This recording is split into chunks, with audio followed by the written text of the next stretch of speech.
Li Wei, Beiping Registry, 16 years of age, assigned to the Daning border garrison, step forward. That's not my age, I said. The sergeant looked up. He had the face of a man who had heard every excuse a boy could invent and had personally beaten most of them out of people. He turned the roll around so I could read it. There was my name. There was my birth year, moved back 3 whole years by someone with beautiful handwriting and a steady hand. And at the bottom, pressed into red wax, was a seal I had watched go on to grain contracts and land deeds since I was 7 years old. The Shen family seal. They had not thrown me out. Throwing me out would have been rude, and the Shen family were never rude. They bought me a place in a border army instead, 3 years of age at a time, and stamped the paperwork themselves like they were shipping salt. 16, the sergeant said, and turned the roll back around. Says so right here. Cool. Very cool. Love that for me. He gave me a bow, a quiver, a padded coat with somebody else's stain dried into the shoulder, and pointed me at a road going north. And that is how I came to be lying in wet leaves in a forest in Daning Prefecture in the 5th month of the 20th year of Hongwu with 100 other men who all smelled like horses, waiting for the signal to go kill some bandits. The man next to me was called Elder Chen. He had been a soldier since before I was born in either life, and he had the specific calm of a person who has already decided how the night ends. Everyone has a first time, he whispered. Don't aim for the body. Aim for the foreheads. Shooting one dead is one military merit, and merit is the only thing in this army that belongs to you. Down the slope there were 13 thatched huts behind a fence, with caltrops scattered in the mud in front of the gate, which is a strange amount of professionalism for men who supposedly rob travelers for a living. I noticed that. I filed it away. I weighed almost nothing. I had read a great many books and killed a total of 0 people, and my hands were shaking so hard the arrow kept ticking against the bow. Then the drum went. 100 men stood up out of the dark at once. Somebody in the hut started screaming a warning in an accent that was not from anywhere near here, and I put my first arrow through a man's throat from 40 paces, which surprised him and honestly surprised me more. Killed 1 Tartar, gained 20 points of strength. I want to be clear about what that felt like, because I spent the next 6 years of my life chasing it. It was not a voice. Nobody spoke. The words simply existed inside my eyes, the way a word exists when you read it. And while I was still staring at them, my arms got heavier and stronger at the same time, the way a rope gets heavier when it gets thicker. The bow that had been fighting me all week suddenly felt like a toy. 6 years. I had been in this body for 6 years. 6 years of being a quiet, bookish orphan in a merchant household in Beiping. 6 years of waiting for something to happen. 6 years of lying awake at night thinking about every story I had ever read where a man wakes up in the past and gets handed a miracle. Mine had shown up now, in a forest. 20 seconds after I killed somebody. This, I whispered into the mud, is my golden finger. I want to be clear about something else too. I had never once wanted to be an official in this dynasty. People think that's the dream. Pass the exams, wear the robe, sit in a hall. In the 20th year of Hongwu, wearing an official's robe meant walking around with your head hanging off your own belt. The old man on the throne executed officials the way other people trim their nails, regularly and without emotion, and he was usually right too. I had planned a long, quiet life of not being noticed by anybody. So much for that. I shot the next man through the eye and got 20 more points of strength, and while he was still falling, I thought about the Shen family for exactly 1 heartbeat. You tricked me into a border regiment to void a marriage contract. You wrote 3 years onto a boy's age and sealed it and slept fine. And what you actually did was drag me to the one place in this empire where killing people is the job. Thank you. Sincerely. I'll be writing. Then the bandit leader came out of the largest hut and the night stopped being fun. He was not a bandit. I knew it the instant he moved. Bandits swing a blade like they're chopping firewood, big and angry and wide. This man came down the lane with his weight low and his saber tucked flat along his forearm, and he took our centurion apart in 3 exchanges without hurrying once. Centurion Gao Ming was the officer of my 100. He had a loud laugh, a chipped front tooth, and a habit of remembering the names of recruits who would obviously be dead in a month. He blocked twice. On the 3rd exchange, the big man kicked him in the chest, and Gao Ming went down into the mud on his back with his own saber 6 feet away from his hand. The big man raised his blade. Somewhere behind me, a soldier said, out loud, in the flat voice of a man watching weather, "It's over." I put an arrow into his chest. It was a good shot, and it did almost nothing. It went in high, off the breastbone, and all it bought me was his attention, which is not what you want when you weigh as much as a sack of rice. He turned his head. He looked up the slope at the skinny kid standing in the open with a bow. My second arrow went through his heart. I ran. I did not decide to run, my legs simply started before the rest of me signed off on it, and I came down that slope with a saber I had drawn maybe 11 times in my life, and I took his head off with one stroke while he was still on his knees. Killed a Tartar centurion, picked up 20 points of all attributes. First kill of an enemy officer, rewarded with one ordinary treasure chest. Then I stood there in the quiet with something warm and wet all over my face, and I turned around and was extravagantly sick into the grass. Gao Ming sat up in the mud, felt his ribs, looked at the headless man beside him, looked at me folded over and heaving, and started laughing so hard he had to hold his own chest together. "A greenhorn," he wheezed. "A greenhorn who kills like that." When they finished counting, 48 of them were dead, and 4 of ours were, plus a dozen who would be walking funny for a month. Elder Chen came and thumped my back and told me the latter, because that's what veterans do when they've decided to like you. Soldier, squad leader, 10 men, chief sergeant, 50, probationary commander, 1,000 household, which is a real official, which is 1,000 men. 5 heads makes you a squad leader, he said. Most men die on 4. Gao Ming came over while I was still wiping my face on somebody else's sleeve. He had that expression officers get when they've decided to owe you something and it annoys them. 2 arrows, he said. You put 2 arrows into a man who was 1 heartbeat from opening me up. Kid, if you have any trouble in this army, any trouble at all, you come find me. I said something modest. I do not remember what. I was not really there, because while he was talking, the thing behind my eyes had opened all the way up for the first time, and I was reading it like a man reading his own will. Host, Li Wei, Strength 180, Speed 140, Constitution 95, Stamina 88, Spirit 87, Lifespan 88 years, Storage space 1 cubic meter, 88 years of lifespan, not 88 years old, 88 years remaining, sitting there like a number in a ledger, which meant it was a number, which meant numbers can go up. I sat down on a corpse to think about that, and the corpse gave me something. Picked up 5 points of constitution. I stopped breathing. I put my hand flat on the dead man's shoulder again. Nothing.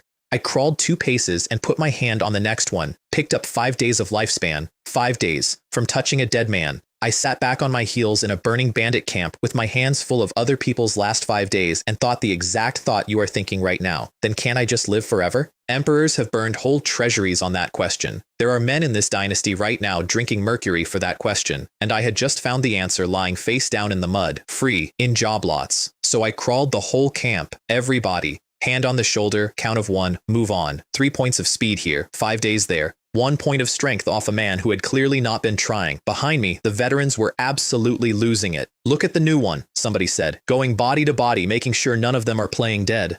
First time I ever saw a recruit that thorough. Sure, let's go with that. I want to close 2 doors right here, because I spent that same night testing them, and I would rather tell you than have you sit there wondering for the next 4 hours.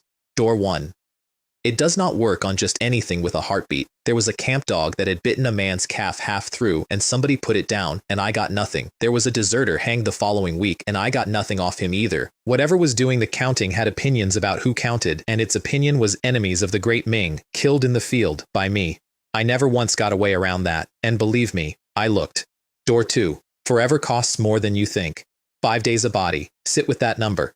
To buy 1 extra year of being alive, I would have to walk through 73 dead men, and men do not lie down in useful quantities unless somebody is trying very hard to make you one of them. My immortality had a price, and the price was war, which conveniently, somebody had already signed me up for. Inside the largest hut, we found the reason nobody in Daning had been sleeping well. 12 boxes.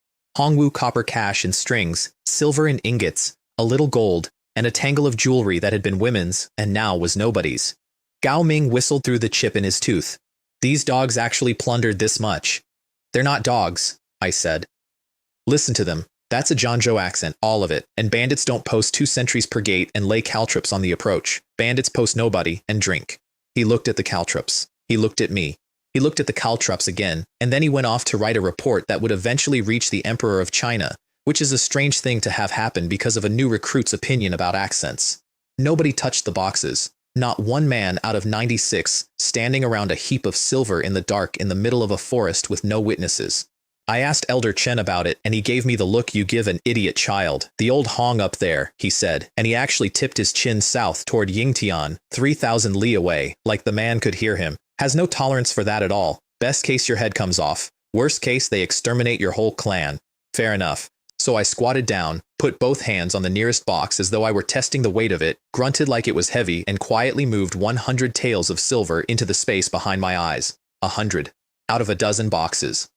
I want that on the record because everything I did afterward, every single thing, people described as reckless, and the very first decision I ever made with a cheat code in my hands was to take a survivable amount. Can't be greedy. Greedy men get exterminated to the 9th degree. I was not there for the next part. I got it in pieces later, from a butler with bad knees and from a girl who cried when she told it. So understand that this is secondhand, and also understand that I believe every word. 400 li south, in Beiping Prefecture, in a hall with jade screens and a floor you could see your face in, the richest man in the Great Ming was having a family meeting about me, Li Cheng Junshan. If you have not heard the name, understand it this way.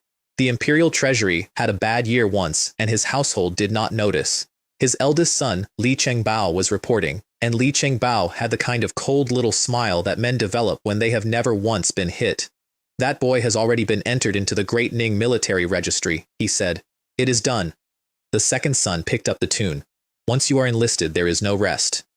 Injury, disability, or 30 years, and Great Ning is a border prefecture. Father, he will not have the chance to come back alive. And the old man sat there and stroked his beard and said the sentence I have carried around ever since. For the prosperity of my Shen family, we have ultimately failed him. A pause, a sigh even. But he, Li Wei, is nothing.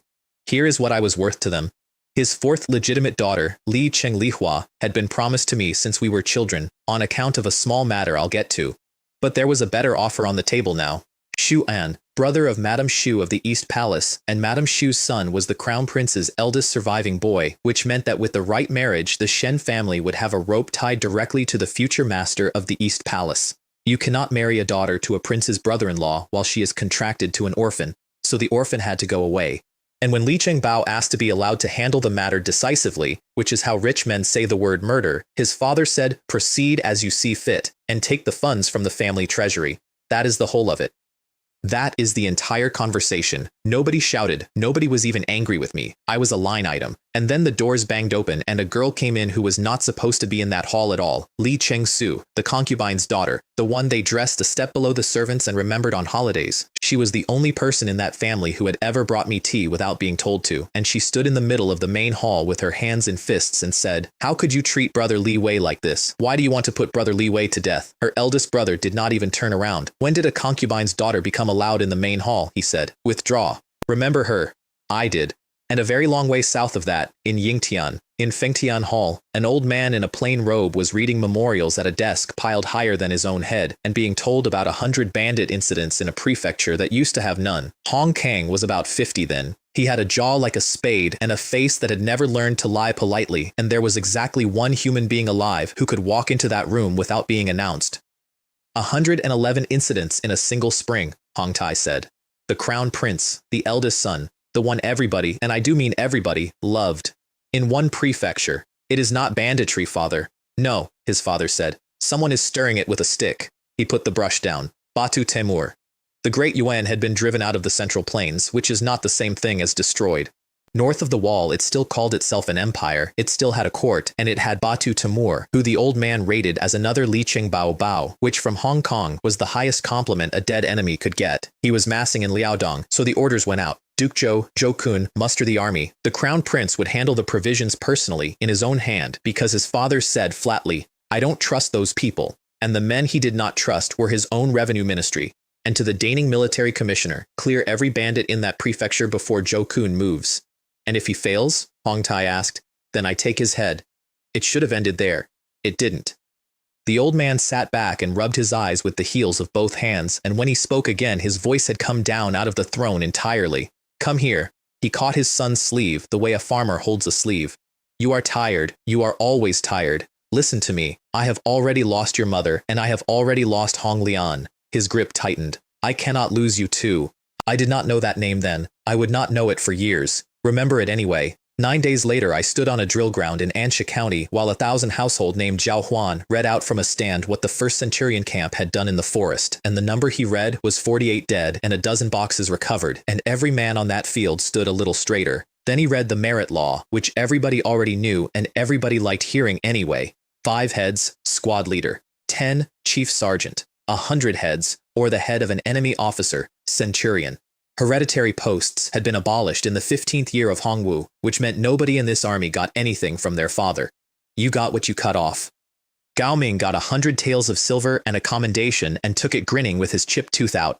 Li Wei, Zhao Huan said, and paused because the number in front of him was strange. 5 bandits killed, and the bandit chief, squad leader, 10 men, 50 taels of silver, awarded the official position of squad leader, granting 1 ordinary treasure chest, 3 chests now. And here I have to explain the chests, because they became the great running joke of my life. The chests were a slot machine. That is the only honest way to put it. The thing behind my eyes would decide I had done something impressive, and then it would pay me out from a bin it clearly kept in a back room somewhere, and I had no vote at all. I would go on to kill men whose names are in the histories and receive, in exchange, whatever the bin coughed up that day. Sometimes it was a weapon that changed a battle. Sometimes it was medicine. Once, and we will get there, I killed one of the most important men north of the wall, and the bin gave me a machine for sending words down a wire in a century that had not yet discovered that lightning could be told what to do. That first night in the barracks, though, I got lucky in a way that decided everything after it. The panel first. Strength 190. Speed 156. Constitution 102. Stamina 101. Spirit 104. Lifespan 88 years and 32 days. All 5 over 100 at once, and the thing paid me a chest for it. So the rules were, kill, get a random 20 in one attribute or a month of life. Touch a corpse, get 1 to 5. Cross a round number in everything at once, get a box. Get promoted, get a box. An ordinary man, a healthy farmer with a shovel, runs about 80 to 100. I was already twice a man in the shoulders, and I had been a soldier for 9 days. Chest 1. A skill, poured straight into my head the way you pour water into a jar. Horizontal training. Yellow tier, high grade. 1 day of practice, 10 points of strength, 10 of constitution, 10 of stamina, and a note at the bottom saying the returns would shrink as my numbers grew. I did the arithmetic sitting cross-legged on a plank bed with 3 men snoring around me. 30 a day, 110 days, 1,000 in 100 days. 3,650 in a year, and that was without killing a single person. Won't I just be invincible? Chest 2. A fine steel blade, and I mean fine steel, in a garrison where the standard issue saber came out of the forge with a personality. Chest 3. Horsemanship mastery, poured in the same way, and I went from a boy who had been on a horse 11 times to a man whose hands knew things his memory had never done. And underneath all of it, quietly, the thing that mattered most and looked like the least, squad leader official seal, command subordinates, 10% combat power, 10% morale, 10% stamina, 10% of 10 men, nothing. A rounding error. I read it, shrugged, and went to sleep. I lay awake a while first, though, because of my grandmother. Here is the small matter I owed the Shen family, or rather the small matter they owed me.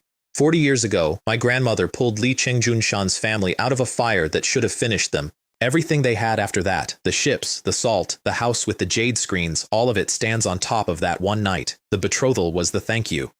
A daughter of the house for the grandson of the woman who saved it. And when a better daughter-in-law appeared on the horizon, they did not come to me and say, Li Wei, we would like to end this. That is what gets me. Still. Say the words. Break it.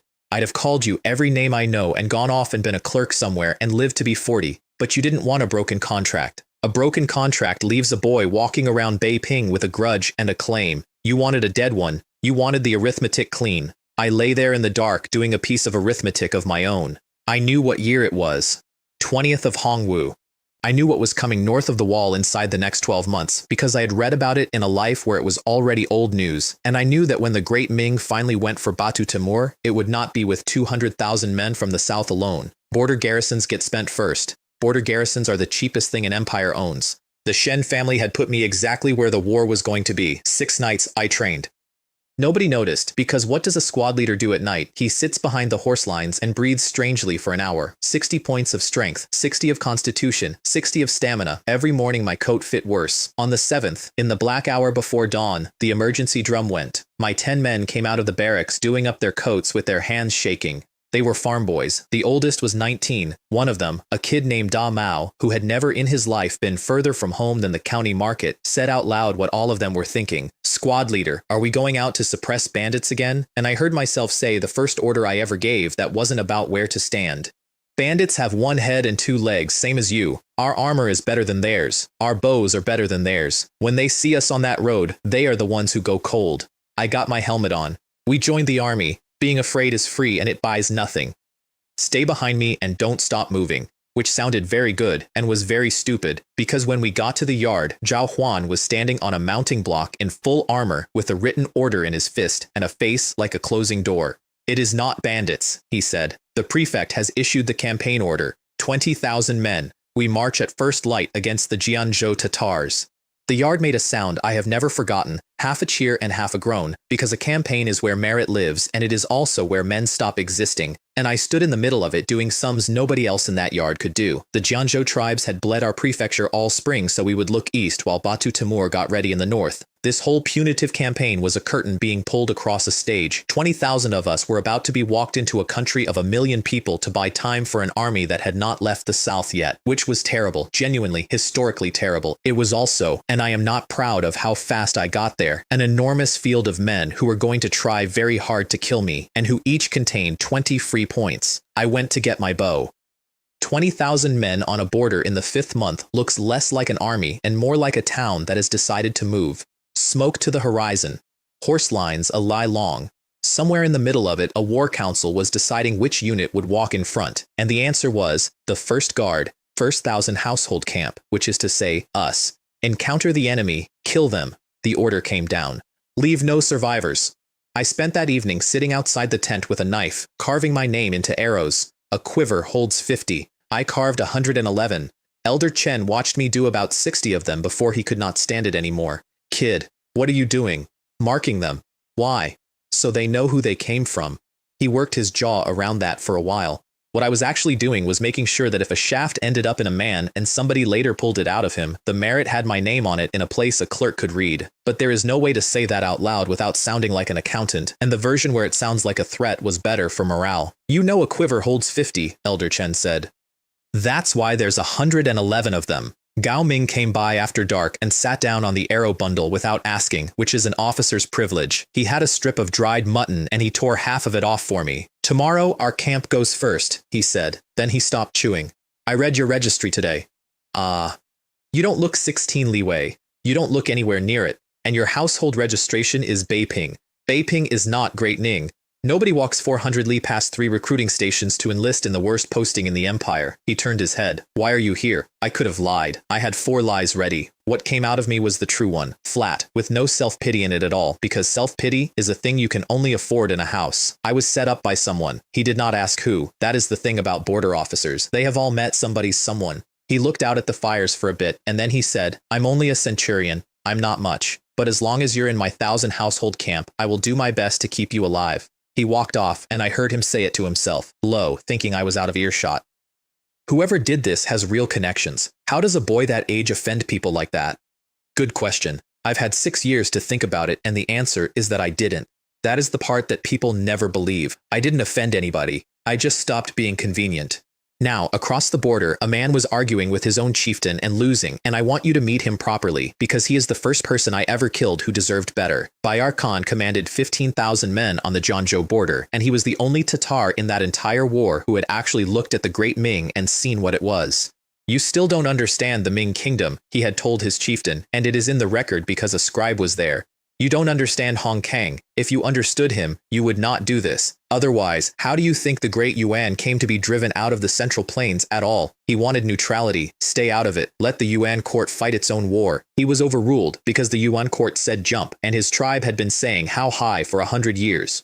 So he did the only thing left to a good officer with a stupid order, which is to be excellent at it. 8,000 cavalry split into 2 wings, hidden 5 lie out on either side of the road, infantry pressing from the front to hold us. Behind him, his people were already loading carts and heading north, and every hour he could buy was a family that got over the next ridge. "If I can beat the Ming army here," he said, "then I, Bayar Khan, will be a name among the Tatars." He got the name, not the way he wanted it.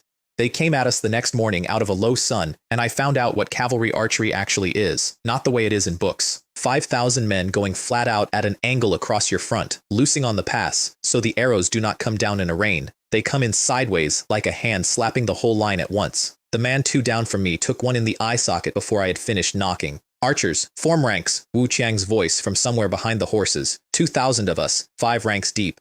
50 paces. Hold, hold. I do not remember loosing the first volley. I remember the 2nd and the 9th and the 40th because after a while I stopped being a person and became a machine with a very good bow and a very simple accounting system. 20 points of strength, 20 of constitution, 20 of speed, 20 of spirit, 30 days of lifespan, 20, 20, 30 days. Total enemies killed exceeds 20, rewarding 1 common treasure chest. The man on my left died. The man behind him stepped up into his place without being told, which is what 4 months of drill buys you. And then he died too. I kept shooting. I want to be honest about that, because it would be prettier if I said I felt something. I felt the string. I felt my shoulder getting stronger between one arrow and the next, physically stronger, mid-draw, over and over, like a thing being inflated. And then the whole world went white behind my eyes, and I nearly fell over. All attributes have broken through to 200 points. It is not a pleasant sensation. It is not painful either.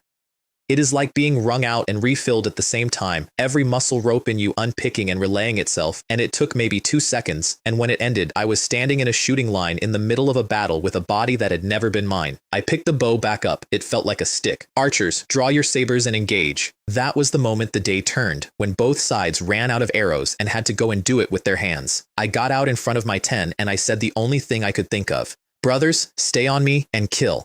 The first Tatar to reach me swung a good blade in a good line, and my fine steel saber went through his blade and did not slow down. His weapon came apart in the air. He had about half a second to be extremely surprised about it. That was when I understood what 400 points of strength actually is. Strength was the one attribute where the number meant something plain. 1 point, 1 jin of force. 400 points is 400 jin behind an edge, driven by a body that also moved faster than his. There is no technique that answers that. There is nothing to counter. I was not out fighting anybody. I was a landslide with a saber. 5 of them came at me together at one point. I want to say it was close. It took 4 strokes. And in between, I was cutting ears off and stuffing them into the front of my robe. I'm sorry. That is genuinely how a Ming army counted. You want your merit? You bring the proof, and the proof travels better than a head. So there I am, with a growing collection in my shirt, kneeling on a dead man to get at the second one because they roll. My 10 recruits had stopped being scared. That is the other thing that happened in that hour. Damao, the farm boy who had never been past the county market, was screaming, "Protect the squad leader," at men twice his size, and the way all 10 of them were looking at me between exchanges was not how you look at a squad leader, it was how you look at weather. 100 paces off, Bayar Khan was watching his flanks fail and doing the correct thing about it, which was to find whoever was breaking his line and offer money for their death. "Kill that Ming officer," he called. "Kill him, and I will make you 1,000 commander of the tribe and give you grazing land on the south slope and 40 horses out of my own herd." Nobody collected. Then Wu Chang went down. He was a commander. He should not have been within 400 paces of a melee, but he had led the countercharge himself, and a spear had gone into his horse, and now the great Ming's commander of the field was on his back in the dirt, with a ring of Tatars closing on him, and his guards all dead. Wu Qiang told me later what he thought at that moment, and he told it in front of about 11 people, so I am comfortable repeating it. He thought, in these words, "It's over." Then somebody came through the ring. I did not know who was on the ground. I want that on the record too, because for years afterward, people described it as loyalty, and it was not. It was arithmetic. There was a cluster of enemies in one place, and enemies in a cluster are efficient. I came in at the back of them, and 2 strokes later, there were no more of them, and I stepped over the man on the ground without so much as glancing down, because the thing I actually wanted was standing under a banner 40 paces further on, wearing a general's helmet. Wu Chang, flat on his back, in the mud, watching a soldier walk away from him toward an enemy general alone, screamed after me, "Don't go! Are you looking for death?" Bayar Khan saw me coming and did the professional thing. He put his horse into a charge, came up out of the saddle, and brought his saber down with his own weight and the animal's weight and the whole speed of the charge behind it, a blow that would have split a man and the man behind him. I raised my saber over my head in both hands and met it, and I did not move. Not a step, not an inch. My heels stayed exactly where they were in that mud. I have thought about his face a great deal since. It went through surprise, and then it went through something much worse, which was understanding. "Fall for me," I said, and I shoved. The horse went over. The general went with it. And in the half-second, while he was still working out which way the sky was, I put the saber through his neck, killed Jianzhou Tatar commander Bayar Khan, picked up 100 points in all attributes, first kill of a general rank, rewarded with 1 ordinary treasure chest. Behind me in the dirt, Wu Chang was saying to nobody in particular, "How much strength does that man have?" I did not have time to answer him, and it would not have helped. I hung the head at my belt, which sounds monstrous and is standard, and then I did the thing that actually won the battle. I killed the standard bearer, and I cut down the flag. Understand what a battle flag is to a steppe army. It is not decoration. It is where the general is. It is where you rally. It is the sentence, "We are still an army," written in cloth.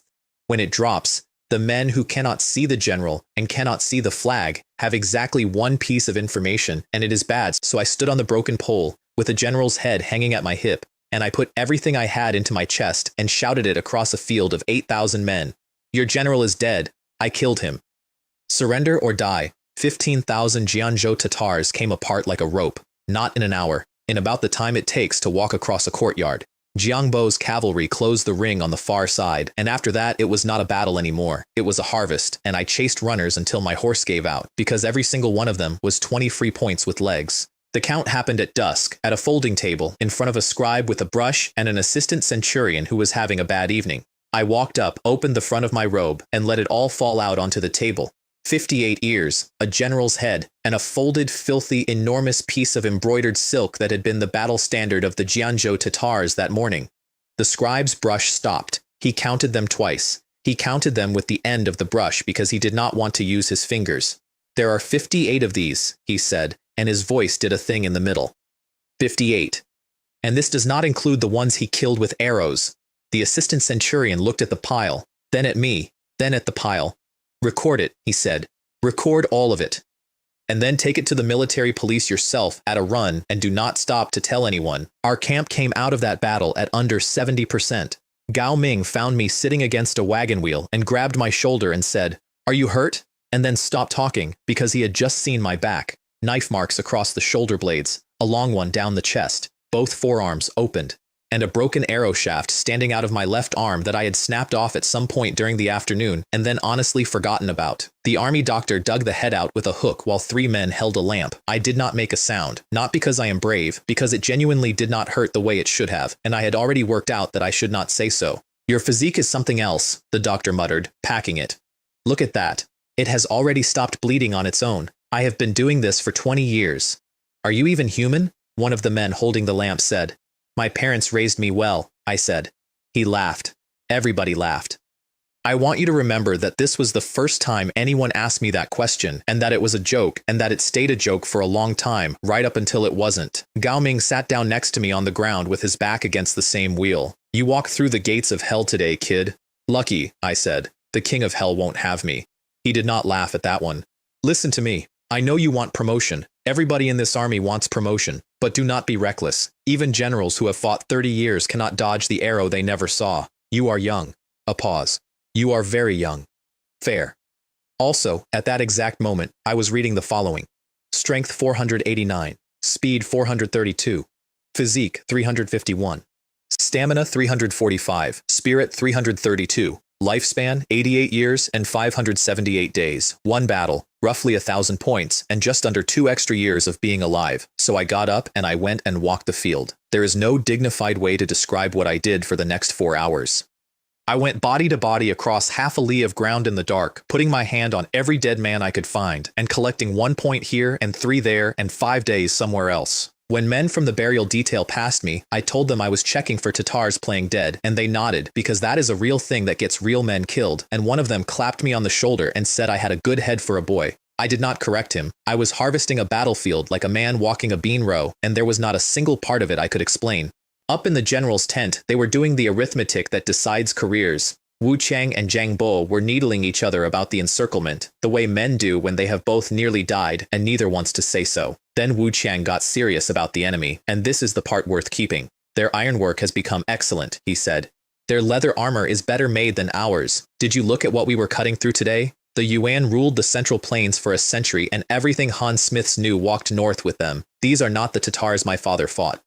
None of them should be underestimated." Then Prefect Chu Fu came in and they read the battle report. 5,800 enemy dead, 3,000 captured. Our losses, 3,780 dead and 2,500 wounded. On paper that is a victory, and it is, and if you say the numbers slowly, it is also a town. And then the clerk brought in the second report, which was about 1 man, and Chu Fu's face changed while he was reading it. "This," he said, "is this battle report accurate?" He read it out loud because nobody would have believed him otherwise. Squad leader Li Wei slew 103 Tatars, 45 by arrows, 58 beheaded, slew the Tatar commander Bayer Khan, captured the Tatar battle standard. The tent came apart. Even Lu Bu could not have done that. Even the king of Kaiping never brought back a day like this. Wu Chang, who had been on his back under a dead horse watching me walk past him, said nothing at all for a while, and then he started counting on his fingers. 103 heads was 4 promotions on the merit law by itself, the general and the flag was another. Which took a squad leader, a boy who had been in the army for 19 days, to chief 1,000 household, 5 ranks, in one day. Who, Chu Fu said slowly, since before the founding of this dynasty, has been promoted 5 ranks in a single day? Jiang Bo immediately tried to buy me. Wu Qiang told him, and I am quoting, "Dream on. A fierce general like that belongs under my command, which is a wonderful thing to hear said about you by a man whose life you stepped over." Meanwhile, I was sitting at a fire with my boots off, tallying up what 4 hours of walking a corpse field had earned. 98 strength, 102 speed, 103 constitution, 99 stamina, 89 spirit, and 454 days of lifespan. 15 months. In one night. Off dead men nobody else could use. All attributes have broken through 400 points. That was another chest, which made 5 banked, and I sat there in the firelight with my hands full of nothing, richer than any man in that camp, and completely unable to mention it to a living soul. The next morning they called me to the main tent, and the generals of the Daning border army got their first look at the 100-man slayer. I have been told what that room expected: a giant, a scarred veteran with a neck like a post. What walked in was a boy who, in the words of one of the commanders present, could have passed for a scholar if you put him in a long robe. Chu Fu laughed out loud, and then he laughed at himself for laughing. "Heroes come out of the young," he said. "Very well, very well."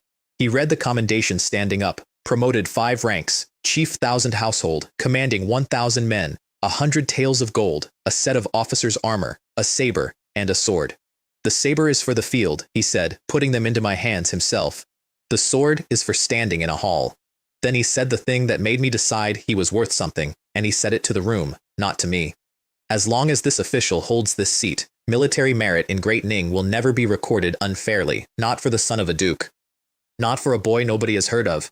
And he told me he was forwarding the report to Yingtian, which is when I learned what envy looks like on 12 faces at once. Wu Chang caught up with me outside. There was a vacancy in his command, he said, the 1st Cavalry Battalion, whose 1,000 household had been crippled at the start of the campaign. He offered it to me before anyone else could. I started to thank him for the other thing, the thing on the field, and he cut me off.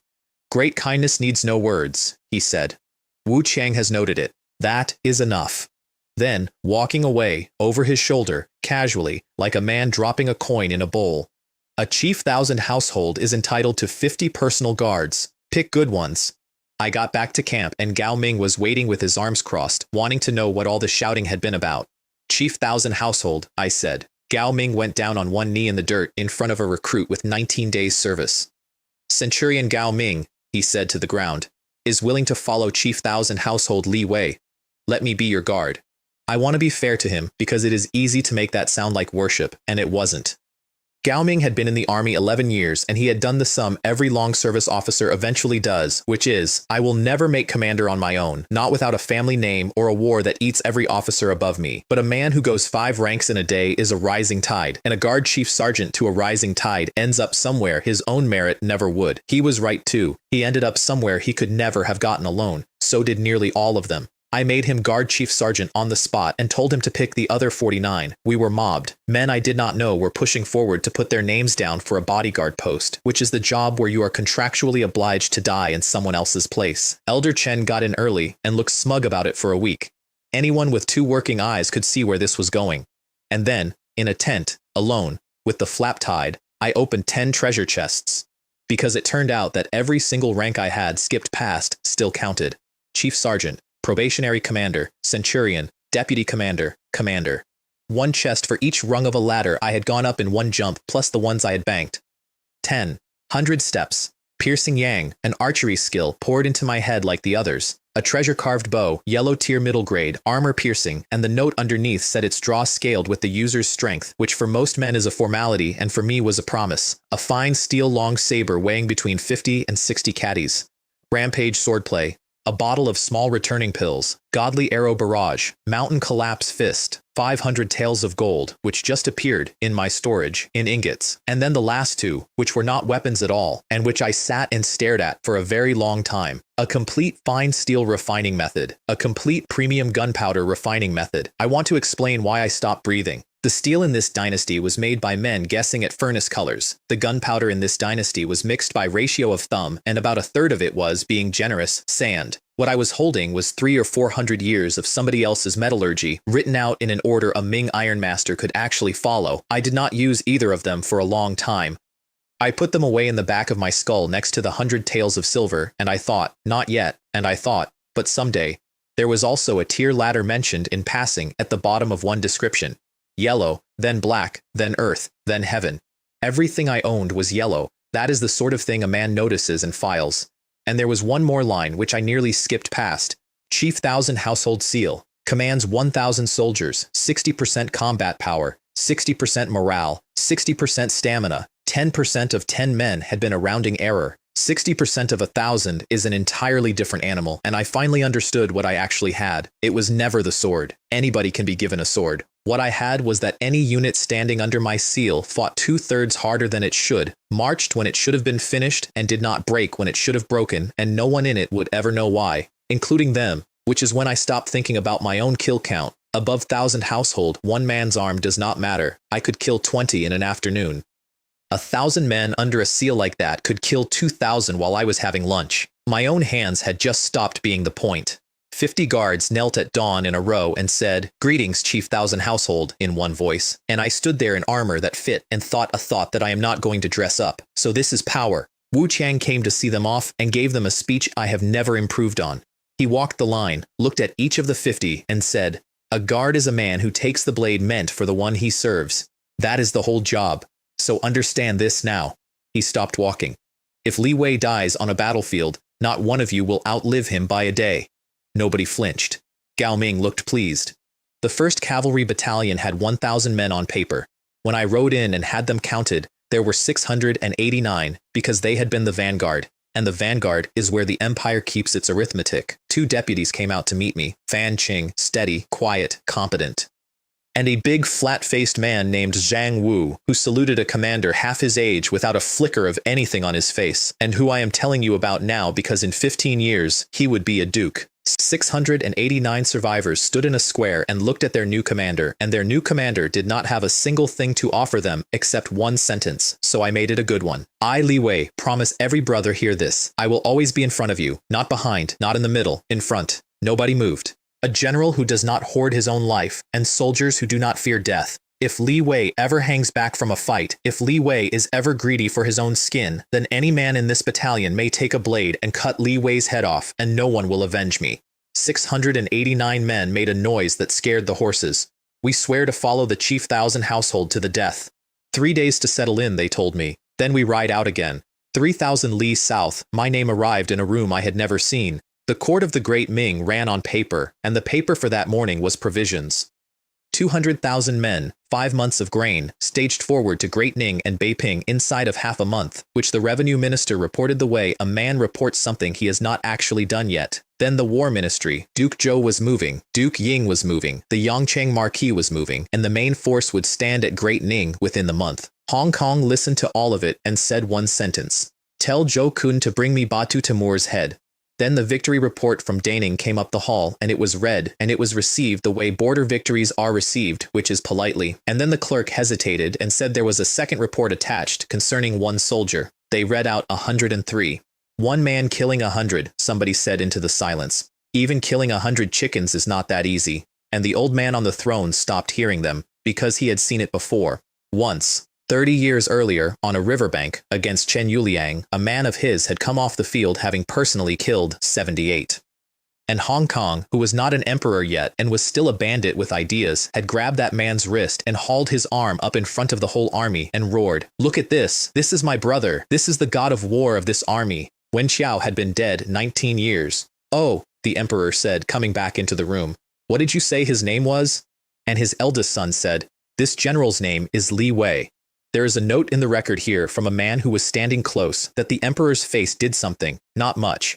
He asked, "Li Wei, you say?" And then he moved on to the decree, and the decree was sensible. Circulate the results through the whole army for morale, and tell Chiu Fu to hold in place and not chase glory, because Daning was bait and the real hammer had not left the south yet. He moved on, but he had said the name twice. That night he did not go to any of the 6 palaces. He went to a hall in the northwest of the Forbidden City that nobody else was permitted to enter, where the incense was never allowed to go out, and where the servants had standing orders to keep the doors shut and their mouths shut with them.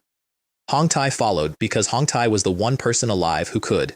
His father had already changed out of the court robe, just a man in plain cloth standing in front of 3 spirit tablets.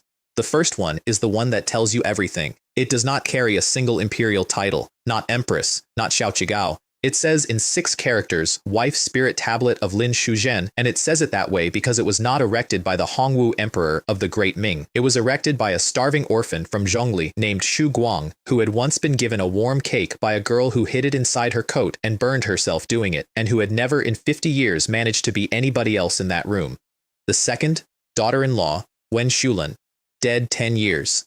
The third, eldest grandson, Hong Lian, dead 6. Wen Chao killed 78 men in one day, the old man said to the tablets. Do you remember, Tyre? Your mother made him soup. He complained it was too salty. He put a stick of incense in. Time is a fast blade. Then he stood there a while, and then he said the thing, and it came out flat and ordinary, which is how these things come out.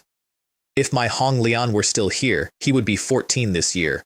I need to tell you about that boy, because I did not know any of this, and it was already about me. Hong Lian had been a menace. That is the family word for him. He skipped the Grand Study Hall approximately as a career, and he did not skip it alone. He recruited, and his usual accomplices were his own uncles, the 12th and the 17th princes, who were roughly his age because that is what happens when an emperor keeps having sons for 30 years. The 3 of them robbed bird nests off the palace roofs. They got caught on the roofs. And Hong Tai would come across the courtyard with a rattan cane in his hand yelling, "Today your old man is definitely going to beat your backside raw," and the boy would go through the doors of Kunning Palace at a dead sprint and hit his grandmother's knees like a thrown sack and shout, "Grandmother, save me, my father has gone insane, he wants to beat me to death." And Empress Ma would put the child behind her skirts and turn on the crown prince of the great Ming Dynasty and tell him he was a disgrace to teachers everywhere.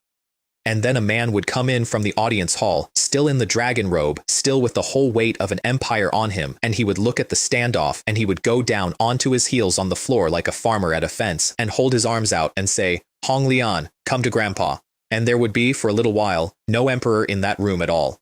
Hong Tai lit his own incense. When he spoke, his voice was not a crown prince's. "Mother, Hong Lian, Sister Chang, are you all doing well over there?" Nobody answered. Nobody has ever answered that question, in any dynasty. Remember the boy on the roof? That is all I am asking. I did not remember him. I had never heard of him.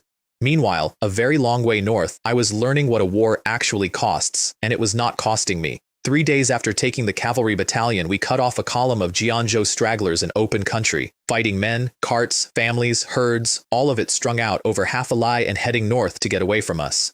I rode across their front and gave them the same offer I gave everybody. Surrender and live, refuse and do not. Their leader put his heels in and came at me screaming that the sons of his clan would sooner die than kneel to Ming dogs, and I took his head off in one pass and picked up 20 points of stamina, and that is a complete and honest account of the last 10 seconds of a brave man's life. Zhang Wu rode up beside me afterward and asked the question, and there was nothing in his voice at all, which is how you ask that question. "General, what do we do with the rest of them?" I did not answer him for a while. I want to be clear that I did think about it, because what I said next is the thing I have gone back over more times than any battle. If our own people fell into their hands out here, I said, what would happen to them? Zhang Wu did not have to think. The men would be killed, the women would not be so lucky. Yes, and there it was. The obvious, filthy, symmetrical answer sitting right there in front of me, the one every commander on that frontier used and defended and slept on. Do to them what they do to us. It is even efficient. It is arithmetic. I had a different arithmetic because I had read a history that had not happened yet. I knew what was coming for this country in 260 years. I knew about the 10 days at Yangzhou. I knew about Jiading 3 times over.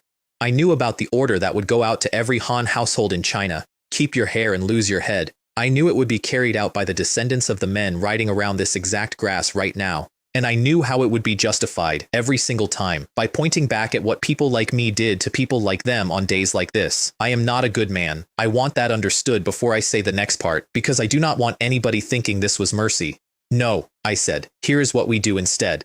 Take their weapons, all of them, down to the belt knives. Take every horse, every ox, every cart, take the grain, all of it, and what we cannot carry we burn where it stands, cut the girths, cut the traces, and put the whole column back on its own feet facing north. Send them home, I said. Empty. Zhang Wu stared at me. General, they will eat their tribe's winter stores. Yes, their tribe already has to feed the men we did not kill. Yes. And I watched him get there, and I watched him not enjoy it. A tribe that loses 2,000 fighters loses 2,000 fighters. A tribe that gets back 4,000 hungry mouths with no grain, no herds, and no carts in the 5th month, with winter coming and their fields burnt, stops being able to send anybody anywhere for 2 years. The steppe does not run on soldiers, it runs on stores. That is crueler, Zhang Wu said slowly. It is. And when this is over, their children will be alive to remember that we were the ones who did not. I turned my horse. Standing order for this battalion, and I will say it once. Armed men who will not surrender, kill, grain, take or burn, herds, take, everything else walks away on its own legs. I looked down the line at 4,000 men who had all been raised on the other rule. And if I ever hear that a man of mine has laid hands on a woman, I will not court-martial him. I will kill him myself, in front of you, and I will not explain it twice. Nobody said anything. Since Li Wei is here, I said, mostly to myself, that particular thing is not going to happen. We took their grain and we let them walk, and I have never once regretted it, and it was still the coldest thing I did that year. In the Jianzhou tribal court, meanwhile, a chieftain was being begged for help and was not giving it. The Jianzhou Tatars were 3 tribes, and Erdene Bagatur led the strongest. The Blue Banner tribe's man, a general called Altan, was in front of him laying out what the last month had actually cost. More than 10,000 warriors, thousands of war horses, whole clans hunted across the grass. And Erdene Bagatur sat through it unmoved, because Batu Timur had promised him land in Liaodong, real land, south-facing, river-fed, the kind that only the UN court's direct descendant tribes had ever been allowed to hold. 100 years of being told they were the wrong sort of Mongol, and now a door. The Great Yuan still stands, he said. The Great Yuan still has 1 million brave men. What is the Ming to that? So he told Altan to hold, and lose, and hold. 70 li deep in their country, we found out he was doing it on purpose. The scouts came back with the shape of it, a Tatar host 30 li off with real strength in it, sitting still, not attacking, not withdrawing, just there. Wu Qiang read it in about 4 seconds because he had been doing this since before I was born. They are stalling, he said. They are pulling us in and holding us until the yuan comes down. The tent agreed. And then 1,000 household who had been in that army for 1 month, standing at the back, opened his mouth, and everything about my life changed in the next 90 seconds. The Northern Yuan will not reinforce the Jianzhou, I said. 12 senior officers turned around. They will not come here at all. They will go around us and hit Daning Prefecture and cut this army's road home. I pointed at the map, at the empty space behind us, which is the only part of a map that ever kills you. And then we are 20,000 men in enemy country with no supply, with a host in front and a host behind, and nobody in this tent gets to write the report. Somebody started to say something dismissive. Wu Qiang put a hand up and did not take his eyes off the map. Say the rest, he said. Give up the Jianzhou, I said. They are not the war. Leave a screening force to keep them honest and take the main body east into Liaodong. Attack Batu Temur on his own ground. That is when the room went off. Less than 20,000 men against Batu Timur at home with his whole apparatus around him. I was called a moth going into a lamp in those words by a commander with gray in his beard, and he was not being unkind, he was being correct. But Wu Qiang had gone very still. He is not wrong, Wu Qiang said. If we sit here, we are a bone for the dog. If we go east, Batu Timur has to look over his shoulder, and every day he looks over his shoulder is a day the 200,000 get closer. Zhang Bo, slowly, came in with him. Chu Fu looked at the map for a long time and had nothing left to say against it. So it was decided, which left one small item of business. Someone will have to hold the Jianzhou with a screening force, Chu Fu said. Who volunteers? There is a particular quality to silence in a war tent. Nobody looked at anybody. Because everyone in that tent knew the arithmetic of that job. A few thousand men left in enemy country in front of a nation to be chewed at leisure while the army that could have helped them rides away east. A few thousand men against the whole Jianzhou, somebody muttered. That is a piece of meat in a dog's mouth. I stepped out of the back row. This subordinate is willing. I have never in my life been laughed at more efficiently, not cruelly mostly, just that low noise a room makes.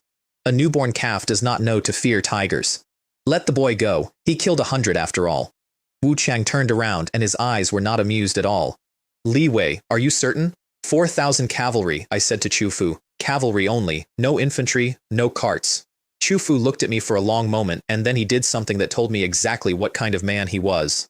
5,000, he said, and the acting rank of garrison commander, and 4,000 household camps under your absolute command. He raised his voice for the room. Anyone who disobeys him will be dealt with under military law, anyone at all. And then, before the muttering had properly started, a messenger came into that tent at a run with dust still on him, and reported that a northern Yuan force had been sighted moving on Daning Prefecture. Nobody laughed after that. Wu Cheng caught me outside in the dark, and he was not a commander for a minute, he was just tired. You brat, he said. Are you tired of living? I opened my mouth and he kept going. If you die out there, who do I write to? Give me a name. There is always a name. And that stopped me because I did not have one. I used to have a grandmother, I said. She died, so nobody. Then I heard how that landed and I fixed it because he was looking at me strangely. There is a butler, an old man with bad knees back in Beiping. He raised me more than anyone did, Old Ma. If it comes to it, write to Old Ma. Wu Chang wrote the name down. That is the sort of officer he was. Why do you make it sound like I might not come back? I said in a wounded voice, wiping an imaginary tear. General, you are hurting my feelings. Get out of my sight.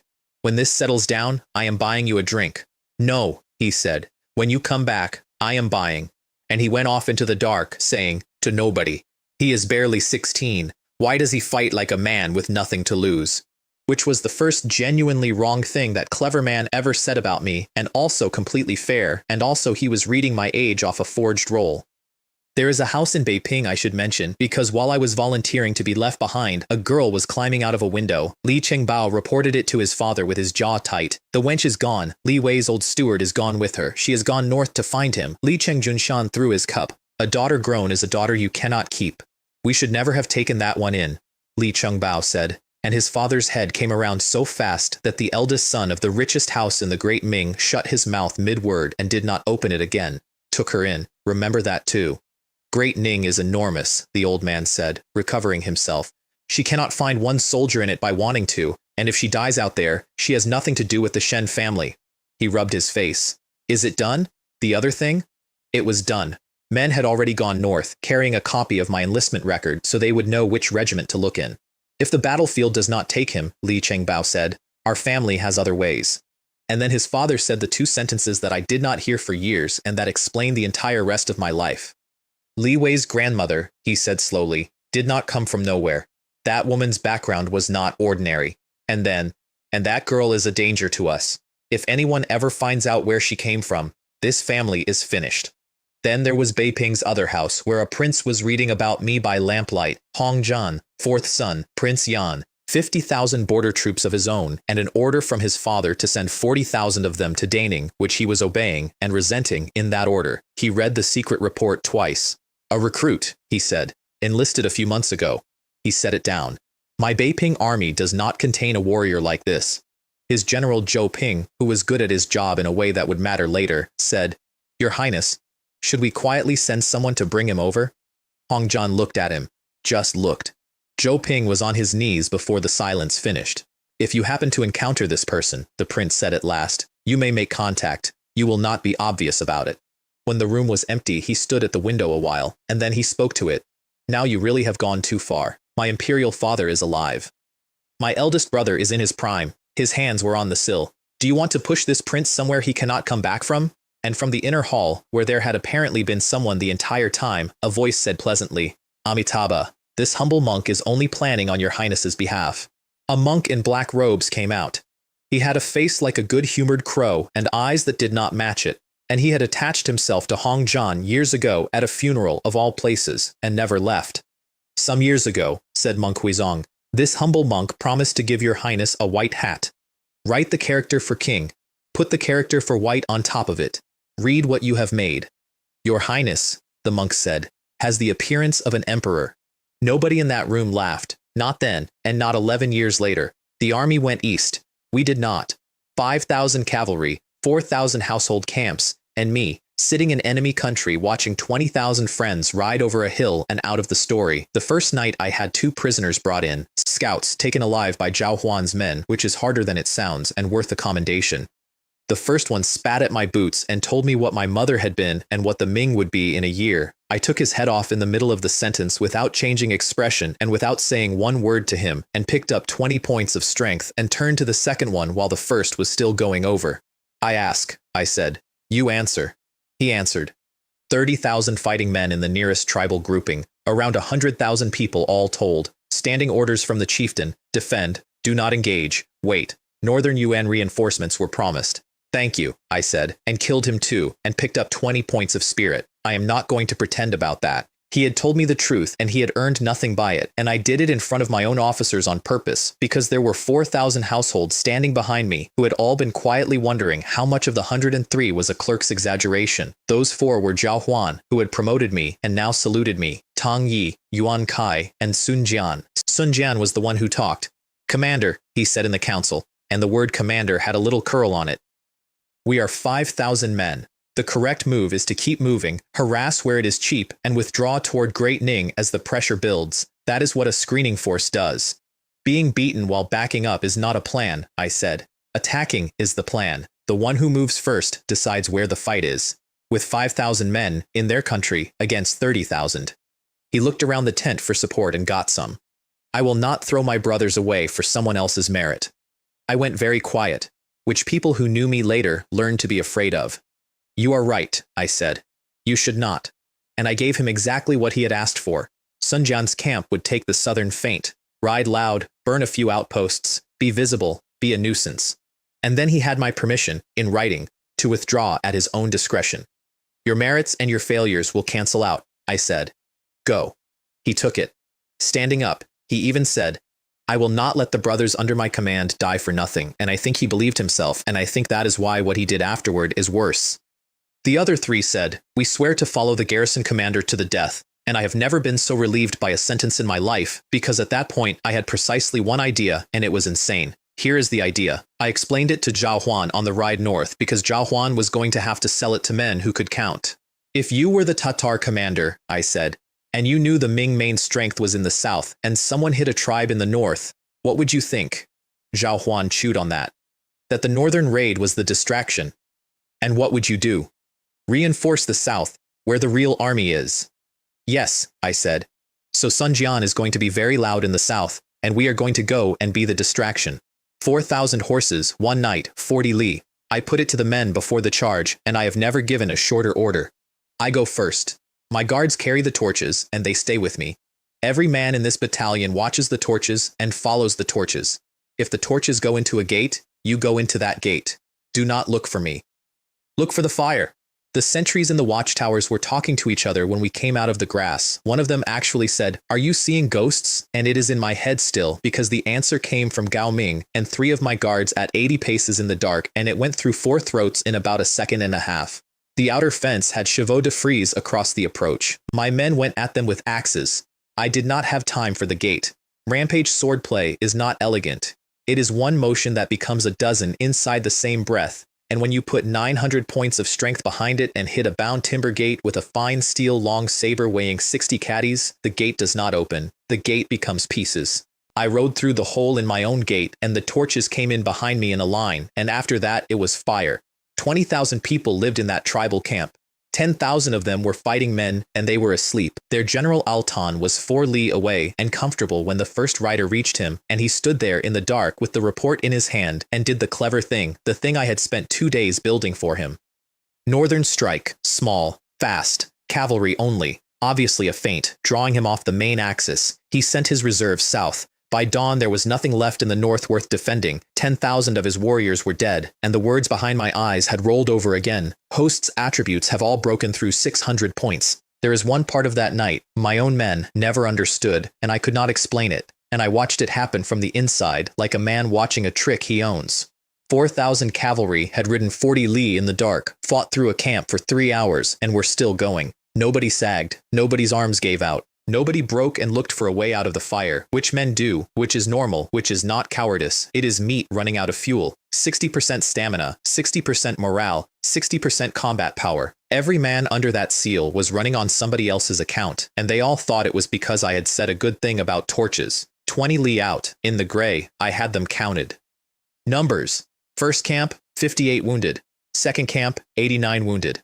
Third camp, 41 wounded. And then the pause each of them left after the wounded, which I did not understand until the third one, because I was waiting for the second half of the sentence and it kept not coming, not one dead. Out of 4,000 men, in a night assault on a fortified camp of 10,000 fighters, we had not lost a single soldier. I got up on a rise and shouted at them, and my voice broke in the middle of it, and I let it. Brothers, we did it! Every one of you rides out of here. You are the heroes of Great Ning. 4,000 men made a sound that flattened the grass. Then I sat down with Zhao Huan and dictated the report, and I made him write Sun Jian's conduct into it exactly as it happened, in plain words, no shading. He is 1,000 household, Zhao Huan said carefully. He has family in Beiping. My brothers bled for these merits, I said. I am not letting a coward carry them home in his saddlebag. 200 kills in one night went into the panel. Strength 978.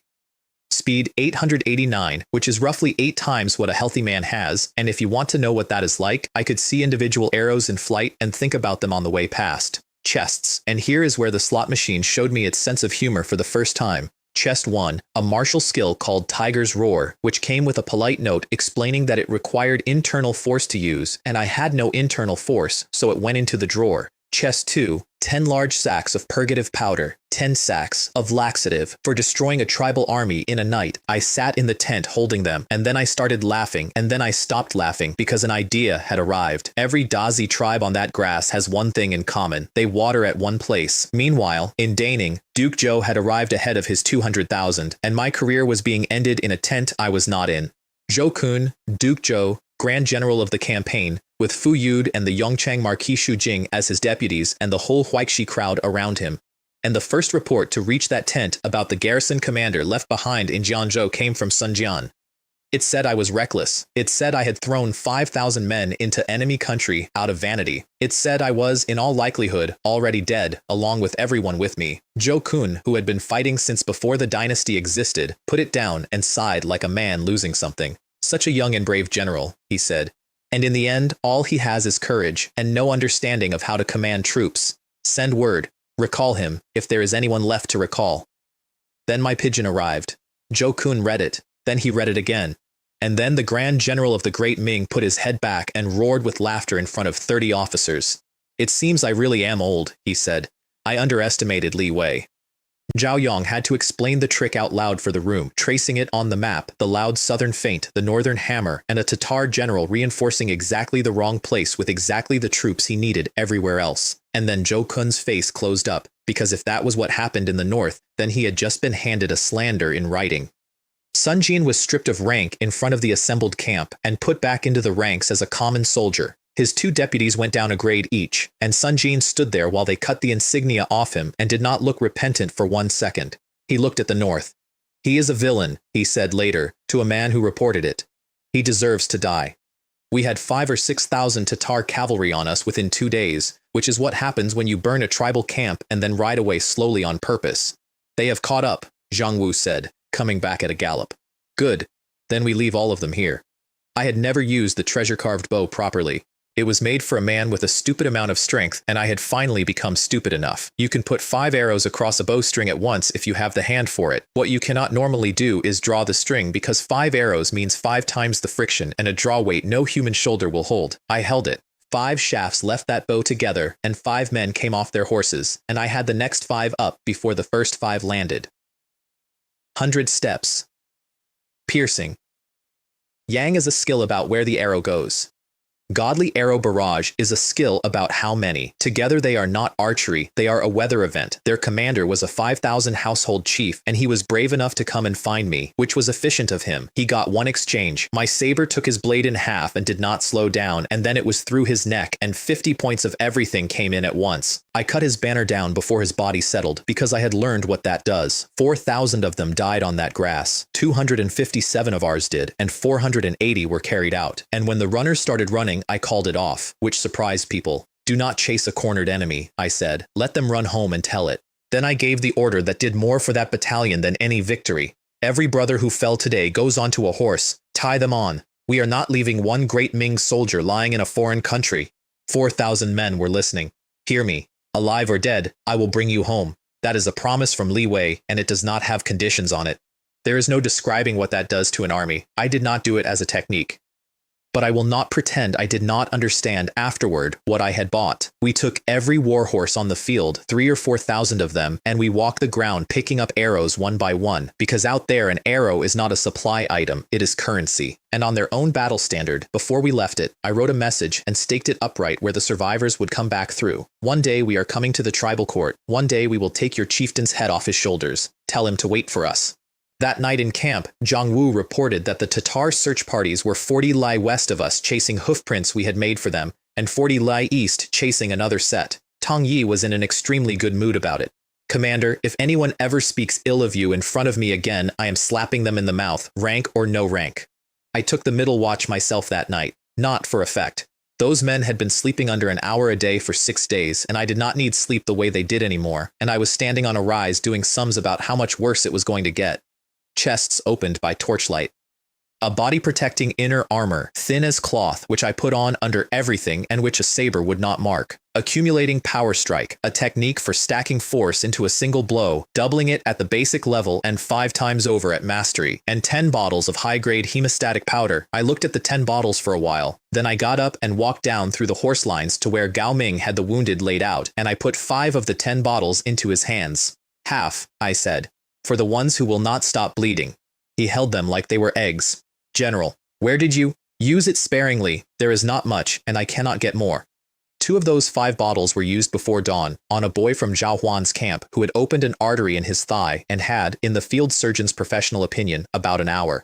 I saw him alive 4 years later, at a wedding, with a limp and 4 children. I spent the following 8 days doing something that felt cowardly and was not. I ran. Deliberately, sloppily, leaving a trail a blind man could follow. Broken carts, abandoned gear, campfires banked wrong.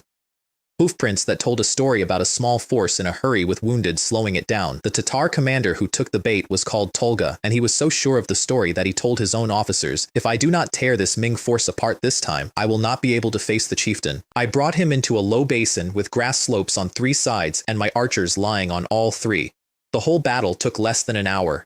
I put 1 arrow into Tolga at 300 paces before he had finished coming down the slope and picked up 100 points of everything, and then I gave the order that made it a slaughter instead of a battle. Shoot the rear first, not the front. The rear. Kill the men at the back and their bodies and their loose horses cork the mouth of the basin, and the 4,000 in front of them have nowhere at all to be. Fewer than 100 of them got to the point of throwing down their weapons. Leave no one alive, I said, and rode down into it. 700 or 800 escaped out of 6,000. And in the middle of that basin, with the noise still going on around me, the world went white behind my eyes for the second time in my life.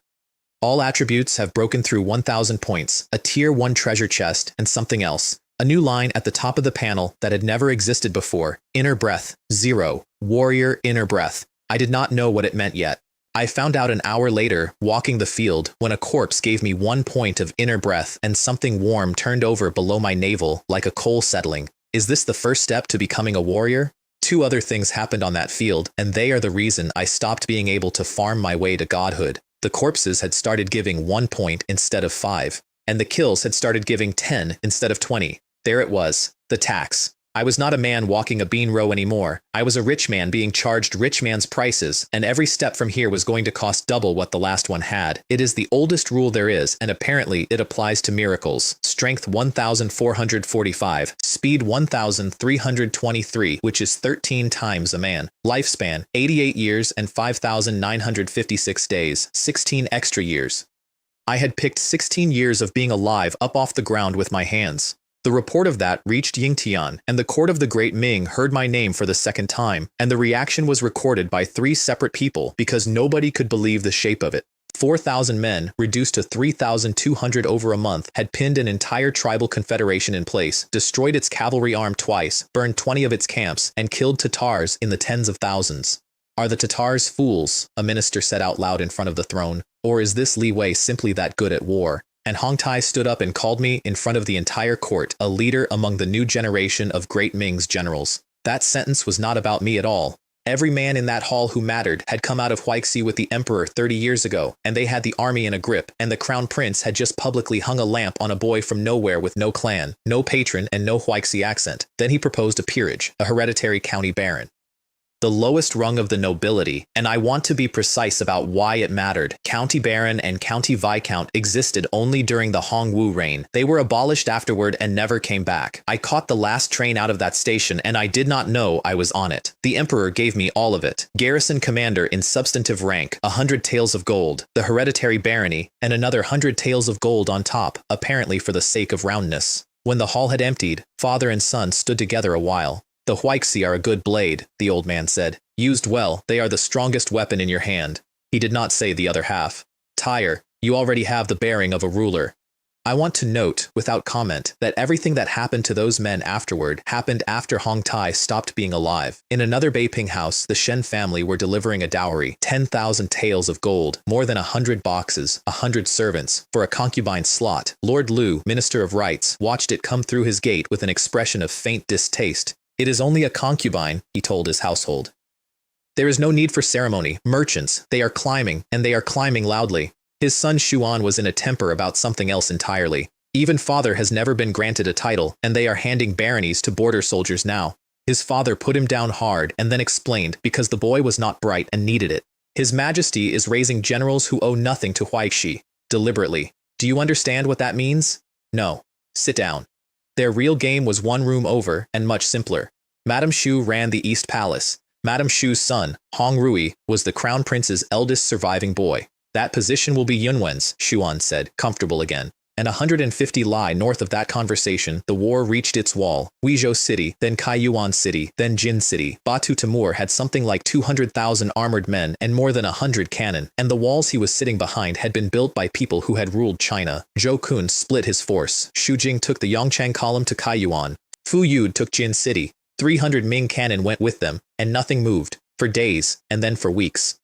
Zhou Kun, in the middle of that, said in front of his staff that the reason Great Ning had not been overrun behind them was a boy in Jianzhou, and then Yingtian's courier came into the camp with a lacquered case, and the Grand General read out that the Emperor had made me a hereditary county baron, 16 years old. Nobody in the dynasty had been given a noble title that young, not one. I was not there for it. I was 400 li away in a burned-out tribal camp, teaching my army a new trade. By then we had done 15 of them, and it had become a craft. Ride in before dawn, fighting men who will not put weapons down, kill, grain, take what the horses can carry and burn the rest where it stands. Herds, drive off, anything with wheels, break. Everyone else goes north on their own feet with nothing, and into every water source, one large sack of purgative powder. I have been at war for a long time now, and I have never found anything, cannon included, that takes the fight out of a tribal levy faster than the discovery that their well has opinions.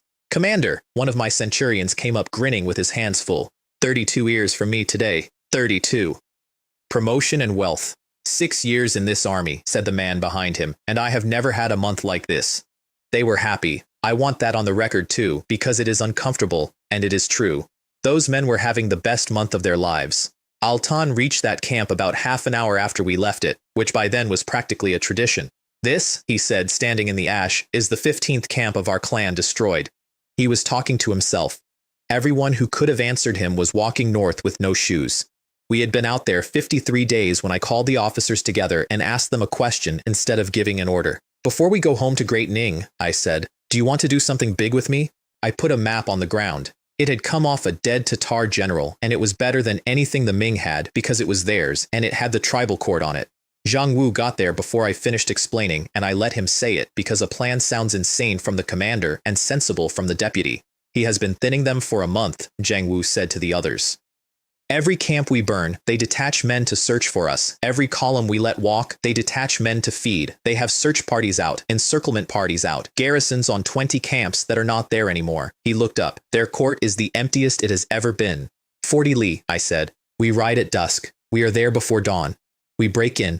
We take what is worth taking. We burn the rest. And we come out the east side. Not north. Never north. No matter what happens. No matter what we see. I looked at each of them. And we drive the horses in first.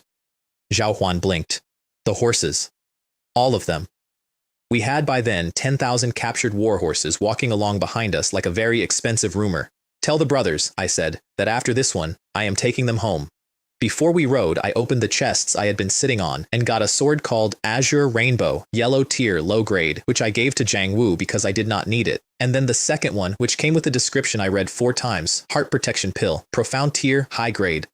Administered to a person whose life is leaving them, it holds them at the edge, in a deep sleep, while their vitality comes back on its own. 1 pill. I put it in the storage space next to the silver and the gunpowder method, and I thought, I will never need this. I have never in my life been more wrong about anything. The panel that night, for the record, because it is the last time the numbers meant much. Inner breath, 456. Strength, 1,685. Speed, 1,523. 15 times a man. Spirit, 1,263, which had stopped being a number and become a sense.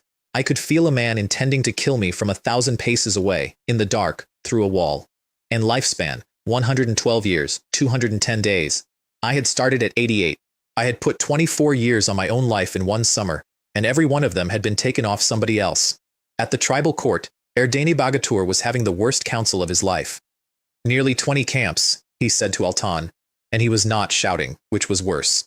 The grain burned, the cattle killed.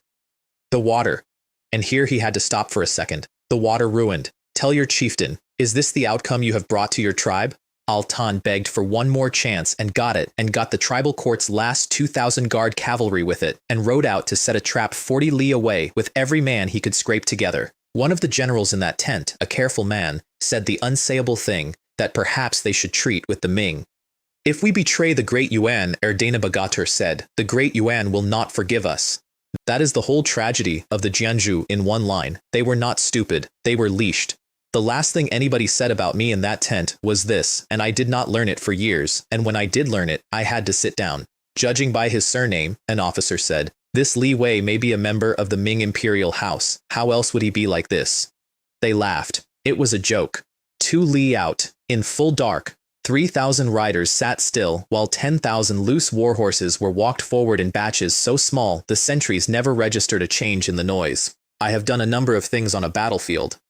I have never seen anything like what happened next, and I never will again. 10,000 horses started at once, going the same direction. You do not hear it as sound. You feel it come up through the ground into your knees and then your teeth. The fence went. Not broke. Went. The whole line of it. Gone in the first 2 seconds. The gate came off its posts and was carried into the camp as debris. And behind that wall of animals, 3,000 of us came in at a canter with our sabers down. The Tatars did what anyone would do. They shot arrows into a black shape they could not identify. And then their officers started shouting that the Ming had come with more than 10,000 men because nothing smaller could make that noise. In the middle of it, Erdeni Bagatur came out of his tent, pulling his coat on, and asked the only question that mattered. Where is Altan? Aren't they at the camp 40 li away? They were, all of them, including the 2,000 guard cavalry he had handed over 3 days earlier.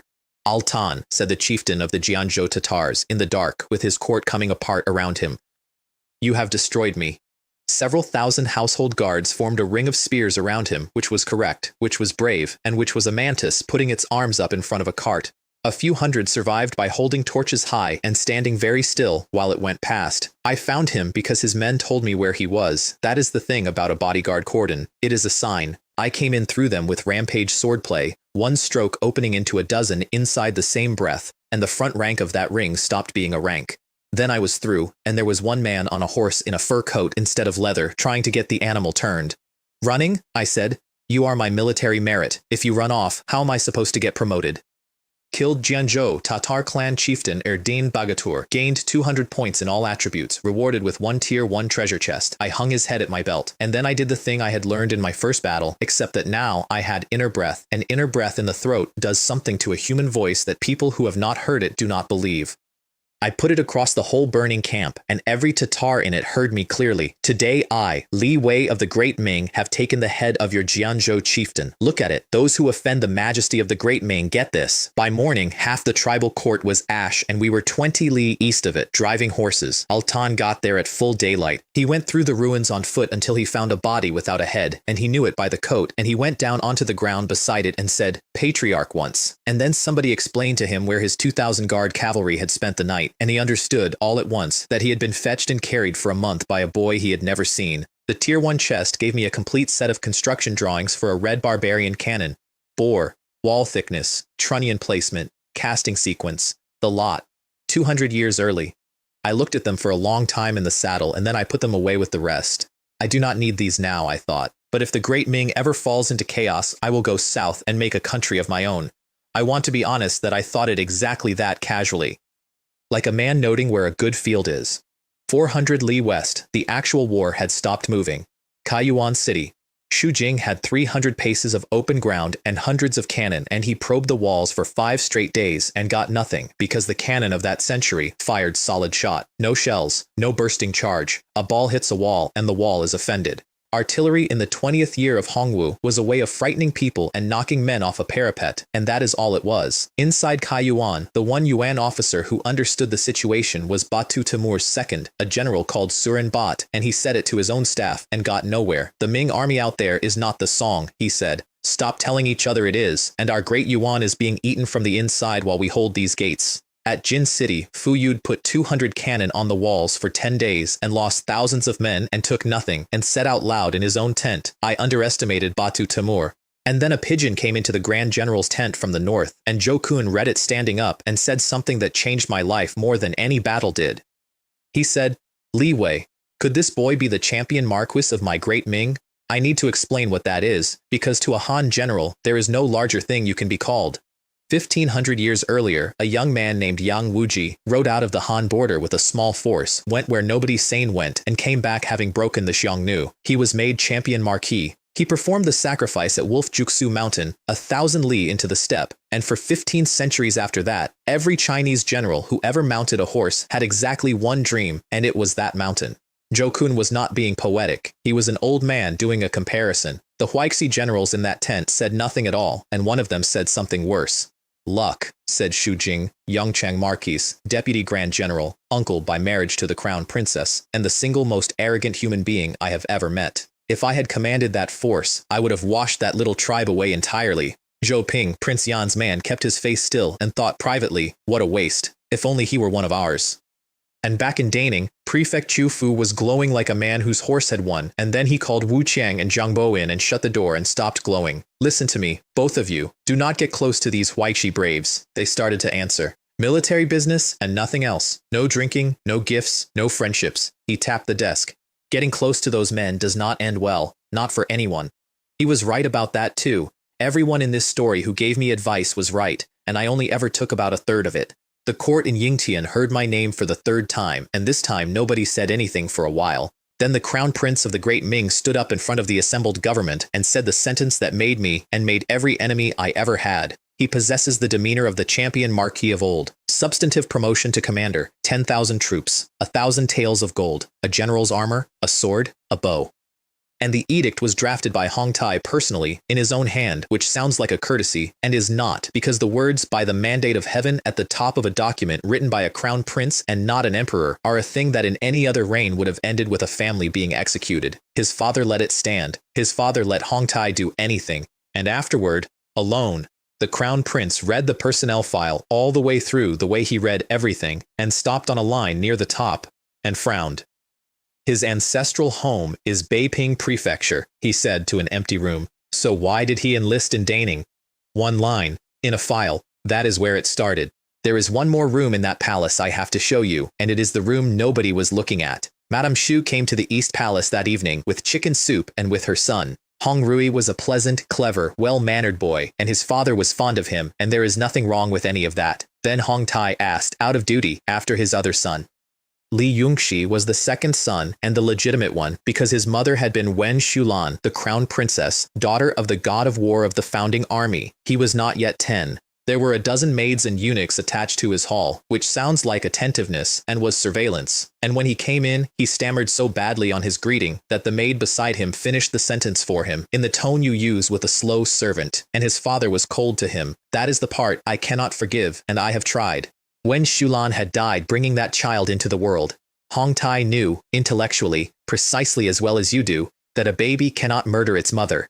He knew it, and it did not help. He looked at that boy and saw the day every time, and he could not make himself like him. The child cried afterward in his own rooms to the one person left who cared, a maid called Lan Qing who had served his mother. Am I going to be bullied from now on? He said. Father Emperor does not like me either. Grandmother protected me. Big brother protected me. They are all gone. And then, at 9 years old, maybe I really am unlucky. Maybe I should not have been born. Grow up, Lan Qing told him, holding on to him. Just grow up fast. Once you are grown, you can leave this palace. And in another courtyard, Madame Shu asked her woman whether that bastard was behaving himself, and mentioned, in passing, that if the maid Lan Qing ever stopped behaving, an opportunity should be found. Hold on to that boy, he is not decoration. A Ming patrol west of Jin City saw us coming first, and what they saw was 10,000 horses at speed out of the north, and they did the same thing and formed to sell themselves expensively. Then a centurion with good eyes started screaming at his own archers to stand down. Do not shoot! Do not shoot! That is our flag. That is a great Ming battle flag in the middle of them. Their 1,000 household was a man named Wu Xiong, and he knew whose it was before he could see it, because there was only one unit north of the wall that would come out of Tatar country driving a herd. That is the garrison commander's camp, he said. That is the 100-man slayer. I rode out of the horses alone to be looked at. I had not been out of my armor in 19 days. Whatever was on me had gone through wet and dry so many times it had become a finish. On my hair, on my face, on the horse, on everything. And Wu Xiong told me afterward that his first coherent thought was that something had come out of the ground. What place is this? I said. My voice had gone somewhere. This, he had to try twice. General, this is the Jin City area, Liaodong. Liaodong. I had gone into Jianzhou country in the 5th month with 5,000 men to make a nuisance of myself, and I had come out the other side of a nation, and I was standing in Liaodong, where the actual war was, and I had not known where I was for 11 days. I turned my horse around and rode back along the herd, and I filled my lungs. Brothers, I am bringing you home. 3,000 riders came out of that horse herd in a long line, dirty, silent, in ranks, and every one of them was leading a second horse. There was a man tied onto every one of those horses, wrapped in whatever we had, tied on at the wrists and ankles so they would not slide, the way you tie a load you intend to deliver. 1,578 of them. The patrol did not cheer. Somebody in the front rank of them made a sound and sat down in the grass, and my men, who had ridden 400 li with their dead roped to their remounts, started talking to them, out loud, all down the column. Li Chengwu, you little idiot. You took that knife from me so I could live, and then you went and left. That man was holding a stirrup with both hands. Today the garrison commander brought us home. Sleep now. We are home. I was not any better than they were. I want that written down. I sat on a horse in front of 2 armies with my face coming apart, and I got the words out because I owed them the words. Bring the souls of our brothers home. I could not see anything by then. Souls, return. And the patrol, 500 men who had never met any of us, split into 2 ranks along the road, and they put their sabers up, and they roared it back at us, and kept roaring it, and it went down that road and across Liaodong in the summer evening. Souls return, souls return, souls return. That is the day. Out of everything, out of every battle and every title and every impossible thing that happened to me afterward, if you want to know which day I would go back to, it is that road. Fu Yud came out of the camp on foot to meet us. Understand what that is. He was a duke. He was deputy grand general of a campaign of 200,000 men. Dukes do not walk out of gates for commanders. They receive commanders, in tents, sitting down. His staff told him so, and he said in front of them, his achievements deserve that this old man goes to meet him personally, and kept walking. He took me by both arms. I had not washed in 19 days. He did it anyway. Behind me, 3,000 men came off their horses and bowed as one movement, and the Duke's own guards took a step back without meaning to, because a formation that has been in the field that long stops giving off the feeling of an army and starts giving off something else. And then I knelt. Not for the promotion. I want that clear, because half the empire got the story wrong afterward. I knelt and took out of my coat a thing I had been carrying against my chest for 2 months, and I held it up in both hands. It was a book. Hand-ruled, hand-stitched, gone brown at the corners in ways I could not do anything about, and in it, in my handwriting, after every single engagement, written the same night while I could still remember faces, were 1,578 names. Not a tally, names, each with his camp, his county, and the name of the family who should be paid. General Fu, I said, I am not asking for myself. I ask you to carry this to the Ministry of War with your own hands and see that the families of these men are paid what they are owed. And behind me 3,000 voices went up at once, because they had known this was coming and they had been waiting for it. We implore General Fu to report to the imperial court and grant solace to the families of our fallen brothers. I did it in front of every general in that camp on purpose. I want to be honest about the reason, because the noble version is not the true one. The true one is that I did not trust the pension clerks. I had seen how consolation money moves through a Ming ministry, which is the way water moves through a sieve, and I knew that a book handed quietly to an office disappears, and a book handed to a duke in front of 4,000 witnesses does not. Fu Yud took it with both hands, which is a thing you do for an imperial edict and not for a boy's ledger. The pensions owed to these soldiers will not be neglected in any way, he said, not by 1 copper. This roster will be submitted by me, personally, in Yingtian, to His Majesty. Then came the counting, and the counting is where the camp stopped breathing. Jiang Wu went first because he was senior.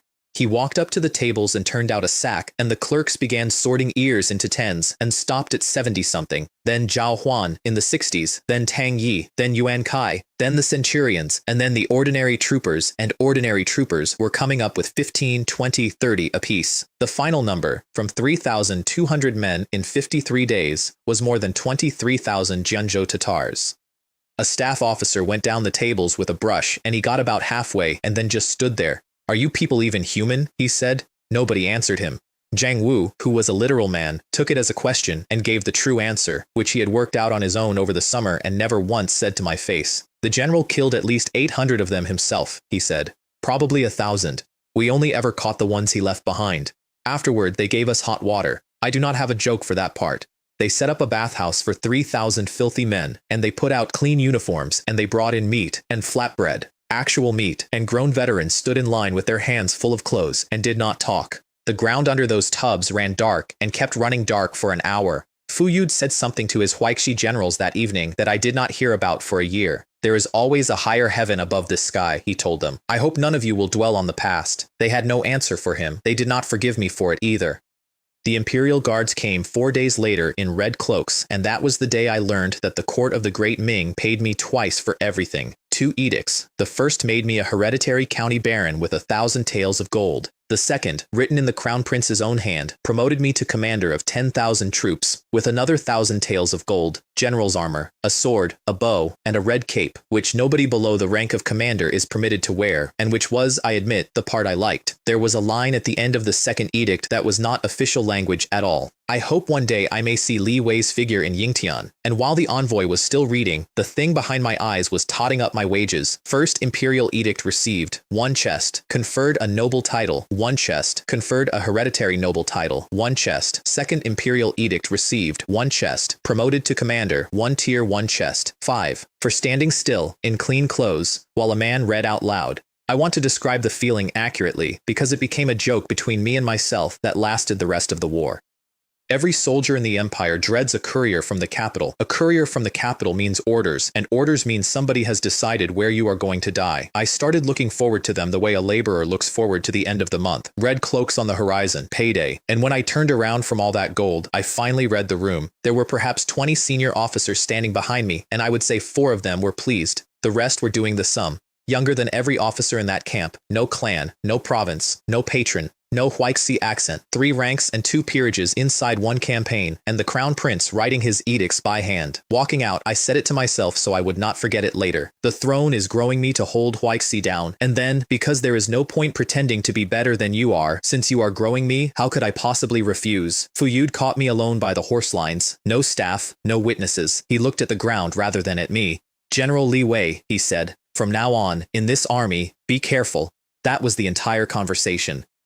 He walked off saying something to himself that his own aide reported later, and it is the saddest sentence in this whole story. Huaixi. It began with Huaixi. It will end with Huaixi. Alas. The next fight I had was in a tent, over horses. I asked for 2 things. To keep my own 3,000 rather than have them broken up into replacement drafts, and to keep the captured herd, which would make my new 10,000-man command, entirely mounted. An all-cavalry battalion of 10,000 did not exist anywhere in the Ming order of battle. Zhao Yong objected on regulations, which is what men say when they mean no. The rest came in behind him in a chorus.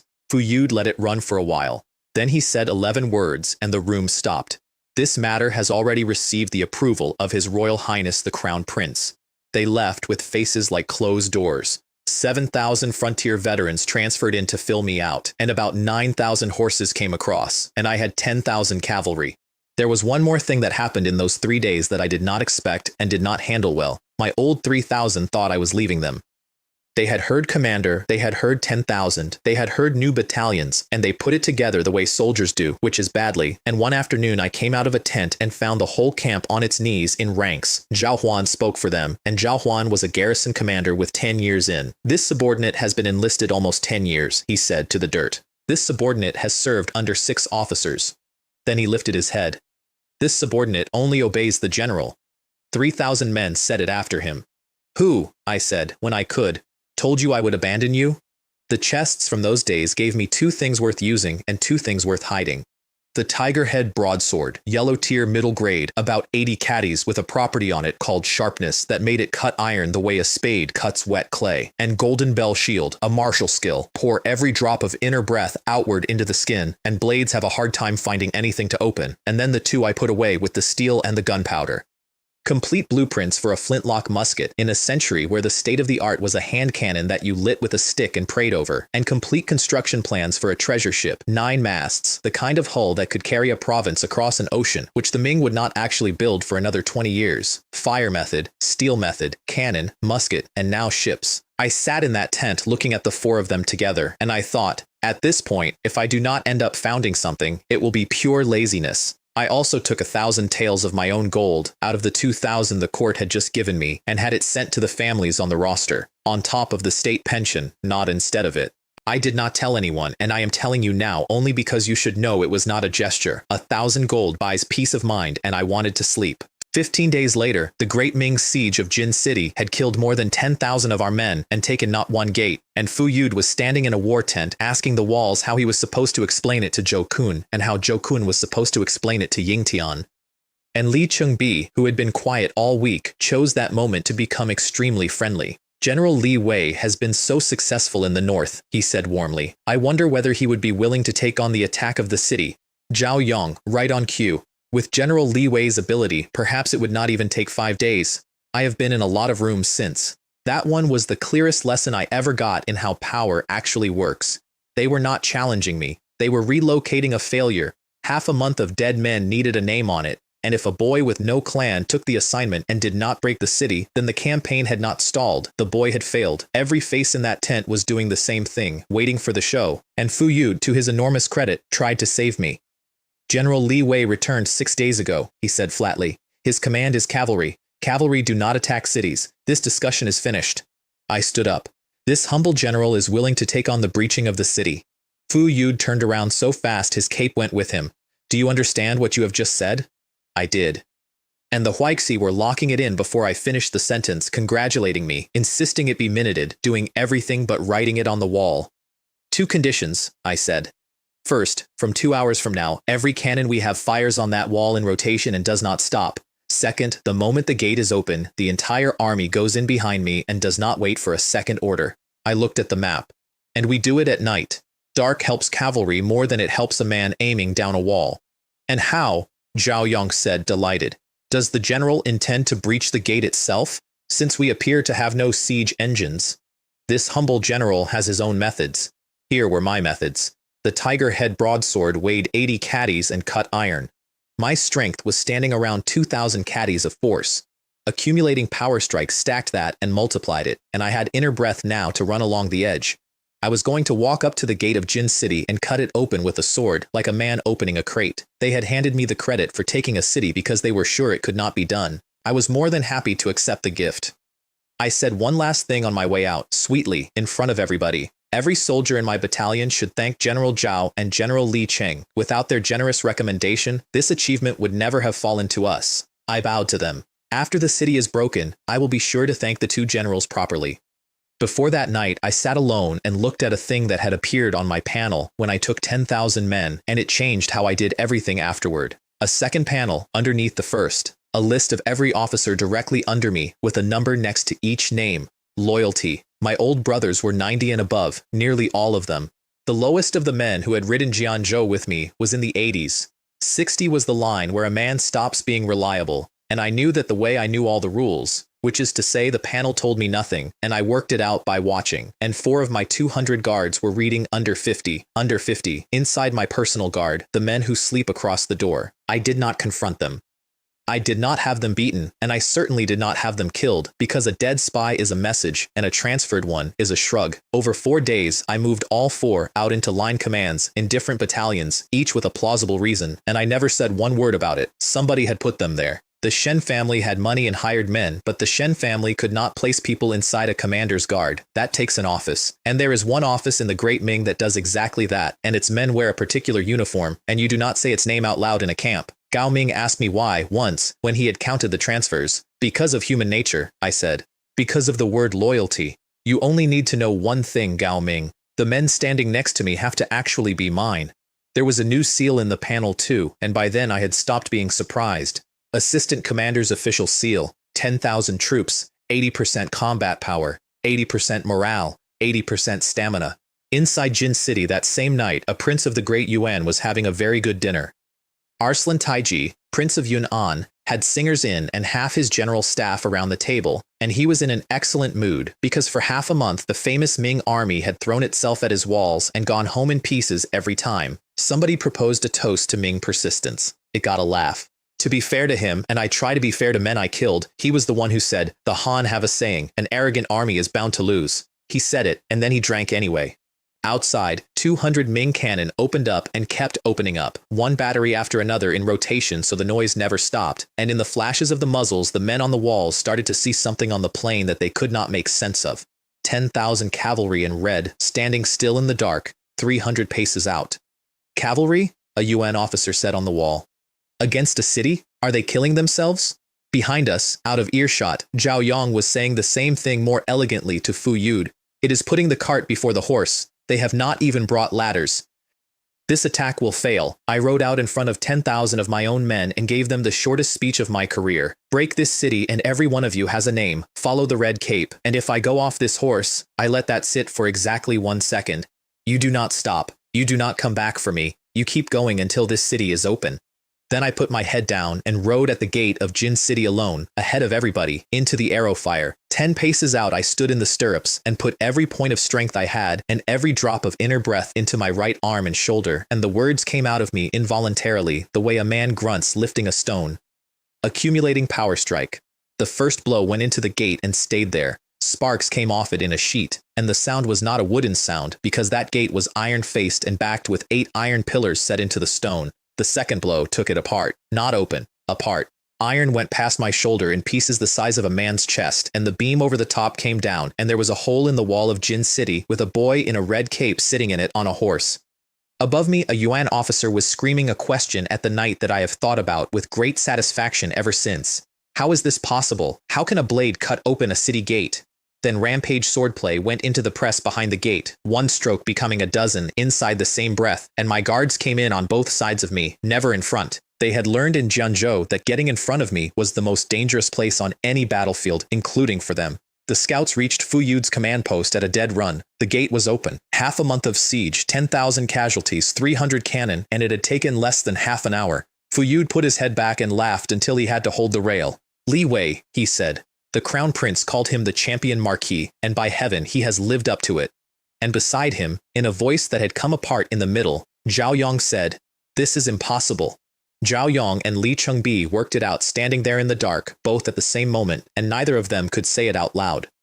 They had gone to enormous trouble to hand a boy a job they were sure would ruin him, and they had put the taking of a Yuan fortress city onto his record with their own mouths, minuted, in front of a duke. Inside the city, my horse was shot out from under me almost immediately. I came off it in a roll, and I did the fastest thinking of that night, which had nothing to do with fighting. Down in a crowd, with men on all sides, somebody was eventually going to notice that an 80 caddy broadsword does not go anywhere when its owner does. So on the way up, I put the tiger head broadsword into the storage space in one motion, with my body between it and everyone else, and came up holding the azure rainbow sword instead, which was a normal sword of normal weight and much better in a corridor. Being on foot made me worse to fight, not better. A man on a horse is predictable. He has to go where the horse goes. I went through those streets at 15 times the speed of the people trying to stop me, in the dark, and the survivors' accounts all say the same useless thing, which is that something moved through the formation. All attributes have broken through 2,000 points. Somewhere behind me, the Ming army came through the hole in the wall like water finding a crack. 15 days of being shot at from a parapet had done something to them.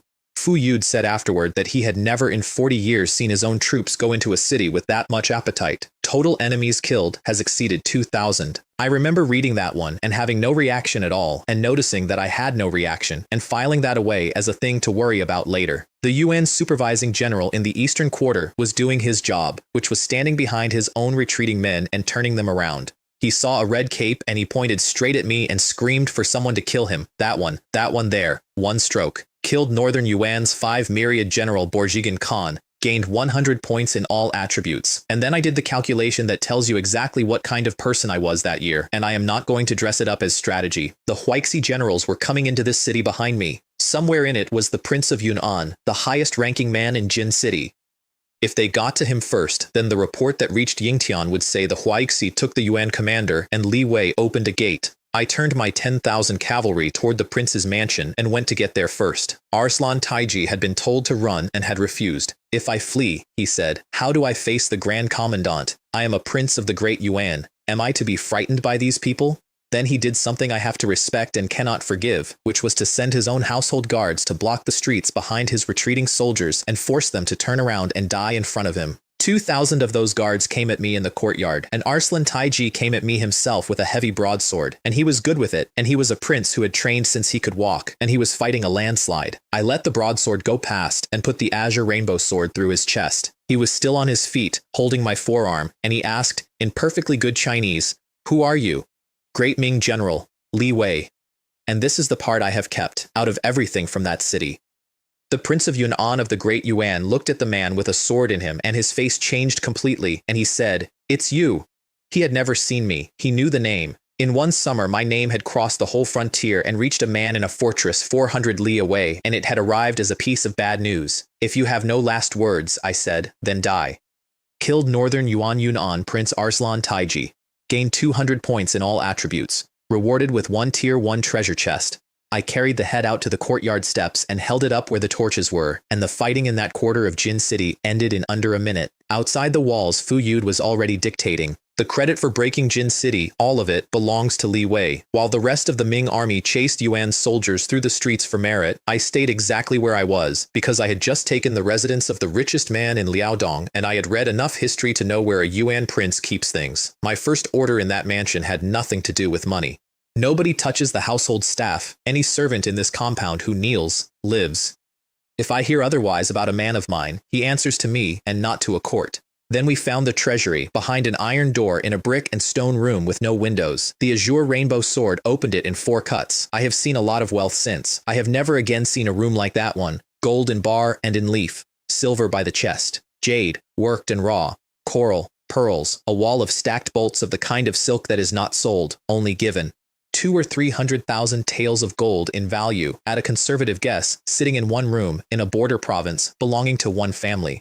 Now I understood why the Yuan lost China. I took about 70% of it, not all of it, 70. Leave nothing, and it becomes a scandal that has to be investigated. Leave a third, and it becomes a windfall that has to be shared out, and shared out windfalls do not get investigated by anybody. I was still deciding what to do with a jade screen when I heard shouting at the door and went to see and got a gift. Zhao Yong had arrived too late with his personal guards, and he wanted in. Tang Yi was standing in the doorway telling him no, and Zhao Yong had drawn his sword on him. "You are disobeying a superior officer," he was saying. "I can execute you here, where you stand." So I started clapping. I came out onto the steps still in what I had been fighting in, and I applauded him slowly all the way across the courtyard, and I put every ounce of admiration I own into my voice. "General Zhao, what a truly magnificent display of authority." He turned around with his sword still up and had no idea what to do with his face. And then I did the thing I am proudest of in this entire war, and I did not raise my voice once. "Brothers," I called out into the courtyard, where perhaps 2,000 of my men were standing around. "Every man in this battalion owes General Zhao Yong and General Li Cheng a debt. It was those 2 generals who recommended to the Duke that we be given the honor of breaking this city. Without their generous recommendation, this merit would have gone to somebody else entirely." 2,000 soldiers turned around and bowed to him as one. "Thank you, generals, for your recommendation." And while he was standing in that, I reached down beside the steps and lifted up the head of the Prince of Yun'an so everyone could see it, and the courtyard came apart cheering. They left like men leaving a fire. Zhao Yong did not put his sword away until he was through the gate, mostly I think because he had forgotten he was holding it. If I cannot beat a man, I thought, watching him go, I will simply infuriate him to death. Then I got Zhao Huan alone in the treasury room and gave him the order that mattered. "Split it. Every man in the battalion gets a share, down to the grooms." He was already nodding. "And the brothers who died, their share still gets counted, and it goes to their families with the pension. A full share, not half." Li Chengbi said something that night that got back to me eventually. He said, "If we cannot get at him openly, is there really no way to do it quietly? 400 li west, Xu Jing was having the worst evening of his life, and I would pay money to have seen it. Zhou Kun had just received a one-line note from the emperor, and the whole camp knew what was in it within an hour, because a grand general does not go that color quietly. Nearly a month in Liaodong, no progress, we are very displeased. Xu Jing stood up and swore he would have Kaiyuan in 10 days. He was still talking when the courier from Jin City came through the flap. Jin City had fallen, in one night, to the Daning border army, under the boy who was not from Huaiqi. There is a report that Xu Jing suggested holding the news a day or two before forwarding it, for reasons that were explained at some length, and did not survive contact with Zhou Kun, who said in front of everybody, "Does the Yongchang Marquis wish to wait until His Majesty issues a decree of punishment instead?" In Daning, meanwhile, Chu Fu and Wu Qiang and Zhang Bo sat around a table and behaved disgracefully. "Did you see Xu Jing's face?" Zhang Bo said, when they read it out. They enjoyed themselves for about an hour. Then Chu Fu put his cup down and said the thing that was actually true, and the other two stopped laughing. "He has just taken a fortress city that the Huaixi could not take in half a month, and every man in that camp knows it." He looked at both of them. "Li Wei will be excluded and targeted, and it will not be for a season. It will be for the rest of his life." The council after Jin City is where I finally understood how deep the rot went. They went around the tent taking casualty reports. Then it was my turn. "Under 2,000, I said. "Roughly 1,000 dead, roughly 1,000 wounded." There was actual laughter. "General Li Wei is truly too good at reporting achievements," Zhao Yong said. "You broke a fortified city with cavalry. Your casualties are at least 5,000. Anyone who has ever taken a city knows that. And I want you to understand the accusation underneath the sneer, because it was not about vanity. If you report 1,000 dead when you lost 5,000, then 4,000 men's consolation payments go out of the ministry and into the pocket of whoever filed the number. That is the standard fraud. That is what he was assuming, because it was what he knew. So I did not get angry. I asked a question, quietly, in a tent with a duke in it. Do the generals believe that I, Li Wei, would underreport my own dead in order to take the money meant for their families? I let it sit there. Whether other men do such a thing, I would not know. But I could not do a scoundrel's work like that. Nobody in that tent could look at anybody. "I invite the Grand Coordinator to audit my battalion," I said to Fu Yud. "Name by name, today, if he likes." The official count came back the next day. 2,158, 1,075 dead, 1,083 wounded.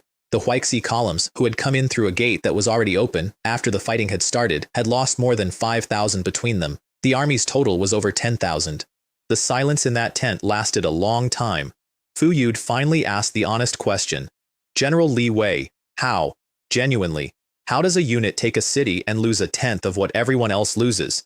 There is a true answer to that, and I could not give it. The true answer is an official seal that nobody else can see, adding 80% to the combat power, the stamina, and the morale of every man under it, which means my soldiers were fighting fresh in the 4th hour while other men were staggering, and men who are not staggering do not die. So I gave the other true answer, which was also true. A sergeant who does not shirk death, and soldiers who do not fear it. Every time we charge, I go first. The men know where I am. They do not have to wonder.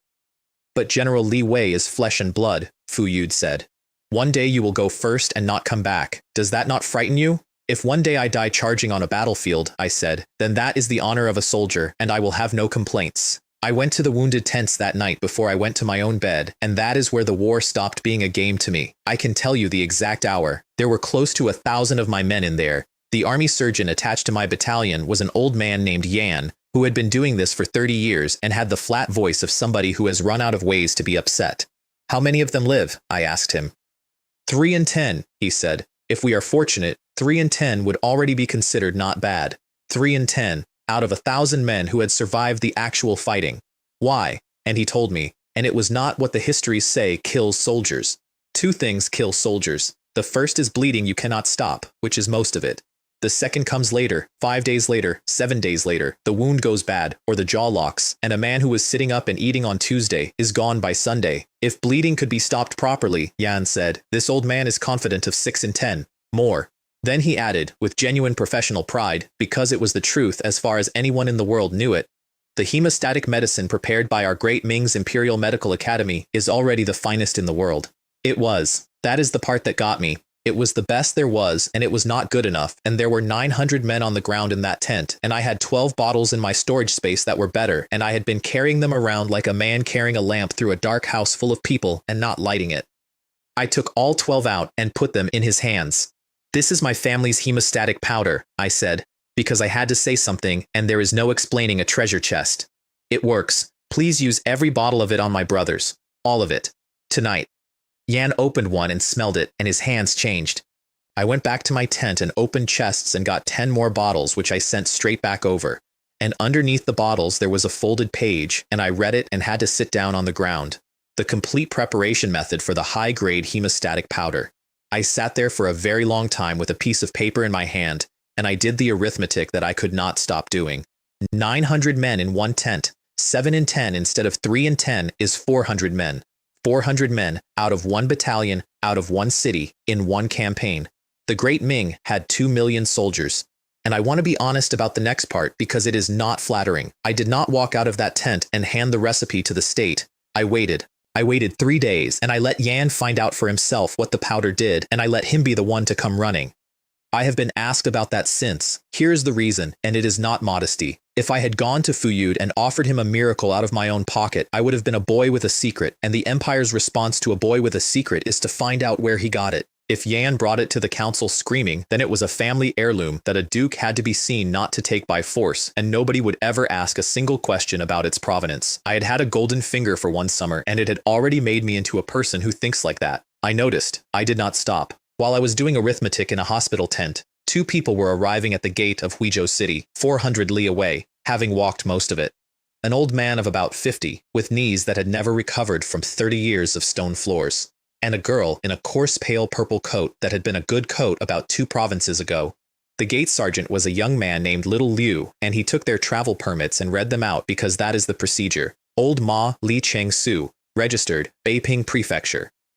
My young master has been serving in the army in Daning for almost a year, the old man said. We have come to find him. And Little Liu, who was a decent man in a bad job, tried to let them down as kindly as he could. The Daning border army had been in the field all summer. Its losses were beyond counting. The roads east were closed by the war and would not open before winter. And, unspoken, sitting there in the middle of everything, do you have any idea how many old men have come to this gate this year looking for a boy? The old servant nodded through all of it, patiently, and then he said, then at least this old man can take his young master's body home for burial. Uncle, Little Liu said, what is his name? Perhaps I can ask. My young master is named Li Wei. Everything at that gate stopped. Little Liu told me later exactly what he thought, which was that this was some sort of test. And then he looked at the 2 of them, the ruined coat and the bad knees and the dust, and he changed his mind, because nobody sets up a joke by walking 400 li. Uncle, he said, you truly are General Li Wei's family? The guards were crowding round. Somebody was already running for the officer, and old Ma stood there in the middle of it not believing a word of any of it, while a soldier explained to him with great enthusiasm that out on the Jianzhou grass, mothers used his young master's name to make children stop crying. Impossible, the old man kept thinking. No matter how you turn it over, impossible. Li Chengsu did not say anything at all. She had put her hand over her mouth. Little Liu, being 20 and human, immediately began wondering out loud whether an introduction might be arranged, and whether a man who had helped General Li Wei's family might perhaps be considered for a transfer into General Li Wei's command. And old Ma, who had spent 30 years in a merchant household, understood that dialect perfectly, and said, of course, you have been very kind. They did not go in that night. They took a room outside the wall. And in the dark, up against the ditch, a dozen men who had come north from Beiping with a copy of an enlistment record sat and watched the gate. Going in tonight would be conspicuous, one of them said. We enter tomorrow with the morning crowd. Back in Jin City, the generals were arguing about what to do with 100,000 people we had just conquered, and the answer they wanted was the usual one. Every UN household in the city, said one of the Huaixi commanders, confiscate the property, execute the family. You have to understand what Liaodong actually was. 99 in 100 of the people in that province were Han. They had been there for centuries. The Yuan had ruled them as the bottom class of a 4-class system in their own country, and the ones in the city with Mongol names were the tax farmers, the garrison families, the men who held the registers, and also the clerks, and also the horse doctors, and also several thousand people who had done nothing except be born. Fuyud killed the proposal flat. There are UN officers serving the Great Ming in this very camp. Are we killing them too? Then he asked the room for something better, and I gave him one. Let the city's own people name them, I said. Open a court in the square, and let anyone in Jin City bring a charge against any man who abused them under the old administration. The ones who are named and proven are executed in public where everyone can watch it. Everyone else becomes a subject of the Great Ming under the Great Ming's law with the same protection any of us has. I could see him working through it, so I said the rest. They watch us kill the men who hurt them instead of watching us kill everyone. In 2 years, they will be Ming. In 20 years, they will be Han, and they will not remember being anything else. I shrugged. It is our own national policy. We are just doing it on purpose for once. He adopted it that afternoon. And after that, I said, send officials, real ones with brushes. An army can take a place and hold a place. An army cannot govern a place, and every day we try, we make it worse.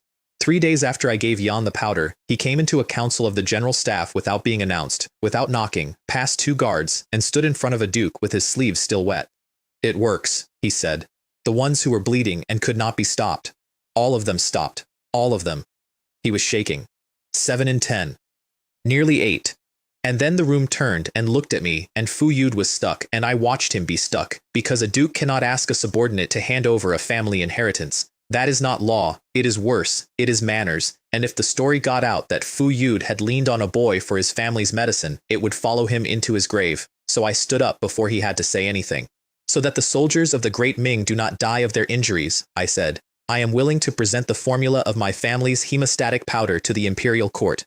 Fu Yud came out of his chair. General Li Wei, whatever you wish to ask in return, ask it. I will carry it to His Majesty myself. I ask for nothing, I said, and I took the page out of my robe, already copied out in a clean hand, because I had written it 3 days earlier and had been carrying it around waiting, only that the men fighting on the Great Ming's battlefields get to live. Then Fu Yude, Duke of Ying, Deputy Grand General of the Northern Campaign, a man who had been killing people for the Emperor since before my body was born, came out from behind the table and bowed to me, deeply, all the way down.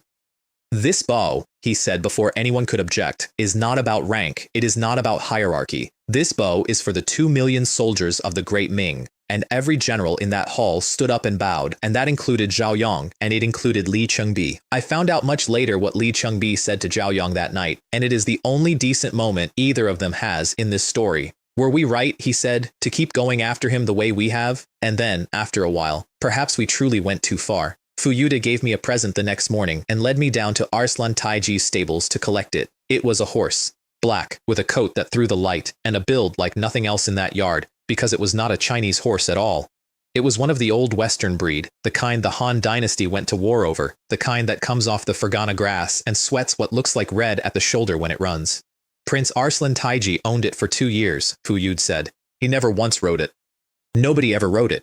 2 grooms were needed to hold its head while I got on, and the moment they let go, it went up and came down and went up again and put its back into shapes I did not know a horse could make. I stayed on. At that point, I weighed considerably more than a person and hit that saddle like a dropped anvil. It fought me for a full minute. Then its front legs went out from under it, and it stood there with its sides going, and turned its head around to look at the thing on its back with an expression I can only call reconsideration. Wu Feng, I said. His name is Wu Feng. Fu Yud laughed out loud because he knew his histories. Wu Feng was the name of the black horse of the hegemon of Western Chu, who could carry a mountain and who at the very end would not cross the river. Then I hope, he said, that this Wu Feng becomes famous across the world because of your name.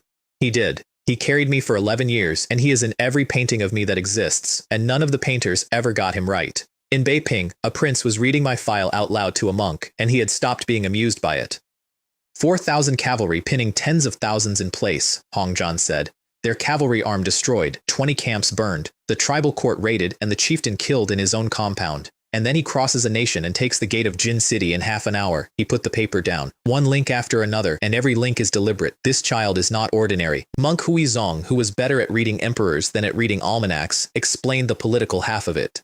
His Majesty was not rewarding a hero. He was building a counterweight, and if this campaign went the way it was going, Daning would stop being a garrison and become a full regional command, and someone would have to hold it. And then Hong Zhan said the thing he had never said out loud in 11 years. You told me my eldest brother's life would not be long. I believed you. His hands were flat on the desk. But if my eldest brother is here, then I have no opportunity at all. None.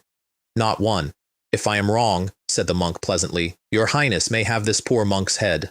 Then Hong Zhan took out a slip of paper he had copied from the military register in Daning, with 8 characters on it.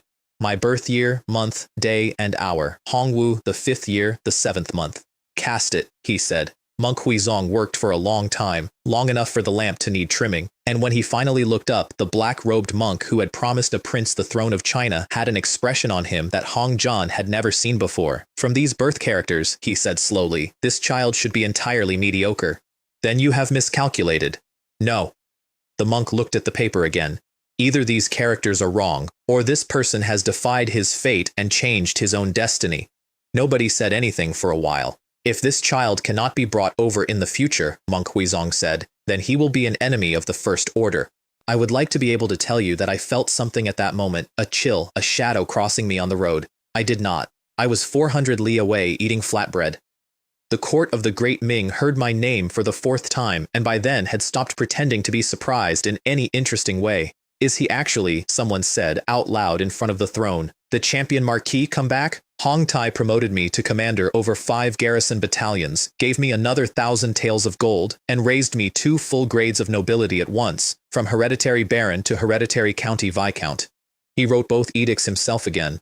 Nobody objected out loud because there is a particular arithmetic that shuts a court up, and it went like this: less than 1 year, from a private soldier with a forged age to a general of 10,000 and a viscount of the realm. Afterward, the emperor and his son stayed behind and talked about maps. Liaodong would be folded into Daning. The 17th prince would be sent to hold it when he came of age at 18. A new military commandery of 100,000 men would be raised, largely out of surrendered Yuan troops, because that is what you do with soldiers, you do not waste them. And the military commissioner of it, Hong Tai said, thinking out loud. Perhaps in time, that will be Li Wei. His father did not answer for a moment. The 17th, the old man said instead. And the 12th. Do you remember? Out of all of them, those 2 were the closest to my Hong Lian when they were small. He was looking at the map and not seeing it. They were the ones on the roof with him. Father, I want to see you in the dragon robe, Hong Kong said. I want to live to see Tyre put it on and sit down. That is all I want now. And the record of that evening ends with a line written by a secretary who was in the room and understood exactly what he was watching. They were, at that moment, just an ordinary father and an ordinary son. Now, Kaiyuan City. I am going to be honest with you about Kaiyuan, because I have told this story a number of times, and I have noticed people waiting for the clever part. There was no clever part. I rode around to the back gate with 8,000 cavalry while Su Jing was throwing himself at the front, and I cut the gate open with a sword, again, exactly the way I had done it at Jin City.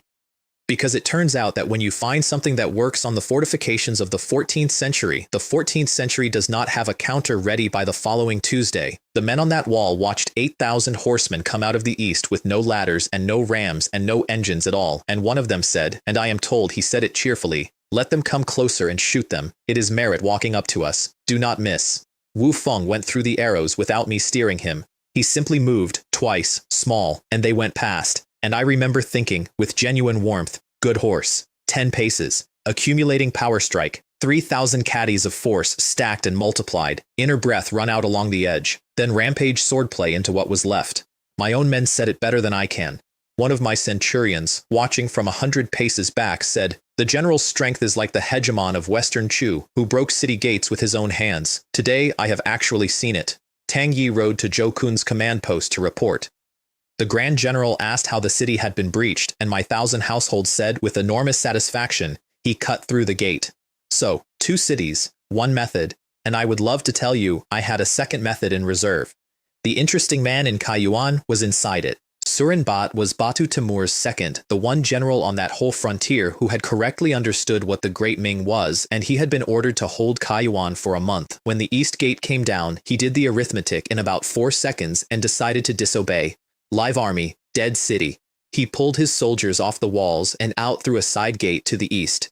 And to cover the withdrawal, he drove the city's laborers up onto the parapets, unarmed, unarmored. Men who had been carrying stone an hour earlier put up on a wall to be shot at so that the professionals could walk out of the back. Xu Jing came over the western wall into the teeth of what he assumed would be the Yuan main force and found bricklayers. He stood there in the middle of it, genuinely unable to work out why the defense had collapsed, and it took his staff most of an hour to explain, and he never did quite believe it.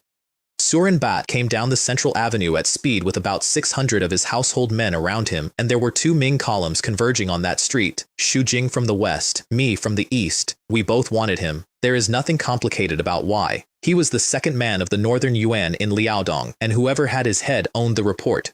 There was a shield wall across the avenue, and I took it out with one blow, accumulating power strike into a locked line of a dozen shield bearers, and they went backward off their feet in a fan, all of them, like a wet block dropped from a height. But he had 100 paces on me and a crowd between us, and Xu Jing was closer, so I stopped. I pulled Wu Feng up in the middle of a street fight, laid the broadsword across the saddle in front of me, and took out the treasure-carved bow. He must have felt it. That is the only explanation, and men who have been in enough battles will tell you it is a real thing. In the middle of a running retreat, with his own guards packed around him, Surinbat turned his head and looked back down that avenue through a gap in his own ranks and found me looking at him.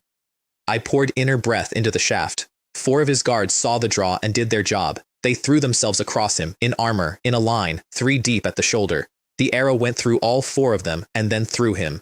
He was on the ground for a few seconds before he died, and the man who reported it said he was not frightened, he was confused. He kept trying to ask what kind of strength, what kind of bow. Killed Northern Yuan Main General Surinbat. Gained 150 points in all attributes. Rewarded with 1 tier 1 treasure chest. Xu Jing came around the corner from the west at a dead sprint just in time to see the body go down, and he did not know who had done it, and he shouted out in real joy, "Who loosed that arrow? A great merit will be recorded for him." Then he saw the red armor at the other end of the street, and the black horse, and the man lowering the bow. His own aide wrote afterward that his face was the face of a man who has had a piece of meat taken out of his hand. Host's attributes have all broken through 3,000 points. He came and found me after, and opened with the coldest voice he had. "You. Are you Li Wei? May I ask who you are?" Now, I knew perfectly well who he was. Everybody north of the Huai River knew who Xu Jing was. But there is a particular pleasure available to a man who is technically junior and factually untouchable, and I have never had the character to refuse it. "I arrived rather by coincidence," I said helpfully, "and I happened to see General Xu Jing leading his army against the walls in a hard fight. So I broke the city." I bowed. "There is no need for the general to thank me." Which is when Wen Liang hit me. Wen Liang was the son of Wen Qiao.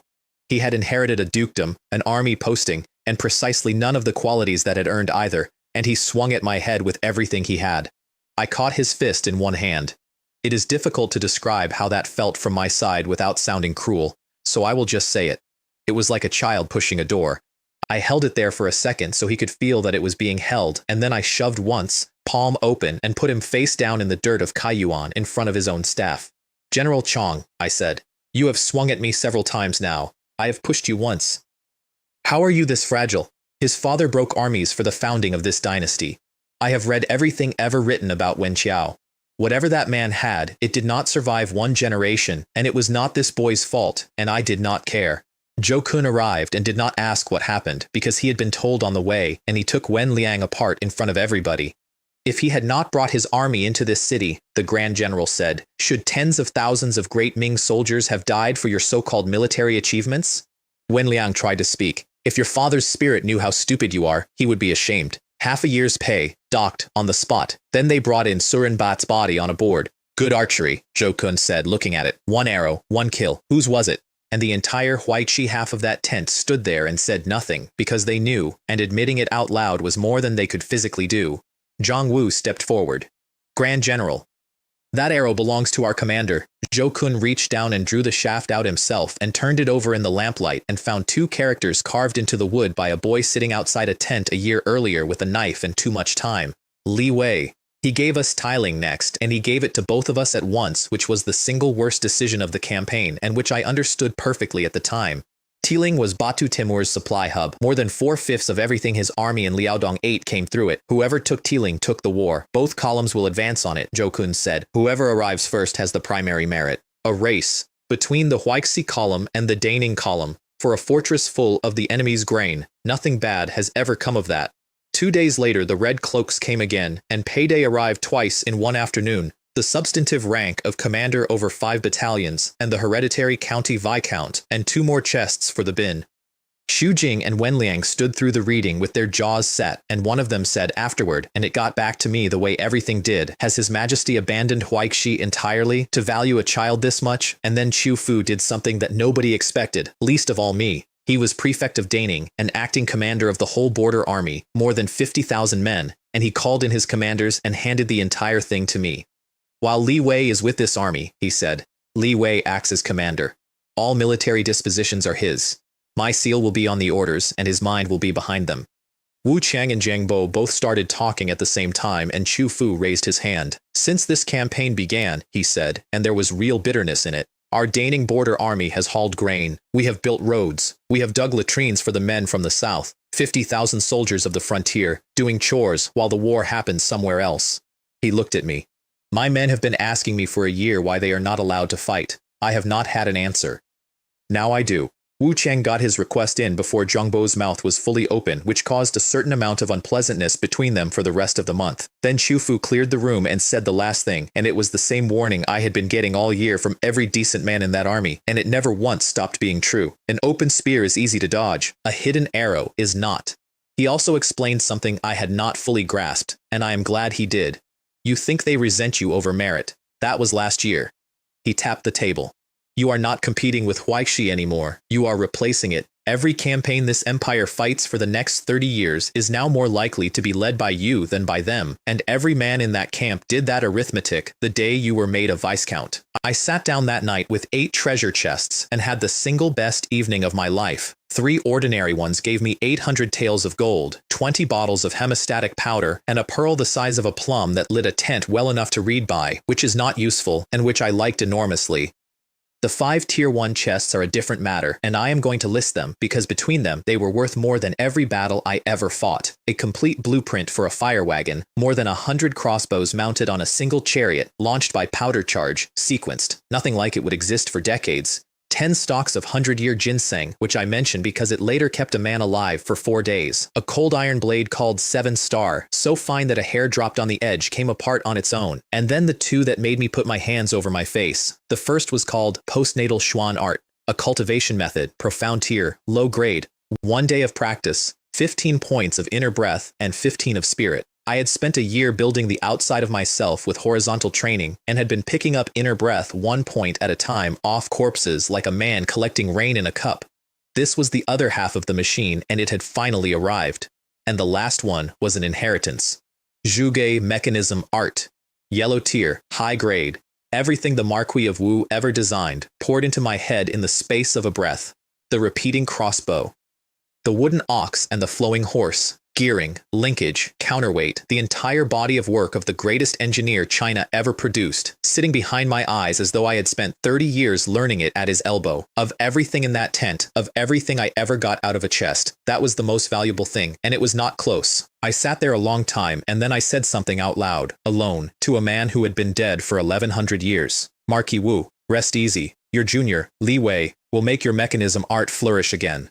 Then I gave my 2 old fine steel sabers to Gao Ming, who took them and went straight out of that tent to walk the horse lines and tell every single man in the battalion that the general had bestowed these 2 weapons upon him personally, and they were his now. And I made a note to teach horizontal training to my guards, all 200 of them, which was the first genuinely far-sighted thing I did that year, and which I did entirely for a selfish reason. 200 men who are each 3 times as strong as a man is a very large increase in how hard I am to kill.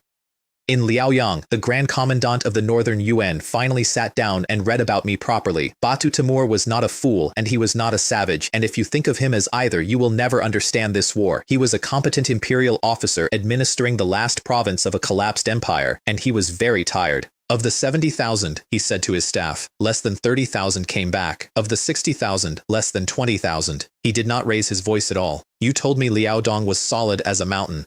The Jianzhou answer to his summons arrived that same week, written by Erdani Bagatur's son Shikajinu, in blood, on cloth. Our people are slaughtered. Our grain is burned. Our clan father was killed in his own court by a Ming general. We cannot march this year. We will avenge it when we can. Batu Timur gave them 5 months and a threat, and then he opened the file on me and read it through and crumpled it in his hand. The Ming kingdom, he said. How do they keep producing generals like this? His officers offered him the comfortable answer, which was the one everybody north of the wall had settled on. The surname, Li. He must be of the imperial house. That is the only way a boy commands 10,000. And Batu Timur looked around at them and asked the question that actually kept him awake. And if I tell you, he said, that this Li Wei is not of the imperial house at all, that he is a commoner, that he was a private soldier 14 months ago, what would you do then? Nobody answered him because there was nothing to say. That is the whole thing. That is the entire difference between those 2 empires in one sentence. In the Great Ming, a peasant could take 5 heads and be made a squad leader, and take a general's head and be made 1,000 household, and take a city and be made a viscount, and every soldier in that army knew it because they had all watched it happen to me that year. In the Great Yuan, power belonged to the men it had always belonged to, and their sons after them, and a talented commoner was a resource to be used and never a man to be promoted. One of those systems was on the way down and the other was on the way up, and the man in Liaoyang could see it perfectly, and there was not one thing he could do about it. And then there was a rabbit. I want to be clear that I was not there. This is the most famous thing I ever did in the Great Ming, and I heard about it 4 weeks late from a courier. They did it in Fengtian Hall, in open court, the emperor on the throne, the crown prince beside him, and the entire senior government standing there watching an imperial physician and an imperial guard officer with a white rabbit on a lacquered tray and a short blade. They cut it, properly, deep enough that it would not have stopped on its own. Then they put the powder on, and the whole court of the Great Ming stood in silence and watched. And in something like a dozen breaths it stopped and closed and scabbed. Dai Sigong, the first physician of the empire, was the man who had personally formulated the wound medicine the army was currently using. He was old, and he was proud, and he had every reason on earth to find a flaw in it. He knelt down on the floor of Fengtian Hall and staked his life on it out loud. This medicine far surpasses the wound medicine formulated by this old subject, he said. This is the greatest hemostatic medicine of the age. 4 or 5 in 10 to 7 or 8 in 10, that is what he told them it meant. Across an army of 2 million men, for as long as the dynasty lasted, and the emperor of China, who had been a starving orphan and then a bandit and then a soldier, who had watched more friends die of wounds 5 days after a battle than in any battle, was more moved by a rabbit on a tray than he had been by the fall of Jin City. Heaven, he said, blesses our Great Ming. Then Hong Tai stood up and proposed the thing that made me and ruined me in the same sentence. Promote him to hereditary earl, he said, which is the watershed. Below earl, you are a decorated officer. At earl, you are a noble of the realm, and you do not kneel to the monarch, and you do not bow to your superiors ever again. 5,000 taels of gold, 300 picals a year, a mansion. And then he reached past every founding general of the dynasty, past men who had been fighting for his father since before he was born, and took down off the shelf the one name that no Han soldier is ever given. Champion. The name of Yang Wuji. The one who went out into the steppe at 20 with a small force and broke the Xiongnu and made the sacrifice at Wolf Jukshu. For 1,500 years that word has meant one man, and it is the highest thing a Chinese general can be called, and it had not been given to anybody since. By presenting this divine medicine, Hong Tai said, countless soldiers of our Great Ming for generations to come will receive the grace of life from it. This merit is too great to be measured in rank. Champion County Earl. Published to the entire army by the Crown Prince's specific instruction so that everyone would know why, and the court's reaction, once the shock wore off, was instantaneous and entirely predictable, and I still laugh about it. 17 years old, somebody said thoughtfully, in the middle of Fengtian Hall. I wonder whether he is married yet. My daughter is 16. The emperor got there before any of them. He said it to Hong Tai that evening, casually, the way he said all his most calculated things. Li Wei is remarkable. Do you not want to hold him completely? And when his son did not answer, Yunling, he is worthy of Yunling, is he not? Yunling was 12. She was Hong Tai's legitimate daughter, born of Wen Shulan, which made her the granddaughter of the god of war of the founding army on one side and of the emperor of China on the other. Hong Tai said he would consider it in 2 years and went home, and made the mistake of mentioning it to Madame Shu. She did not argue, she agreed enthusiastically. And then she suggested gently that perhaps Yunling was not the right one, that Yun Ying was also legitimate and closer in temperament, and would the crown prince like her to handle the screening of candidates herself, since these things are properly a woman's business. Yun Ying had been raised in her household. Yun Ying was frightened of her. Hong Tai, who was a good man and an exhausted one, said yes and handed her the whole thing and never noticed that a battle had taken place in front of him. She had won that round in about 90 seconds. I want to show you 2 more things in that palace, and then I will leave it alone. The first, Madame Shu, alone with her son, with the pleasant face off. Li Yunxi is a legitimate son, she told the boy. You are a concubine's son. Do you understand what that means? It does not matter how clever you are. Until my position is rectified, we are illegitimate, both of us, forever. And then, because he asked why it had never been rectified in 10 years, Huixi. It is Huixi. They will not allow it. That woman has been dead a decade, and they still will not allow another to take her place. She smoothed his collar. Whoever stands in your way, whoever reaches for your position, mother will kill them.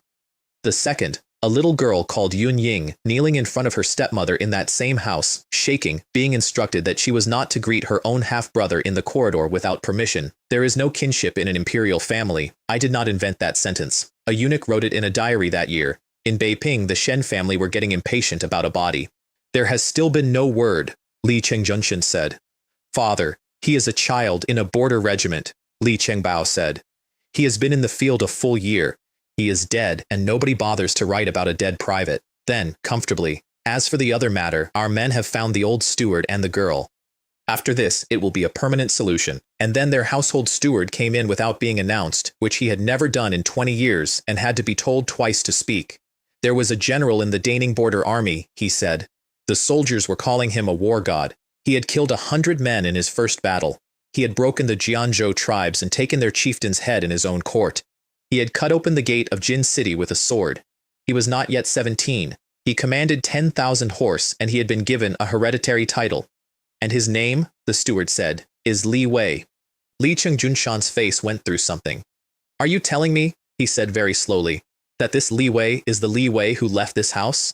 And then the most extraordinary thing happened, and I have thought about it a great deal, because it is the reason they never once tried to make peace with me while there was still time. They talked themselves out of it.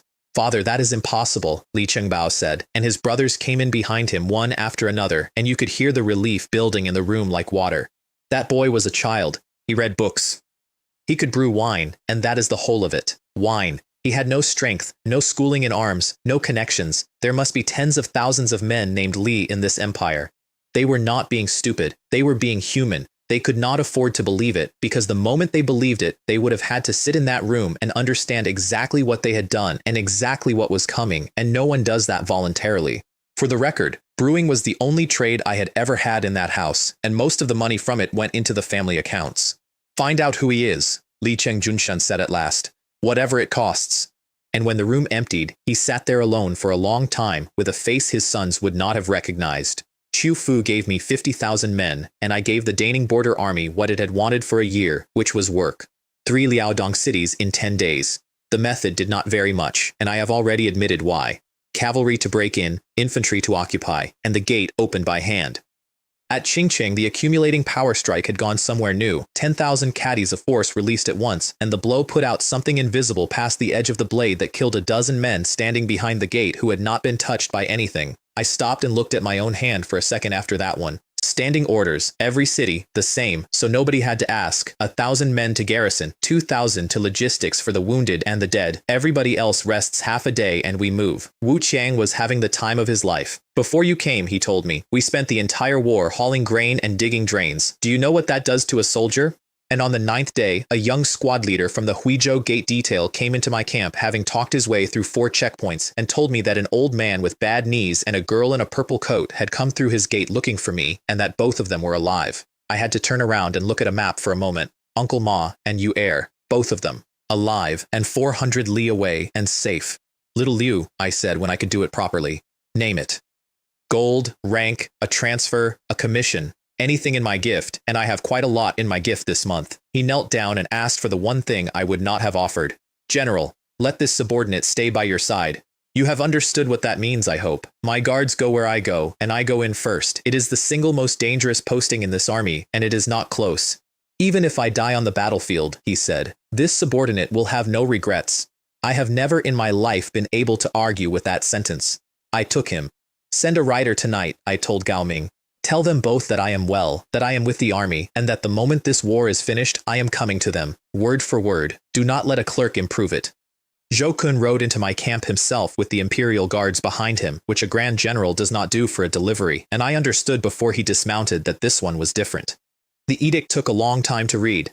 The medicine, verified before the throne. Hereditary Earl, 5,000 taels of gold, 300 picals a year. A mansion in Daning Prefecture City with 20 maids and 20 servants attached to it.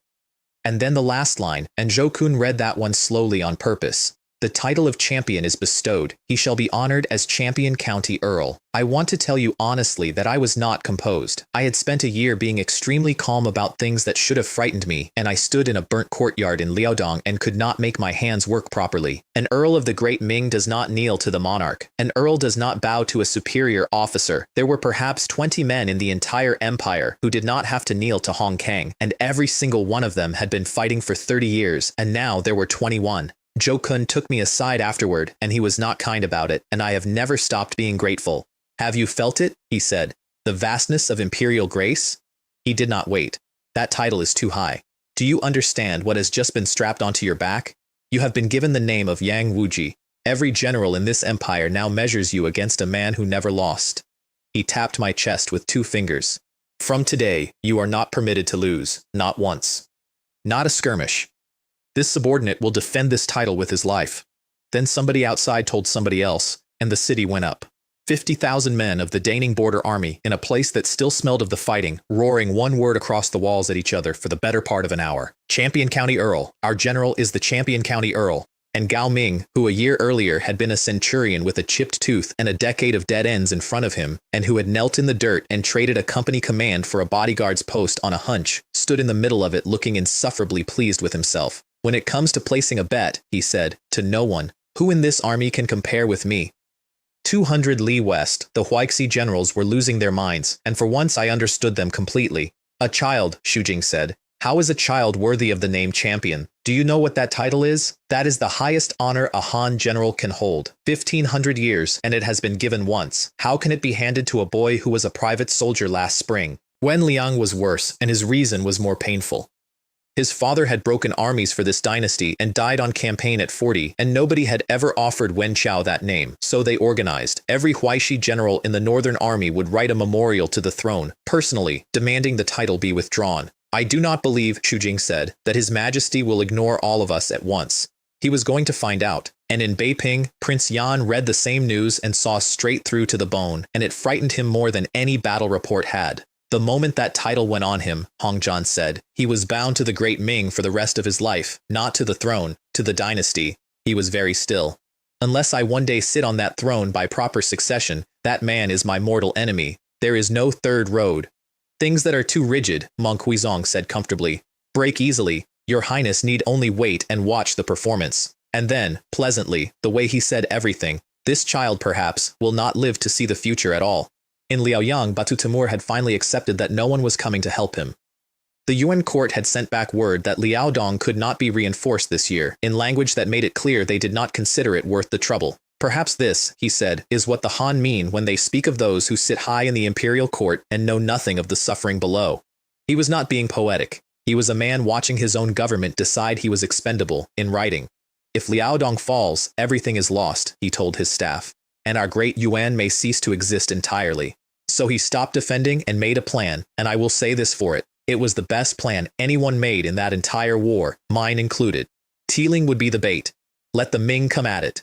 Let them want it, because they would want it, because it held 4/5 of his grain. Let the Huaixi column race in first, which they would, because Zhou Kun had made it a race, and then take his last 100,000 veterans, under his deputy, the Prince of Liaodong, and close on them. There is a post house outside Huizhou where 2 people were having a conversation I would give a great deal to have heard from inside the room. Old Ma had made up his mind to ask her the hard question because he was 50 and thorough and he did not want it sitting there later. Girl, he said, if the young master is dead, I am an old man and I have nothing to lose and I will spend what is left of me taking revenge on the Shen family for what they did to him. He looked at her. You are a daughter of that house. Where will you stand? She did not need to think about it. That is the part he told me about 4 times over the years. I will be with Uncle Ma. And then she pushed her sleeves up to the elbow so he could see her forearms, and he stopped asking. I had known. Not all of it. I had known enough to hate that house. In the Shen family, she said, I was worth less than an ordinary maid. In 14 years, Brother Li Wei is the only person in that house who ever treated me as a person. Then somebody knocked on the door. 4 men in servants' clothes came through it with knives already out, 2 for the old man and 2 for the girl, and they did not say anything at all, which is how you know. The Ming soldiers who had been quietly attached to that post house for 3 days came through the window and the back door at the same time. 3 of the assassins died there. The 4th got his jaw shut on something before anyone could reach him and was dead in under a minute. Little Liu's sergeant looked at the body for a while. They are death warriors, he said. Somebody paid for death warriors. To kill a servant and a girl. Then they brought in the box, and this is the part that undoes me. I had sent the imperial edicts to old Ma. All of them. Every scrap of paper the throne had ever given me, because there was nowhere else in the world I wanted them, and there was nobody else who would care. Old Ma could not read a word. So Li Chengsu sat down on the floor of a post house next to an old man with bad knees and read them out loud one after another, the whole ladder, in order. Squad leader, chief 1,000 household, garrison commander, assistant commander, county baron, commander, county viscount. She had learned her characters from me in a courtyard when we were both children, and nobody in that house cared enough to stop it. Old Ma did not react to any of the titles. He sat there while a war's worth of promotions went past him, and he did not move once, and then at the end of it he put his face in his hands and cried like something had broken, and the only thing he said was this: "Good, good, it is good that he is alive." That is the whole of it. That is the only part of any of it he ever wanted. Later, when they explained that the title was hereditary, that it would pass to my sons and their sons, the old man made them say it twice, and then he nodded and could not stop. "Descendants inherit," he kept saying. "Descendants inherit." And then little Liu, who had been saving it, told them there was one more, dated 8 days ago, and that the young master was not a viscount anymore, champion county earl. They were escorted to Daning Prefecture City under guard, to a mansion with 20 maids in it that belonged to a boy neither of them had seen in a year and a half. 3 months after Kaiyuan we had taken 17 cities. Xu Jing's column had taken 14. Wu Qiang was so pleased he had started making a small carved mark on his saddle for each one, and I sat in my tent with a map and could not make myself be happy about any of it. "Something is wrong," I said. Wu Qiang laughed at me. Zhao Huan did not, because Zhao Huan had learned. "Say it," Wu Qiang said, humoring me. So I laid it out, one piece at a time, and I watched his face change halfway through. "Every city we have taken since Qingcheng has been garrisoned by recruits, not veterans. Boys in bad leather with a week's grain in the stores and no cavalry attached. 14 cities in a row." I put my finger on the map. "Where are Batu Temur's elite troops? He had 200,000 armored men in this province. We have killed perhaps 40,000. So where are the rest of them?" Nobody answered. "Second thing, Batu Temur is not stupid. He is the best commander the UN have left, and he knows perfectly well that once the cities around Tiling are gone, Tiling cannot be held. He has known that for 2 months, and he has done nothing to prevent it." I looked up. "A competent man does not let you take the outworks of his supply hub for free, unless he wants you standing in front of it." Wu Qiang had stopped smiling. "He is not defending," I said.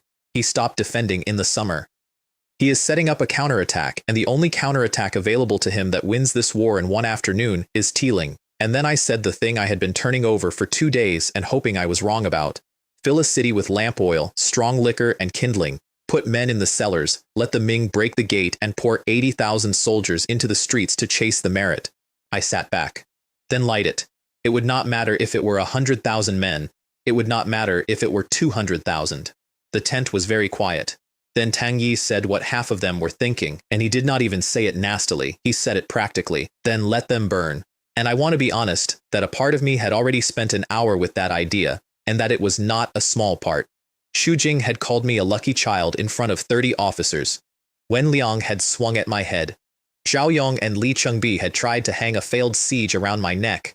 If the Huaixi column went into Tiling and did not come out, then every obstacle in my professional life would be resolved in one evening by somebody else's mistake, and no man alive could prove I had known. "No," I said. "Commander, if I know this and I do not tell them, and 80,000 men die who did not have to, then that is not their fault anymore. It is mine." I was already reaching for a brush.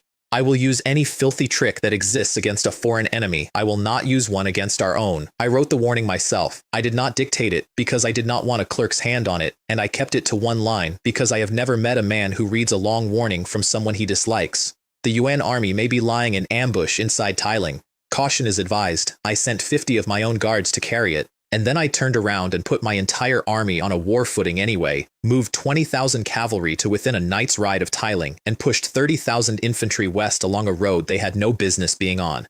Because I had also done that arithmetic, and I knew exactly how much weight a sentence from me carried in Wen Liang's tent. None. He was drinking when my man arrived. His whole camp was.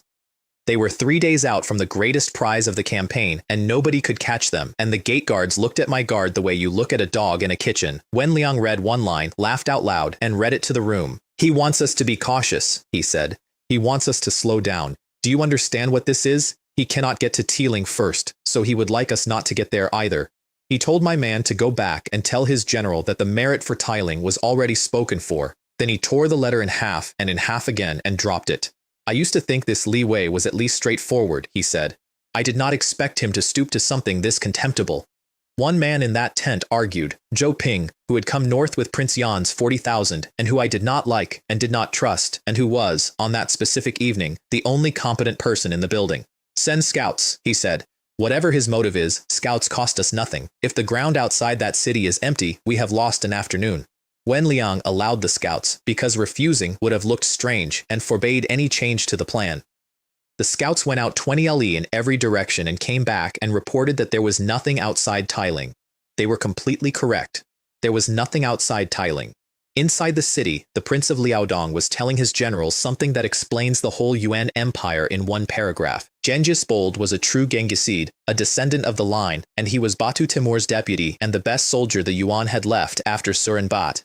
He assembled his commanders and informed them, without apology, that their families were already in Liaoyang and would remain there until the operation was complete. Not against desertion, none of those men would have deserted. Against a leak, against one careless word in one tent. Then he gave them the plan. 150,000 men, 50,000 of them newly conscripted, and most of those Han, and their entire role was to be inside Tailing, defending it hard enough that the Ming would believe it, not to hold, to die convincingly.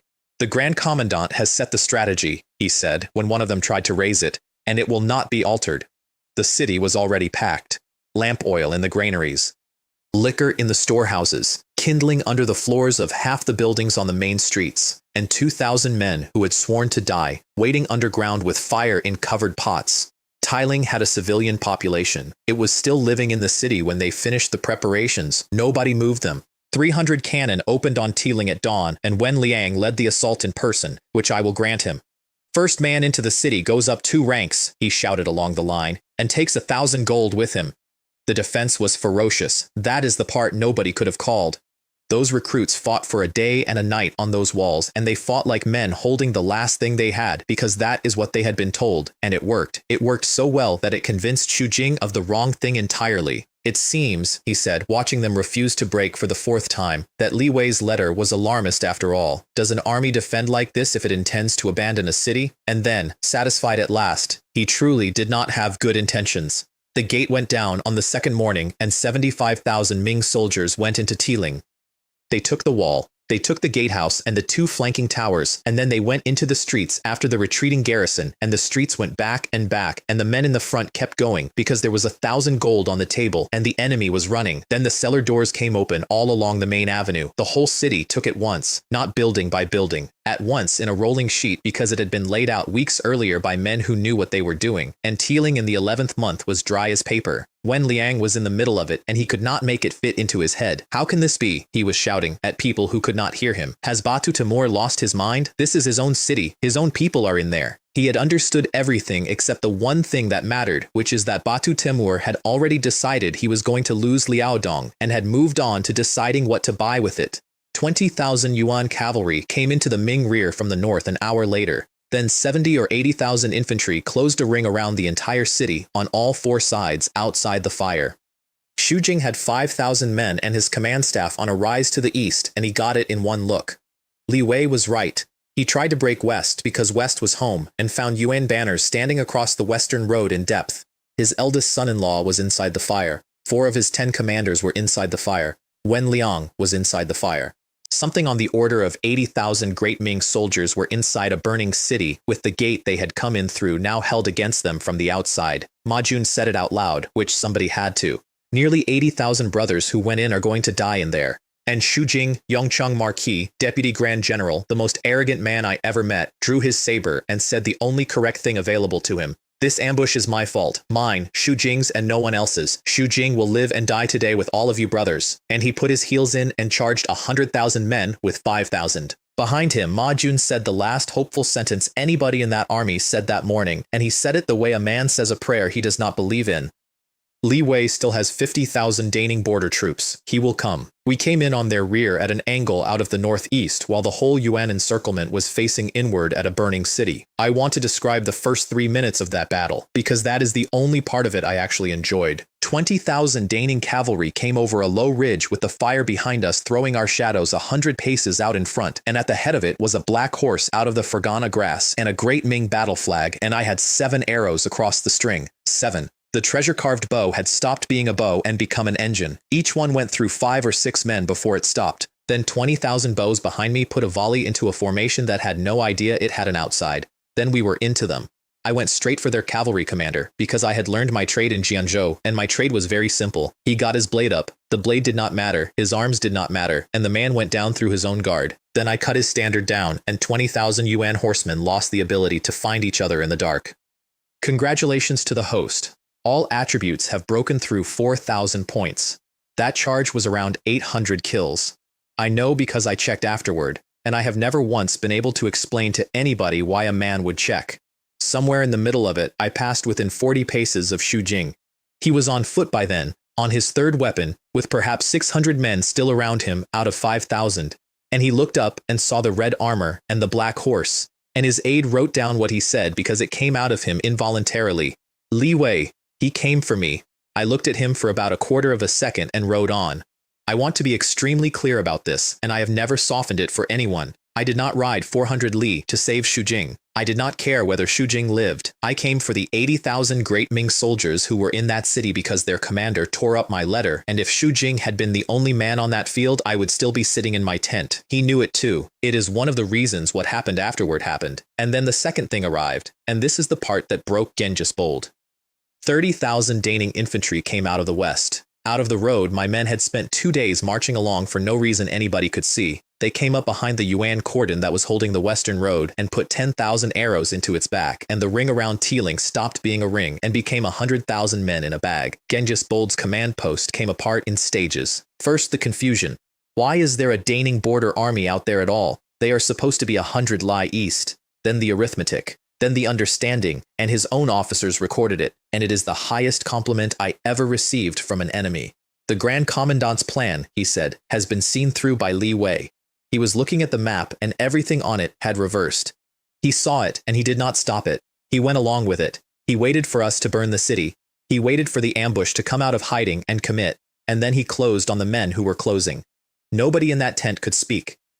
If this Li Wei truly saw the whole of it, Genghis Bold said, then my great Yuan has an enemy the like of which it has not had. Xu Jing watched it develop from the ground with his own blood running into his eye, and he had been fighting for 30 years, and he saw the shape before most of my own officers did. One link into the next, he said. One link into the next, all of it. Li Wei. He genuinely has the talent to command. We got them out of Tiling through the north gate, which we took from the outside and held open for 6 hours. I will not give you a number for how many did not come out. There is a number, and it is in the record, and I have never once said it out loud.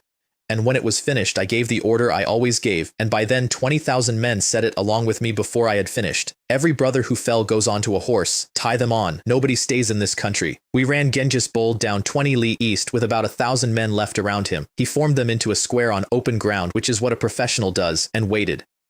Who is the UN general? This general is Genghis Bold. He asked me for one thing before we finished it, and he asked it the way one tradesman asks another. Tell me, did you see through the Grand Commandant's plan yourself, or did you have intelligence? He almost smiled. I would very much like to know which, before I go. So I told him. He had earned it. Every city I took after Qingcheng was garrisoned by recruits, 14 in a row. So your veterans had gone somewhere and I could not find them. Batu Temur could not win Liaodong on defense, and he is far too good a soldier not to know it, so he had to counterattack, and there is only one counterattack in this province that wins in a single day. I nodded at the smoke behind us. That one. It was a very good plan. It would have worked on almost anybody. Genghis Bold, Prince of Liaodong, of the line of Genghis, sat on his horse and thought about it for a while. The Ming Kingdom, he said at last. Truly, its fortune prospers to produce a general like you. Then he lifted his blade. This defeat is not unjust. Come then, Li Wei. The sons of the great Yuan do not fear death. One stroke. Killed Northern Yuan Prince of Liaodong Genghis Bold. Gained 150 points in all attributes, 150 days of lifespan, rewarded with 1 tier 1 treasure chest, and then, before the bodies had cooled, I gave an order that a certain kind of officer finds distasteful and that I have never apologized for. Strip their banners, strip the armor off anyone it will fit, take their horses and their gear. I looked at Zhang Wu. And then ride east, at night, as beaten Yuan cavalry running home. The garrisons out there have not heard anything yet. They will open their gates for you. They took 9 cities that way in 11 days. However many cities you take, I told them, this general will record that many merits for you, and the Ministry of War can argue with me about it. Xu Jing's council 2 days later was the quietest room I have ever walked into. Half the men who should have been in it were dead or in the wound tents. Xu Jing himself was bandaged from the shoulder up. Wen Liang was not expected to live the week. 4 of his 10 commanders were gone. Their casualties came to something like 40,000, more than 20,000 of them dead. Better than half the column, in 2 days, for nothing. I came in with Wu Qiang and Zhao Huan because I had been summoned, and nobody in that tent could look at me. Ma Jun broke first. He was on his feet before I had crossed half the floor. What is he doing here? Has he come to watch us make fools of ourselves? And I lost my temper. Not loudly. I have never been able to do it loudly. There are men in every wound tent in this camp, I said. Yours and mine. Compared to caring about them, I have no leisure at all for watching you make a fool of yourself. He started to answer.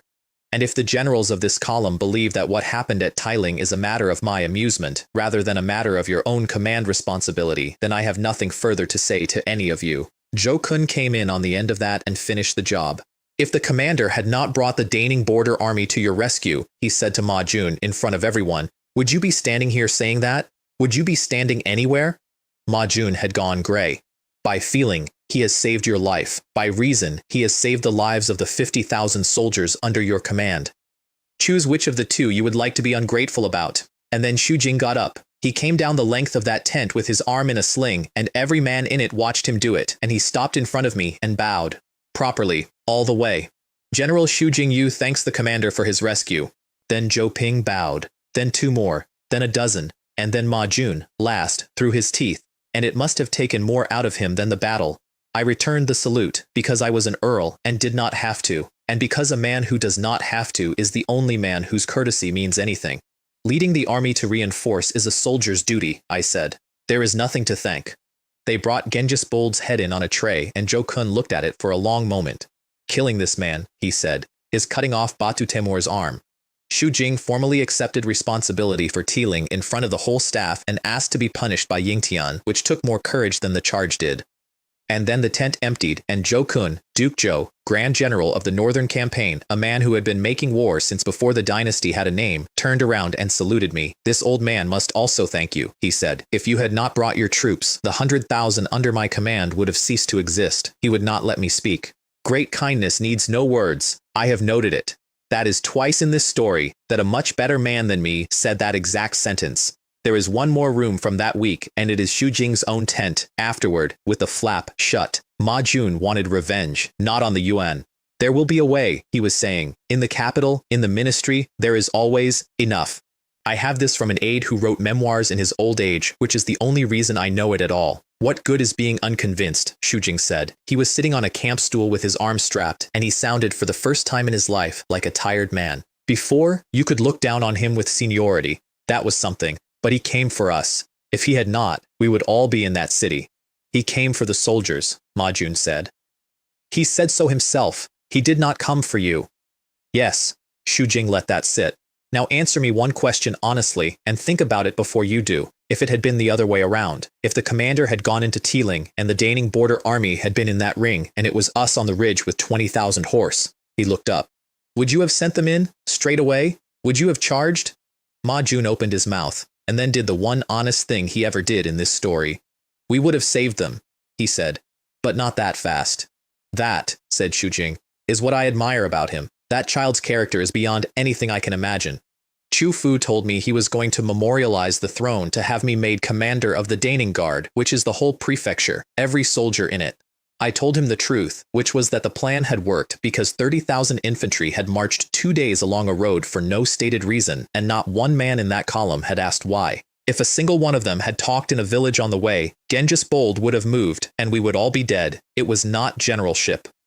It was 50,000 people keeping their mouths shut. Then I looked at the map and said the other half out loud for the first time.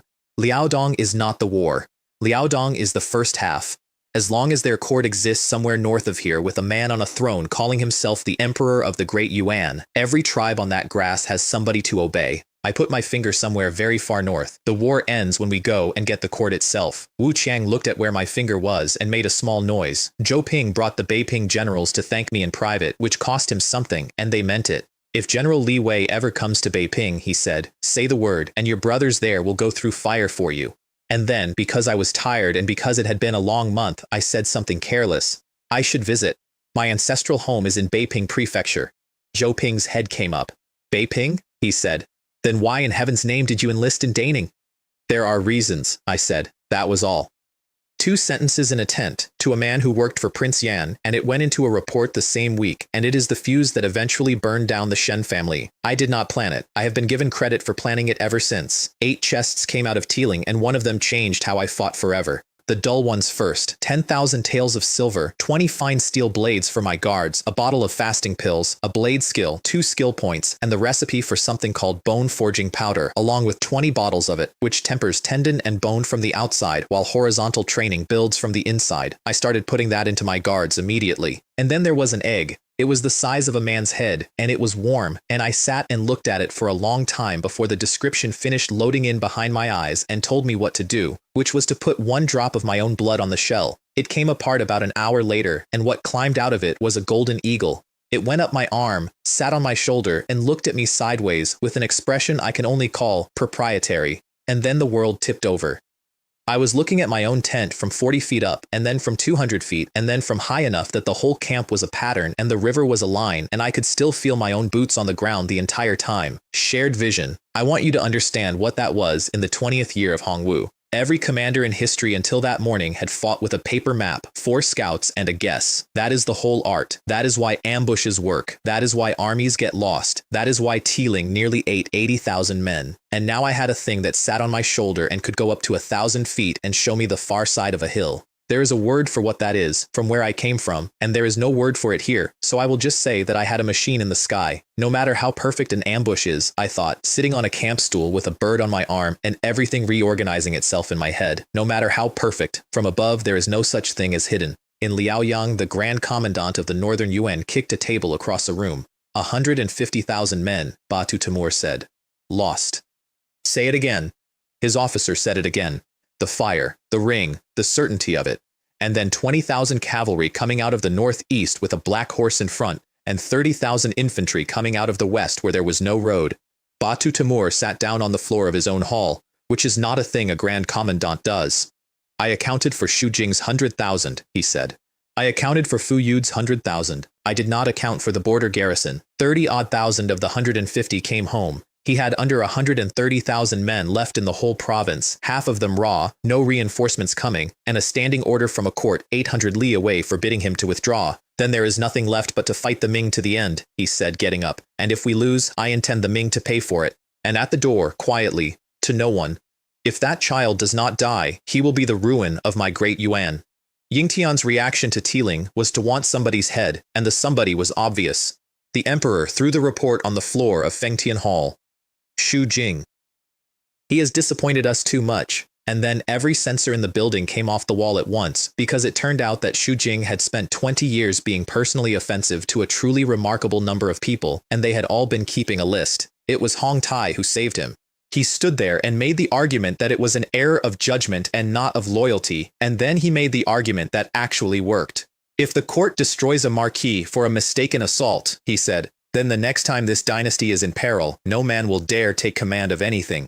Xu Jing lost a year's salary and kept everything else, and was told to redeem himself. He never forgot who did that, which mattered a great deal later, in a way nobody in that hall could have predicted. My own reward was deferred. Wait until Liaodong is entirely pacified, the emperor said, and then give it all at once. And on the pension money, he said one sentence and had it circulated to every ministry, and I have never loved that terrifying old man more than when I read it. Anyone who dares embezzle it will have 9 generations of his family exterminated. Then he emptied the treasury of everything except the disaster reserve and sent it north to the families of the dead and told the revenue ministry that this was the priority above all other business of the empire. I took 20,000 cavalry up to the walls of Liaoyang and did something extremely childish. I wrote a message on a strip of cloth, tied it around an arrow, and put it into the wall 2 feet from Batu Temur's head while he was standing on his own gatehouse. 3/10 of the shaft went into the bluestone. The slab around it cracked outward in a web. One of his guards tackled him bodily off the walkway. The cloth said, Batu Temur, wait for Li Wei to come and take your head. He did not come out. That is the measure of the man, and I want him given credit for it, because everything in him must have wanted to. Can none of you see it? He said to his generals, who were shouting for a sortie. He is standing outside our gate, insulting me in front of my own army in order to make us open it. That is the entire purpose of the arrow. They told him Goryeo had promised 100,000 men under a general called Kim Tai-wan. Waiting for Goryeo, Batu Temur said, is less reliable than waiting for the Ming emperor to die suddenly. He could have run. He had horses and he had the north. He did not, and the reasons he gave his own staff were his family in Liaoyang and his name in the histories, in that order. 200,000 Ming soldiers went at Liaoyang on 4 gates at once. Fuyud west and south, Shujing east, and the Daning border army, 50,000 of us, north. Whoever takes or kills Batu Temur holds the primary merit, Zhou Kun said. His Majesty has already sent the edict. This time it does not matter which. And I sat there in the council doing the only calculation that was actually running in my head, which I have never pretended was noble. Batu Temur is a grand commandant. I wonder if killing him pays a tier 2 chest. 2 other things happened in that tent. Kyofu received a commendation edict of his own, the first imperial edict of his entire life, and he held it in both hands and thanked me for it in front of everybody, and I have rarely been more embarrassed. And Shujing stood and received his punishment edict read aloud, in front of every general in the Northern Army, including me. I did not enjoy it. I want that in the record. 6 months earlier, I would have enjoyed it enormously. I put the north gate of Liaoyang down in one blow, not open, down, accumulating power strike at whatever I was carrying by then. And the gate and a good deal of the surrounding stone came apart together, and on the far side of it, a Yuan officer took one look and started screaming a warning at his own men that told me exactly how the last 2 years had gone. It is that one, the god of slaughter from the Ming, the black Fergana horse, the battle blade. It is him. Then I sent the eagle up, golden eagle, shared vision. And I sat on Wu Feng in the middle of a broken gate with my eyes closed and looked down at the whole of Liaoyang from 600 feet, every street, every barricade, the 4 Ming columns pushing in like fingers. And there, in the northeast quarter behind a double wall, a compound with 5,000 or 6,000 men still formed up and not committed anywhere, the Grand Commandant's residence. It took me 2 seconds. A commander in that century would have spent 4 hours and 1,000 men finding that out. Batu Temur was in armor and he had already refused twice to leave. He also refused to make his household guards die around him, which I did not expect and which I have thought about since. Let the sons and daughters decide for themselves, he told his officers. Whoever wishes to go, go now. I will not hold it against any of you, and I will not have it written down. Then he waited in his own courtyard for me. By imperial edict, I said, you are offered the chance to surrender. And he looked at me for a while. To say that I lost to the Ming army, he said, would be less true than to say I lost to you. His hands were on the grip. At Tiling, I could have turned this entire war around. I had it, and then there was you. The land of Liaodong was the ancestral ground of the Han before your house ever crossed the Gobi, I said. It is coming back. That part is finished, and it stopped being about either of us some time ago. Fight or surrender. It is yours to choose. How could I surrender? He said. And then, differently, and this is the version I believe. How can I surrender? Then he came. He was good. I want that said plainly. He was in his 50s, and he came at me with a heavy saber with 30 years behind it, and there was nothing wrong with any of it. I got off my horse for him, which I had not done for anybody, and I drew the 7-star blade because the cold iron was faster than the broadsword, and I did not want this to take long in front of his own men. He swung. I was not there. I let the heavy blade go past my shoulder and stepped inside it and came out behind him. Your speed, I said, is too slow. He was already turning. He nearly made it. It is time to end this. Killed Northern Yuan Grand Commandant Batu Temur. Gained 200 points in all attributes. Gained 200 days of lifespan. Obtained Batu Temur's treasure map. Rewarded with 1 tier 2 treasure chest. I took the head out of the air before it landed, which was showing off, and I went up onto the mounting block by his own gate and held it above my head, and I put inner breath into my chest and threw it across the whole northern quarter of Liaoyang. Soldiers of the great Ming, Batu Temur has been killed by me. Liaoyang fell in less than a day after that. Zhou Kun, when they told him, said good 3 times, and then he turned to his own Huaishi generals and said something that must have gone through them like cold water. When they write this campaign, he said, the one they will remember is Li Wei. And when the head reached Yingtian, the emperor looked at it and did not gloat, which surprised the court. Batu Temur was a figure, Hong Kong said. There is no need to grind his bones, find somewhere, and bury him. There was one thing about Liaoyang that bothered Fuyud and that I could have explained in one sentence and did not. Batu Temur had administered the richest province north of the wall for years, and there was no gold in his residence, not a chest, not a strong room, nothing but furniture and armor and a very good library. Zhou Kun ordered a search of the whole city.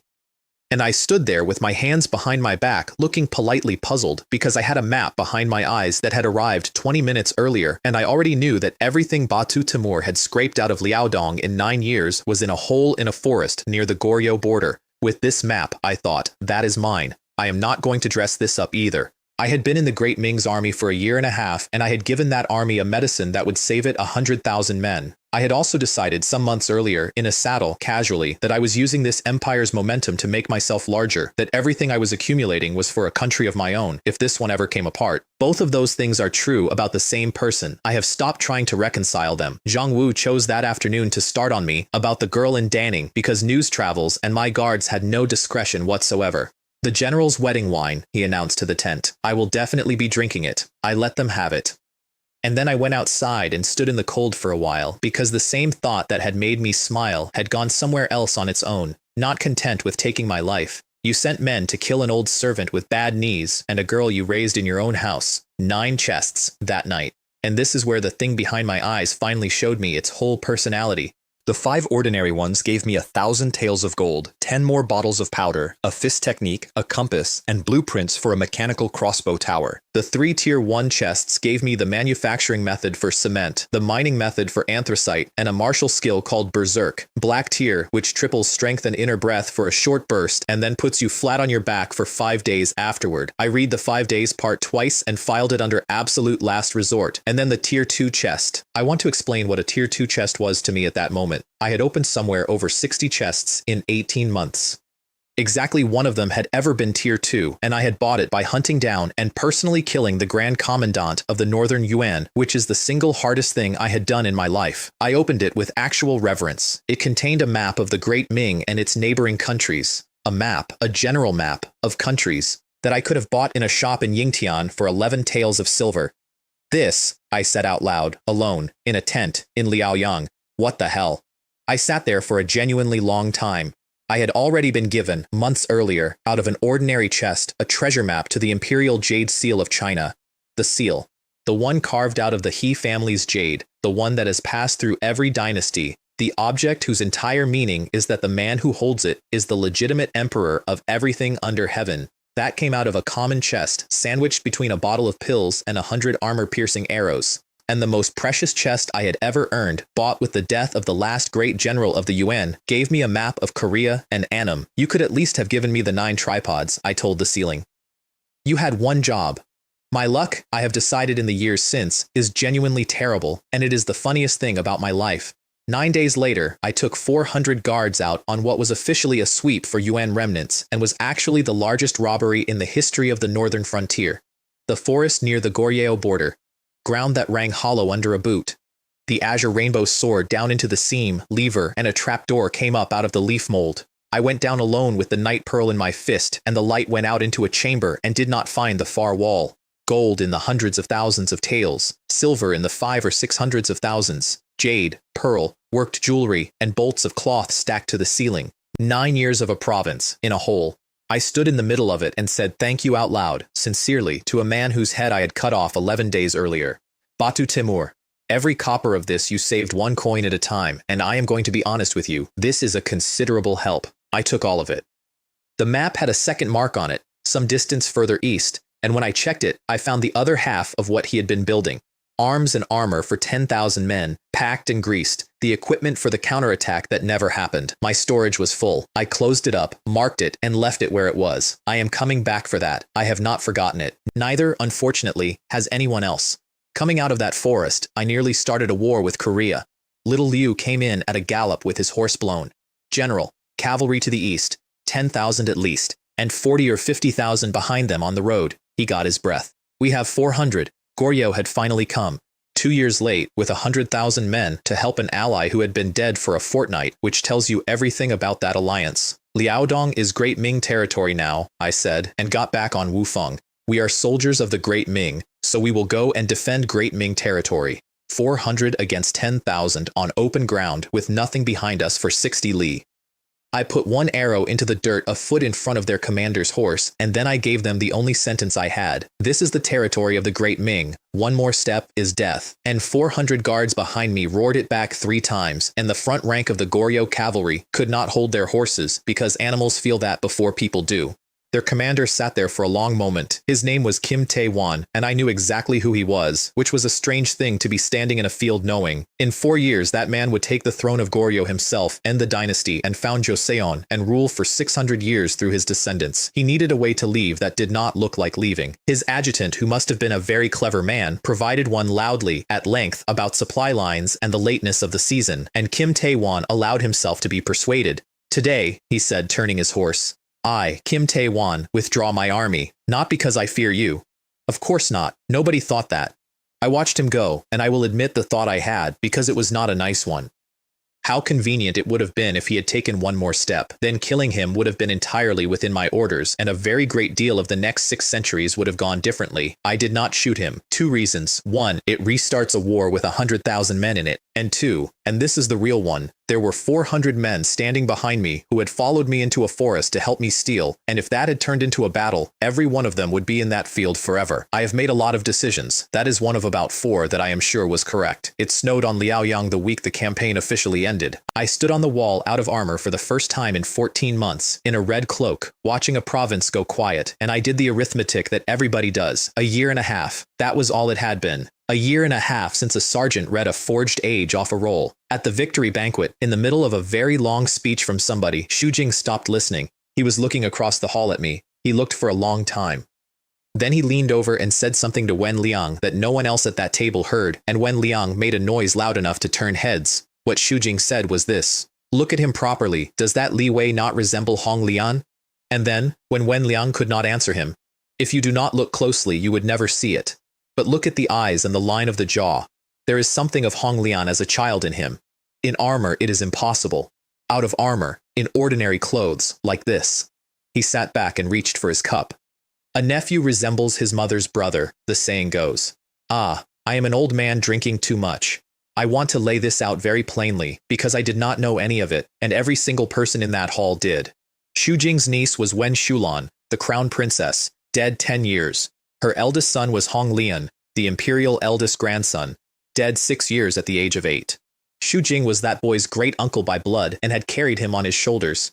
He looked across a room at a border general eating a bowl of noodles and saw his dead nephew's face, and he decided he was drunk, and he let it go.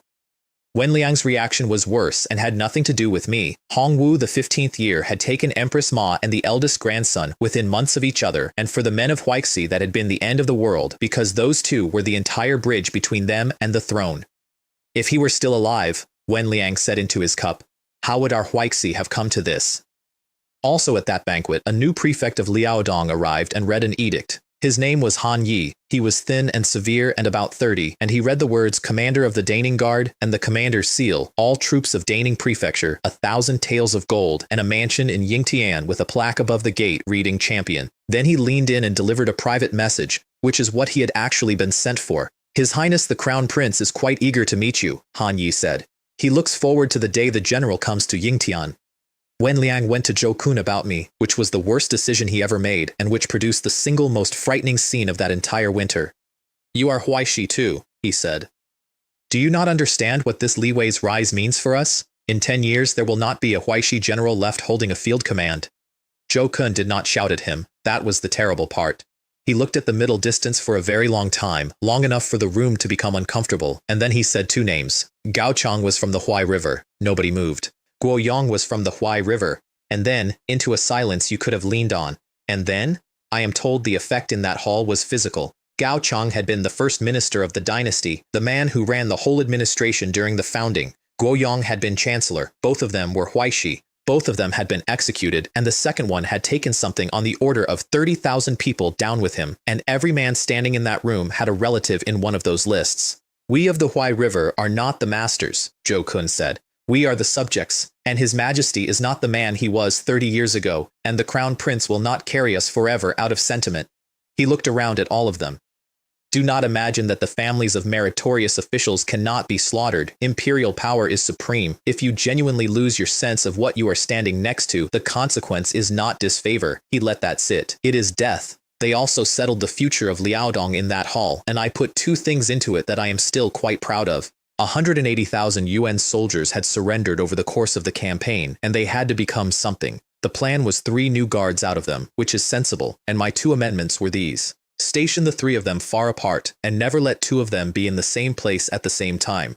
And hold every one of them on grain, no garrison to have more than 5 days' supply on hand, ever, resupplied by the court and not by the province. An army that cannot eat for 6 days cannot march anywhere it has not been sent. Zhou adopted both and put my name on them in the memorial, which he did not have to do. Meanwhile, in Beiping, Prince Yan had found out what happened to me. His intelligence man Jin Zhang put a file on the desk and Hong Zhan read it and hit the table hard enough to move it. The registry official who had processed a boy from Beiping into the Daning border army had been arrested and had explained everything within about an hour, because that kind of man always does. 100 taels of gold from the Shen family, my original household registration destroyed, my age written up to 16 because the boy in front of him was not old enough to enlist and there was no other way to make the paperwork exist. The Shen family, Hong Zhan said, are genuinely without shame. Merchants chase profit and forget righteousness. It seems it is actually true. There was no evidence that would stand up. The Shen middleman had disappeared, and the family had quietly moved most of its household to Yingtian, leaving the second son to mind Beiping. So Hong Zhan did the cleverest thing in this entire story, and I want to give him full credit for it because I saw exactly what he was doing and I still could not refuse it. What I need, he said, is to give Li Wei a favor, not to bestow one. He sent me the man, alive, in a hood, with the entire file and a sealed judicial finding, and a note saying, in effect, this is yours, do as you like, no one will ask. 200,000 people live in Daning Prefecture City, and I am told that on the day we came back, most of them went out through the gates. A peddler in the East Market asked what everybody was running for. General Li Wei is coming home today. There were tens of thousands of them outside those walls. Children up on shoulders waving homemade Daning battle flags that some enterprising person had clearly been selling since dawn. Old men who had walked in from villages with canes. Women with incense, a whole city standing out in the cold on a road for a border army that had left 18 months earlier and come back having taken a province. I came in at the head of 700 cavalry, and I know what we looked like, because Wu Qiang told me. We had been out of the fighting for 6 weeks, and it had not come off us. There was still something on those 700 men that made people go quiet as they passed, and then I saw them. An old man in a good coat somebody had clearly bought for him that week, crying so hard he had to be held up on one side, and beside him a woman in light blue with her hands pressed together in front of her mouth. If the old madam could see this, old Ma was saying to nobody, over and over, if the old madam could see this from where she is, how happy she would be. I got off the horse about 30 paces early and walked the rest. Uncle Ma, he tried to bow to me, and I did not let him. Yuer. And then, in front of a city of 200,000 people, most of the Daning border army, the prefect, and every official in the province, I put my arms around her. You are not going back to Beiping, I said. Not ever. From today, for the rest of your life, I am taking care of you.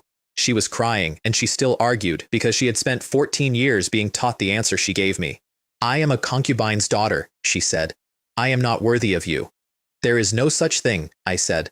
Legitimate, concubine-born, none of it exists. It is a word rich men invented so they could rank their own children. I did not let go of her. In this life you are mine. That is the whole of the arrangement. Then I turned around and saluted the crowd. I have led armies. I have taken a UN capital. I have never in my life produced a reaction like that. 200,000 people came apart because a marquis of the realm bowed to them in the road. He is thanking us, somebody was shouting. The champion county earl is thanking us. He saluted us. That night, I began building something that would have had me executed. The mansion the emperor had given me was in the inner city, 1 street from the prefectural yamen, with 50 servants attached to it who came with their own slave contracts. I walked through it once and knew perfectly well what I was looking at. There are embroidered uniform guard among these people, I thought. Of course there are. Any other man would have had to guess.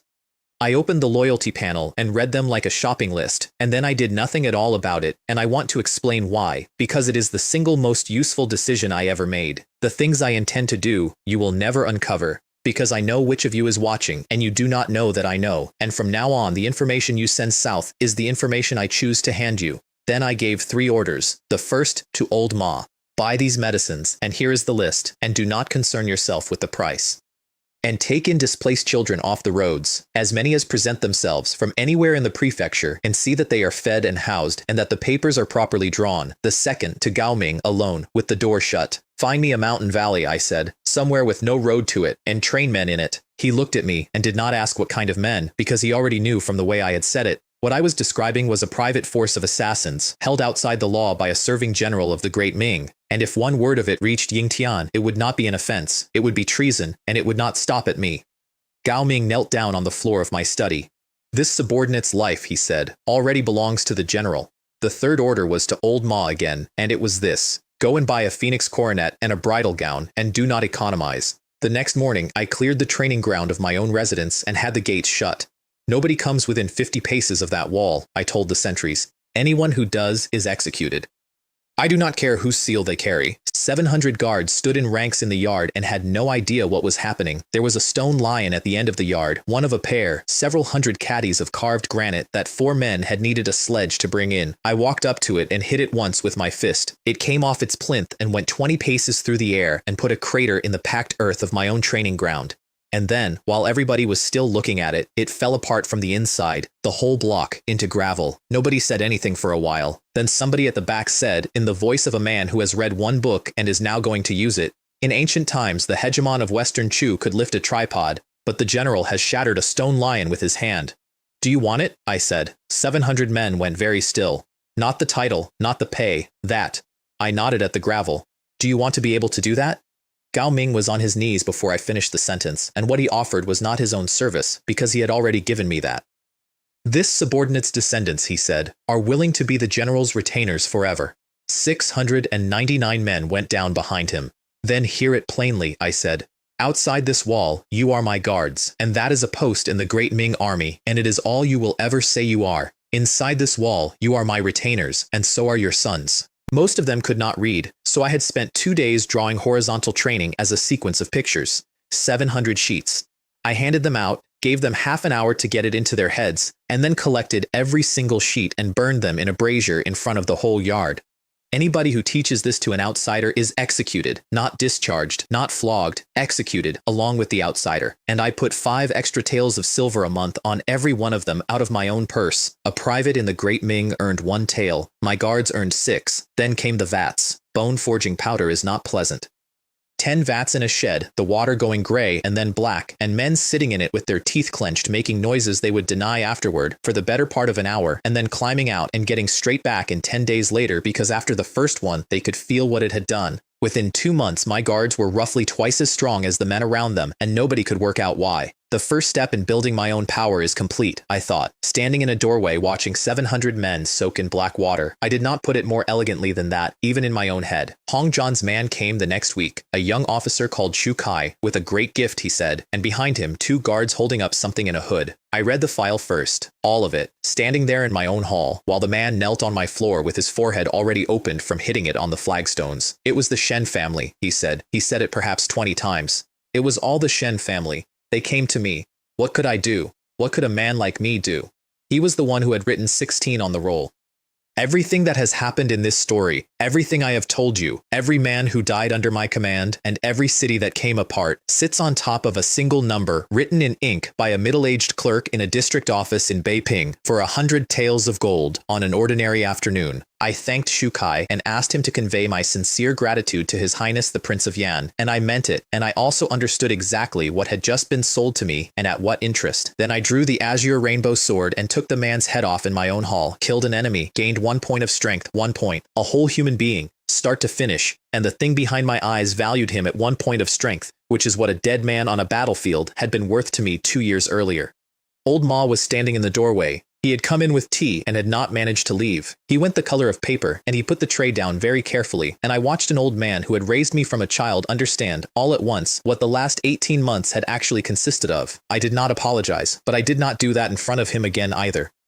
Being a commander of a guard turns out to be mostly paperwork, and I hated it with my whole heart. 10 imperial edicts had now come to me over the campaign, and the 10th one paid a tier 1 chest as a bonus, which was the only enjoyable part of the entire administrative process. I did do one thing properly. The casualty and pension rolls came across my desk in stacks, and the normal practice is that a commander seals them and a clerk checks them.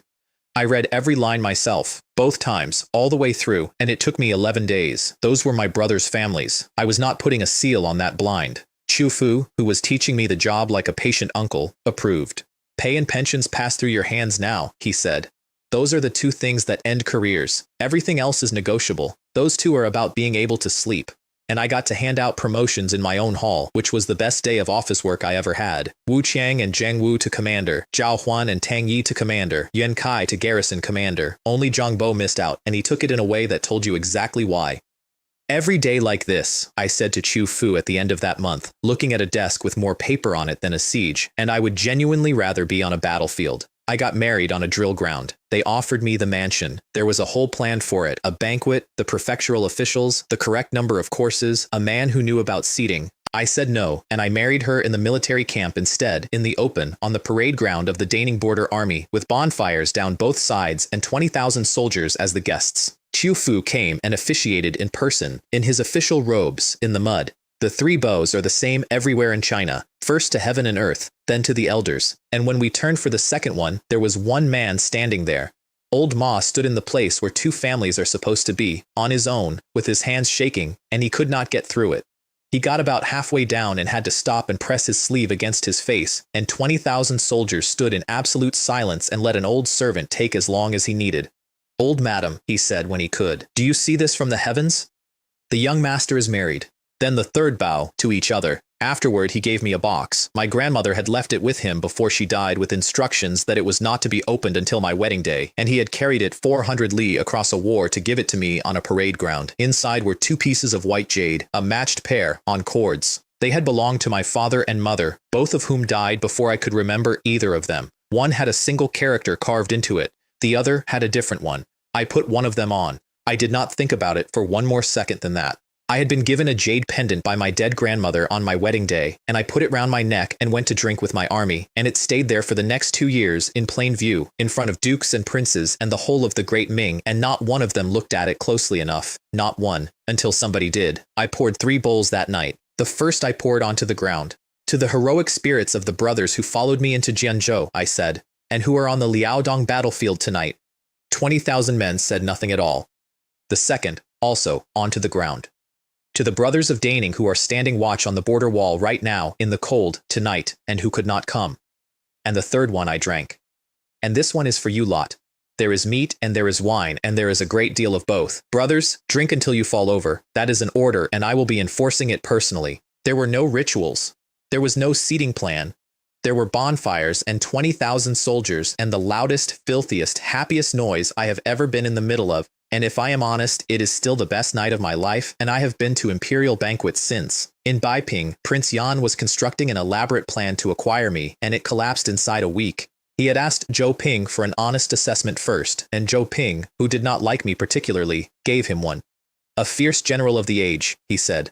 A general who does not cling to life, and soldiers who do not fear death. The men call him the war god of Great Ning, and some of them compare him to the hegemon of Western Chu. And then, which must have been harder to say, and as a man he is straightforward and decent. He values the men around him above everything. He is not arrogant. He has never once thrown his rank at anybody. There is nothing to get hold of. Hong Zhan could not accept it. I have some sympathy, because in his world it was not a possible sentence. This prince does not believe that a person who wants nothing exists, he said. Everyone wants something. Find it. So he decided to arrange a brilliant marriage for me into a great family, which is the standard method, and he was still choosing between candidates when Jin Zhong came in and told him I had already married a merchant's daughter of no standing whatsoever. The plan, said the Prince of Yan, to a room, that I put together with such difficulty, broken, just like that. The same news reached the Wenyuan Pavilion in Yingtian a few days later, and there it produced something gentler. Tyre, the emperor said, it seems your wish for a son-in-law will not be coming true. Hong Tai was genuinely disappointed in the way of a man who has been looking forward to something. Less than a month after the war ended, he said, that is very fast. And that was that because the law of the Great Ming is the law. A man has one wife. A princess of the imperial house cannot enter another man's home as a concubine. Yun Ling would have been my wife. I have thought about that particular corridor of history perhaps more than is healthy. They sent an imperial wedding gift instead, and then they moved on to the next war because with those two there was always a next war. Northern Yuan in 1 year. Zhou Tong as Grand General, Xu Jing as a main general, and Hong Tai personally sponsored that appointment against some resistance, saying, "In terms of family, he is also your son's uncle," meaning his own dead wife's uncle, meaning the man he had already saved once, and the fourth prince, Hong Zhan, as the other main general, to be tempered. The emperor used it to teach, as he used everything. "As a ruler, you control your officials, and you use them," he said. "You may have private feelings. You will not act on them. Public interest first, every time, or the whole apparatus rots from the head." And then the commander of the embroidered uniform guard came into that same room in a flying fish robe, and the crown prince's face went to stone because Hong Tai loathed that organization and had asked his father 3 times to take away its power to arrest and execute without going through a court, and had been refused 3 times. He Xuan had 2 reports. The first was about my wife. Li Chengsu was nominally a daughter of Li Cheng Junshan. In fact, she had been kept in that household as a servant. She had no recorded mother, and the rumor among the older staff, which several of them repeated independently, was that she was not Li Cheng Junshan's blood at all, but a child taken in from outside. Taken in from where? "That," said He Xuan, "we have not been able to establish." The Emperor of China turned on him. "I have given the embroidered uniform guard more power than any organization in this empire has ever held," he said. "I have given you the right to arrest a minister in his own hall, and this is the result you bring me? You cannot find where one girl came from?" Then came the second report, which was the whole story of how I got into the army, the marriage contract they wanted to be rid of, the gold that changed hands, the forged age, and the sentence in the file that mattered, which was that the intent had been for me to die at Great Ning. Hong Kang's own parents had starved to death in a famine while corrupt local officials sat on the relief grain. He was, on this specific subject, not a rational man, and never had been. "He deserves 10,000 deaths," he said. There was no evidence, so he did the other thing. "Watch the Shen family," he said. "Closely, continuously. The moment they commit any act of corruption, any perversion of justice, any offense whatsoever, deal with them immediately and completely. No leniency." And then he said the real reason out loud, because he always did. "That family is a mountain of money. It is a very fat piece of meat, and I intend to use it to fill the national treasury." He looked at his son. "Understand this, Tyre. A family that rich is not dangerous because of the money. It is dangerous because the next thing money wants is power. It always is." The Shen family did not know it yet, but the thing that eventually ended them was not me. 20 li outside Daning, through a golden eagle's eyes, there was a fold in the hills with a dozen wooden houses in it that could not be seen from any road. 300 children were already there. "General," Gao Ming said carefully, "the cost of this. However many come, and whatever it costs to feed them, I supply it. Do not economize and do not come to me about money again." And find 3 more sites, different prefectures. "What exactly am I making, General?" "You are making men who will do things I cannot order the army to do," I said. "Loyalty first, ability second. If you ever have to choose between the 2, you choose loyalty, and it is not close. I put little Liu and 20 of my guards on it. 6 months, then I come and inspect them myself." The Crown Prince's wedding gift arrived that month by Golden Guard, which is his own East Palace bodyguard and not a courier service. 1,000 of gold, 1,000 of silver, 100 pieces of jade, 100 bolts of brocade, 50 servants, ginseng in a box worth more than the ginseng. I did not tip them. Everybody in my household thought I should, and I refused flatly. If eunuchs had brought it, I would tip the eunuchs, and that is correct and expected, I said. Those men are officers of the East Palace Guard. If I hand money to an officer of the Crown Prince's personal guard, one of them writes a memorial about it, and I spend 6 months explaining to the censorate what I meant by it. And underneath all of it, quietly, the actual engine started. I have not mentioned that I had a trade. Back in Beiping, before any of this, the one thing I could do was brew, and I was extremely good at it. The Shen family distributed my wine and kept most of the money, which at the time seemed like the way of the world. I kept the method in my head because it was never written down. My craftsmen came north to Daning that winter, and by spring there was wine coming out of my own sheds. And in Beiping, the Shen family's restaurant business had started to have a genuinely puzzling year because the thing everybody had been coming in to drink had quietly stopped existing. Technology is the whole of it, I wrote in my own notes that winter. Not armies, not titles. Whoever holds the method holds the trade, and whoever holds the trade eventually holds everything else. My son was born the following winter. I was in Daning, and I got there, which is more than most soldiers manage, and I stood outside a door for 4 hours, being entirely useless while the people who knew what they were doing did it. We called him Li Ming. And then the thing behind my eyes did something it had never done before, and I sat down on the step outside that room and stared at nothing for a while. A second list had appeared under mine. A small one. One name on it, with numbers beside it, and the numbers were a fraction of my own. Whatever I had been building in myself for 2 years, some part of it had gone into him. He had not earned a point of it. It was simply there, the way a house is there for the man who inherits it. I had spent 2 years being a man with nothing to lose. That is not a virtue, whatever the songs say. It is a tactical asset. It is the reason I always went first, and the reason I always came back, and the reason nobody could ever find a grip on me. I lost it standing outside that door, permanently, in about 10 seconds.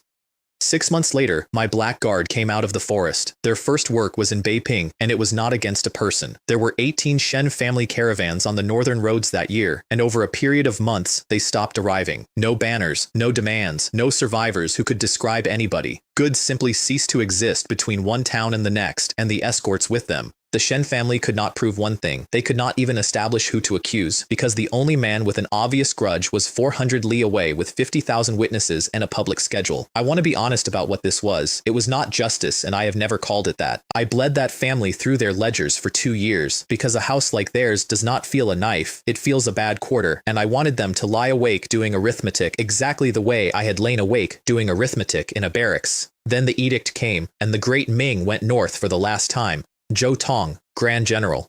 Xu Jing with the First Army at Zhenhan City, the Second Army under Han Feng and the Prince of Yan, and the Daning Border Army attached to the Second Army as its vanguard, which is a polite way of saying the people who go into the wall first. I did not mind. I had spent a year training for something nobody had asked me about yet. In Beiping, before the columns moved, a prince and a monk sat up late with 2 documents. One was a portrait sketch of my face, taken by somebody in a camp. The other was a copy of my birth characters from the military register. Look at them together, Hong Zhan said. Monk Huizong looked at them together for a long time. These birth characters, he said at last, have been altered, not skillfully. This year does not match this month. I know. Your Highness has known for some time. I have wondered for some time. Hong Zhan put his finger on the sketch. The Marquis of Yongchang looked at his face across a banquet hall and said the name Hong Liang out loud. Wen Liang heard it. Hong Ning of Ning has heard it. If it has occurred to those 3, then it has occurred to people who are cleverer than those 3. And what does your Highness intend? And Hong Zhan said the sentence that decided everything that came after, and he said it slowly, like a man laying out 2 piles of coins. If I can own him, he said, then I own the finest general of this dynasty. And if I cannot own him, then he cannot be allowed to stand anywhere near the top of it. Jiangxia City was the first of the border strongholds, and they had spent 3 months getting ready for us. Every gate sealed with brick behind the timber, the approaches cleared, and in the streets behind the wall, an ambush laid out with real skill, empty avenues, open doors, no defenders visible anywhere, and 8,000 men lying flat in the buildings on both sides, waiting for a Ming column to walk into a killing box. It was very good work. I split the gate and the brick wall behind it with one strike, and Wu Feng took me through the hole, and then I stopped in the middle of an empty street and closed my eyes. Golden Eagle. Shared vision. I went up 600 feet and looked down at Jiangxia City and saw all 8,000 of them, every roof, every courtyard, the whole shape of it laid out like a diagram. I came back into my own head and did not move for 2 seconds. Archers, I said. Front 6 ranks. 50 paces up that street on the right-hand side, 2nd and 3rd buildings, and everything along the left wall from the corner to the temple. My officers looked at an empty street. Now, 2,000 arrows went into a row of buildings that visibly contained nobody, and the buildings screamed. There is no describing the effect of that on the men who were with me. There is also no describing the effect on the 8,000 UN soldiers who had spent 3 days lying still in the dark, being extremely disciplined, and who now understood that they had been seen through a wall. They came out early, in bad order, uphill, into a formation that was waiting for them. After that, it was not really a battle. Total enemies killed has exceeded 7,000. Then 8,000. All attributes have broken through 6,000 points. Their commander was a man called Manhua, and he found me in the square in front of the government offices, and he was brave and he was competent, and it took one exchange. Killed Yuan Commander Manhua, picked up 100 points in all attributes, 200 days of lifespan, 1 tier 1 treasure chest. From the command post 2 li back, Hong Zhan watched a city that was supposed to take 2 weeks come apart before lunch, and said something quietly that his own staff wrote down. If this Li Wei cannot be used by me, then he must never be allowed to reach the top. Afterward, I sat down on the steps of the government office because my legs had opinions. I was soaked through, not damp. Soaked from the collar down, and none of it mine, and if somebody had wrung the coat out, it would have run. My first order was not about the city. Get the food carts forward, before anything else. Those men have been fighting since before dawn, and half of them have not eaten since yesterday. Wu Qiang came over inflated with himself, having personally killed about 20, and made sure everyone knew it. Gao Ming, who did not like Wu Qiang being pleased with himself, said loudly that the general had put down at least 1,000 today, and the argument that followed went on for a quarter of an hour, and then the guard casualty report came in, and I read it twice. 708 of my guards had been hurt, not one of them was dead. 700 men, first through a breach, in the worst place on a battlefield, and every single one of them was going to walk out of that city. Zhang Wu did the arithmetic in front of me and had the tact to stop halfway. Every one of them, he said slowly. General, in 2 years, I have never seen your guards take a fatal wound. He looked at the ground. It seems the general has bestowed something on them. 15 chests out of that city, 7 of them tier 1. And the panel, that night. Every attribute over 6,000.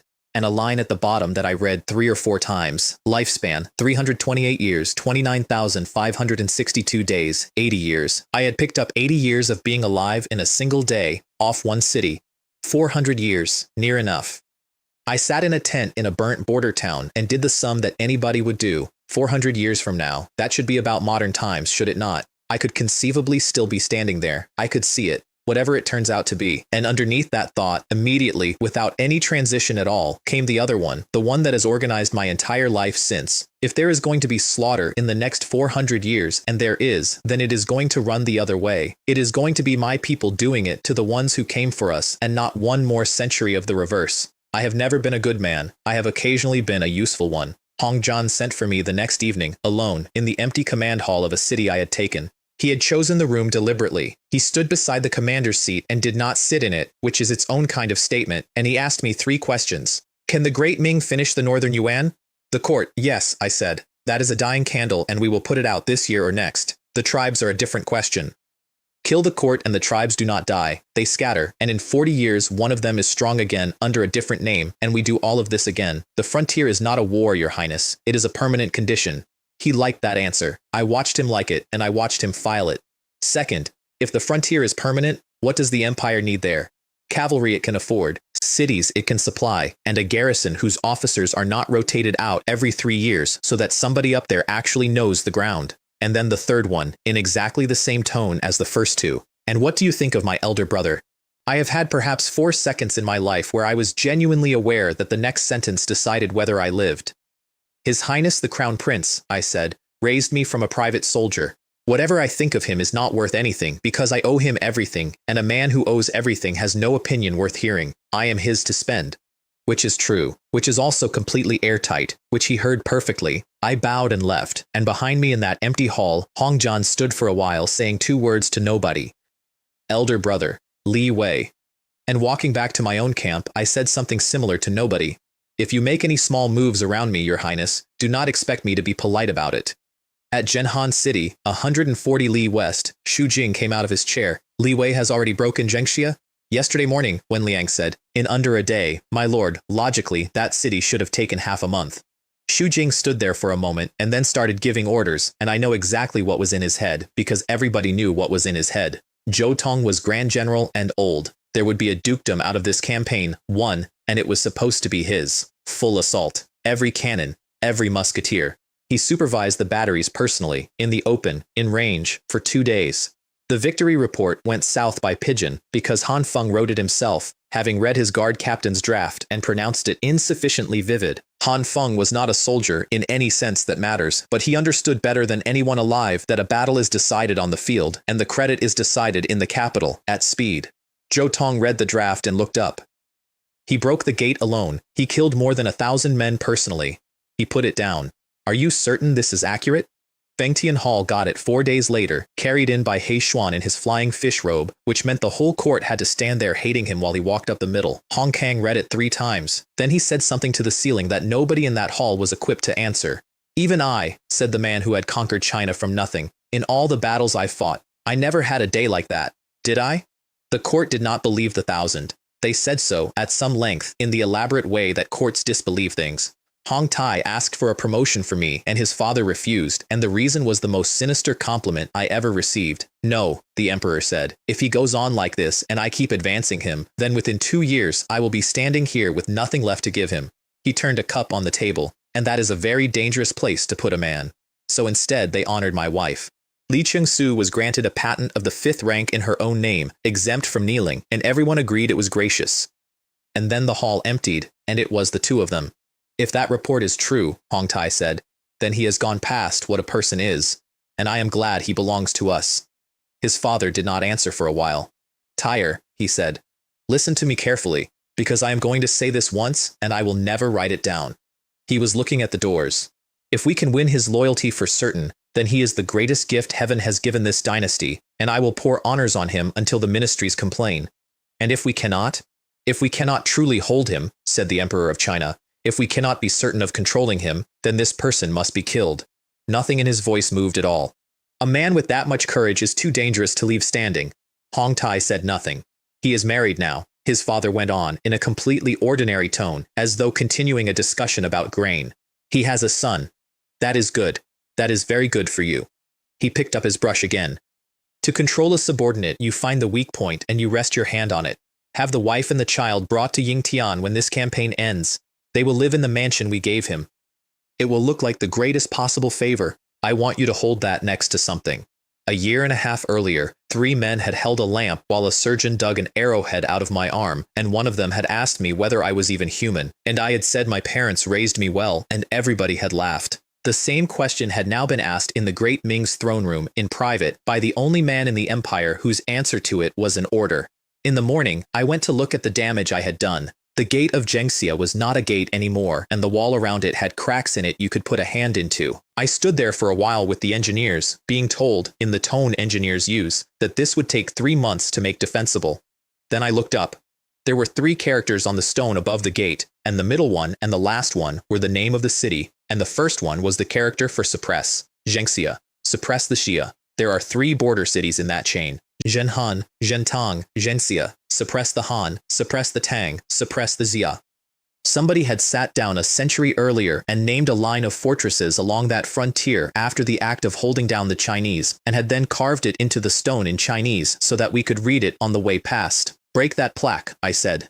2 men went up with hammers and got it down, and it broke on the flagstones, and I stepped on the pieces walking in, deliberately, and I have never in my life felt better about a small act of vandalism. The War Council afterward gave us the count. 80,000 defenders and 50,000 laborers in that city, 30,000 dead, 20,000 taken. And then Zhou Tong, Grand General of the Northern Expedition, a man who had been fighting for Hong Kong since before the dynasty had a name, looked down the table at me and asked the question with no joke in it at all. General Li Wei, he said, are you even human? He had a reason for asking.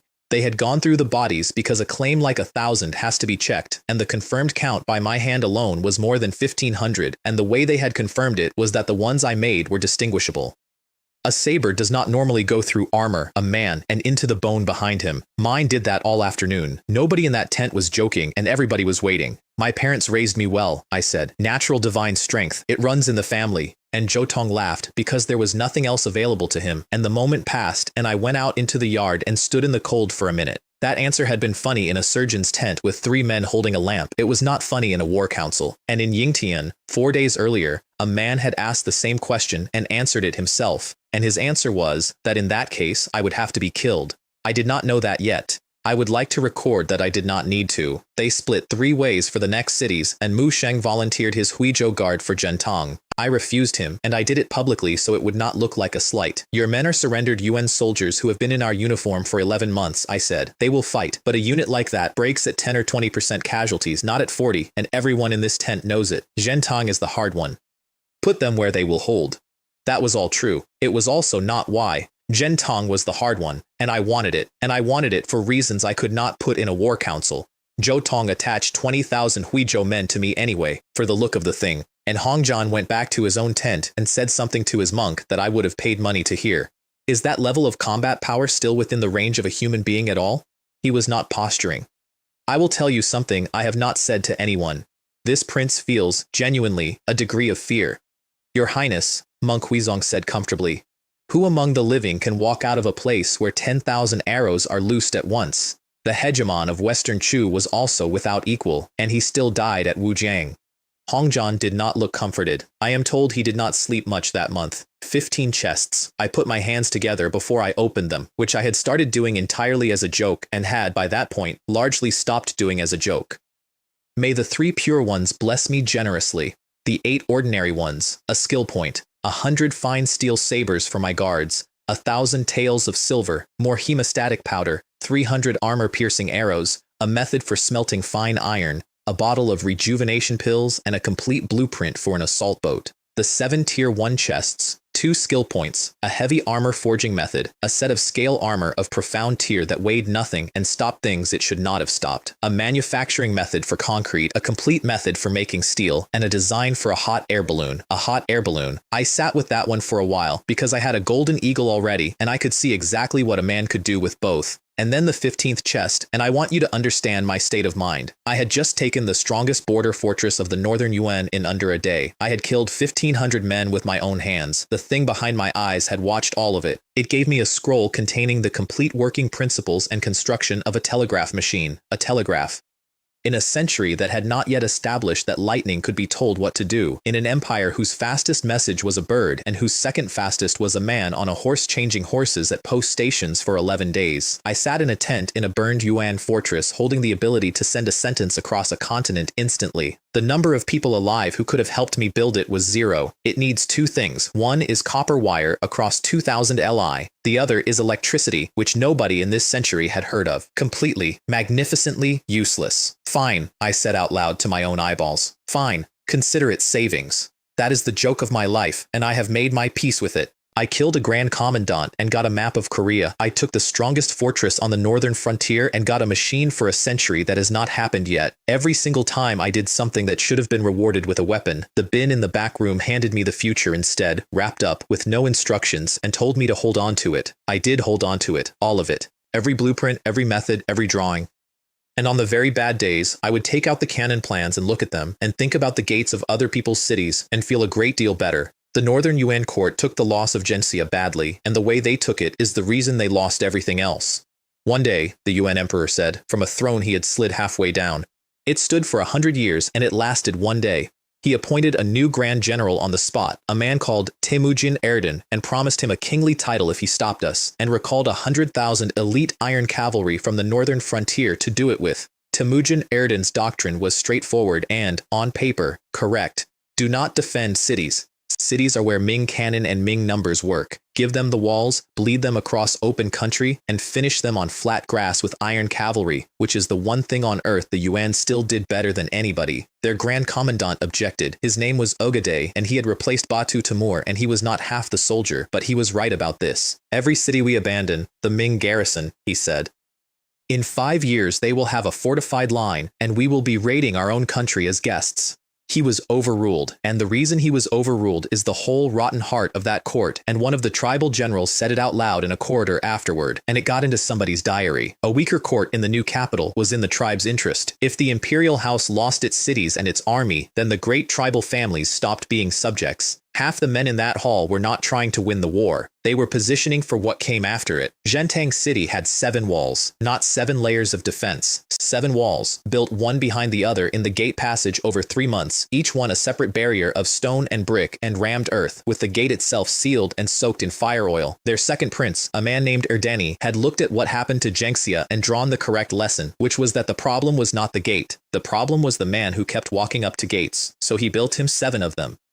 We opened with 300 cannon and the new shot, and it did what cannon of that century did, which is make a great deal of noise and hurt the parapet. Then I went in on foot. That was the change, and it was not a preference.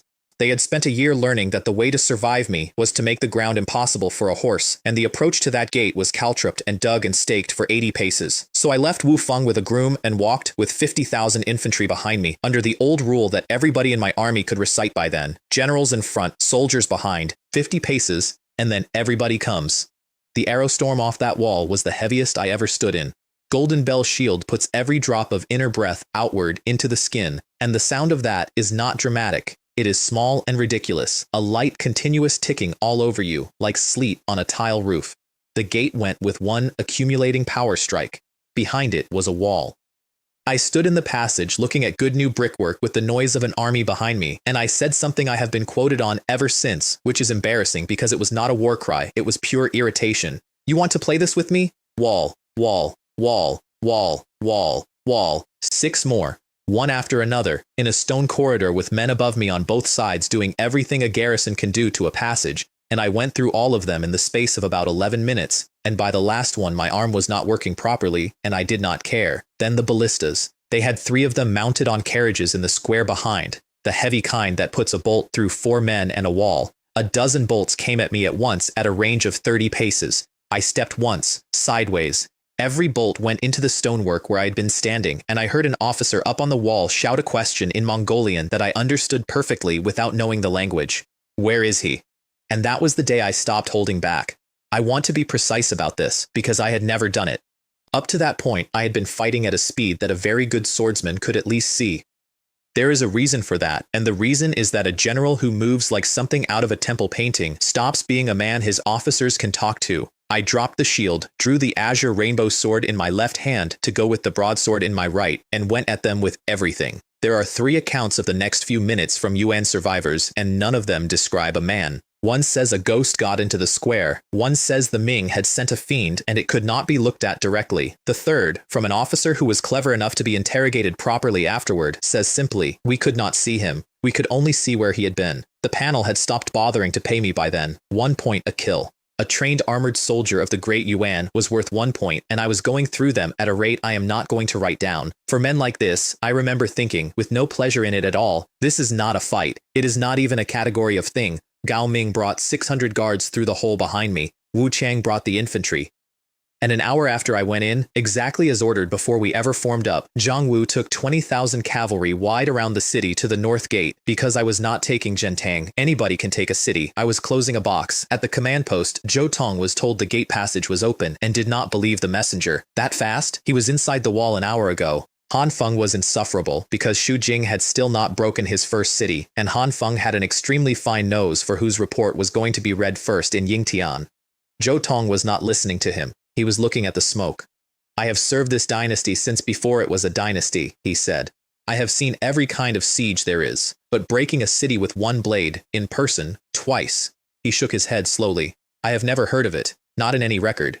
And Hong Zhan, standing slightly apart as he always did, said the thing that was actually happening. He is not taking that city. Look at where his cavalry went. He pointed north. He intends to kill every Yuan soldier in it. Total enemies killed has exceeded 9,000, another tier 1 chest. Inside, Erdeni made the decision that princes make. He detached 10,000 men to hold the streets behind him and went for the north gate with everything else. I was 3 streets away when the eagle showed me the north gate standing wide open and the 20,000 riders sitting outside it in silence and the head of a UN column walking straight into the mouth of it. Zhang Wu let them come almost all the way out before he let his men make a sound. Then 20,000 of them roared 1 line across that gate, the thing they had started shouting somewhere in Liaodong and never stopped. The Daning border army is invincible. The arrow storm went into a column packed into a gateway. Erdeni saw the Daning banner in front of him and turned in the saddle and understood the geometry of the previous 4 hours and said, we cannot break out. Then he turned his horse around and rode back toward the burning city, which is the last decision he ever made. I did not have a horse, and he was 200 paces away through a crowd, so I took a spear off a dead man, and I threw it over the heads of my own army, killed Northern Yuan's second prince Erdeni. Gained 200 points in all attributes, gained 500 days of lifespan, rewarded with 2 tier 1 treasure chests. Then I put inner breath into my chest and gave them the sentence. Those who surrender live, those who do not, die. And tens of thousands of Ming soldiers picked it up and shouted it with me until it was the only sound in that city, and Zhentang put its weapons down in the street. Zhou Tong rode up to the gate afterward and got off his horse and walked into the passage. 7 walls, 7 separate barriers, each one with a hole through the middle of it, and the edges of the holes jagged and outward and roughly the shape of a man. This, he said, and put his hand flat on the 3rd one. General Li Wei did this, on foot, with a blade. Hong Zhan did not go to look. He stayed at the command post, and the thing that stayed with him was not the walls. A prince of the Great Yuan, a member of the imperial house, had been killed with a thrown spear like a foot soldier in a road by a man who had not bothered to get on a horse first. If I ever do the thing I am thinking of doing, Hong Zhan wrote later, in a document that survived, would he deal with me in the same way? And then he wrote the next line, and it is the only moment I ever felt a flicker of sympathy for him. Perhaps this is what they call a guilty conscience. Zhou Tong, by contrast, was in an excellent mood about the whole business. He can slaughter the Northern Yuan emperor himself for all I care, he said. Somebody bring me the map. 5 more border cities, and then the new capital of the northern Yuan. In Daning, an edict came to my house. Li Qingsu was raised to imperial lady of the 4th rank, exempt from kneeling, with 500 taels of gold, 500 bolts of silk, and 100 servants whose slave contracts came with them in a lacquered box, and then a private letter from the crown prince, in his own hand, inviting my wife and my son to come and live in Yingtian. Chu Fu was there. He read the mood of the room, and he did the kindest thing anyone did for my family that year, which was to explain it plainly instead of letting them work it out slowly. When a general is on the frontier holding heavy military power, he said, the court balances it. That is not a suspicion of your husband. It is the arithmetic of every dynasty that has ever existed, and it would be happening if he were a saint. He turned his cup around. The court is asking for the family. It is being asked very politely, and it is a very great honor, and it is not a request. My wife thought about that for a while, and then she said the thing that I did not hear for 4 months, and that I have never been able to think about calmly. Then I should go quickly, she said, and I should be happy there, because if the court has us, the court has no reason to worry about my husband. Nobody can whisper anything about a man whose family is sleeping 3 streets from the palace. She put her hands in her lap. I will go, and I will be content, and I will be seen to be content. She was not deceived for 1 second, and she went anyway. They also told her Prince Ning would be coming to Daning to take it as his fief, and Chu Fu was being recalled to the capital, which meant the prefecture that had made me was being handed to a 17-year-old prince. Everything moves. Nothing you build on a frontier belongs to you. In Beiping, the Shen family were counting 18 caravans, more than 300 men, something on the order of 3,000 taels of gold, and the tell, which Shen Mao brought to his father because he was the only one who had actually looked at the recovered bodies. Father, it is not bandits. Bandits are messy. Every one of these men died the same way, either straight through the heart or the throat, and almost nothing else. Whoever did this was trained, and there were a lot of them, and they were not in a hurry. Li Qingjunshin went down the list of everybody in the northern trade who might have moved against him. The Liu family, the Chao family. He worked through 6 or 7 of them and struck them all out and arrived where he was always going to arrive. Li Wei. His answer was 2 moves, hire proper escorts, at whatever cost, and quietly prepare to use what they had on my wife by taking the truth of her ancestry to the Huixi faction at court.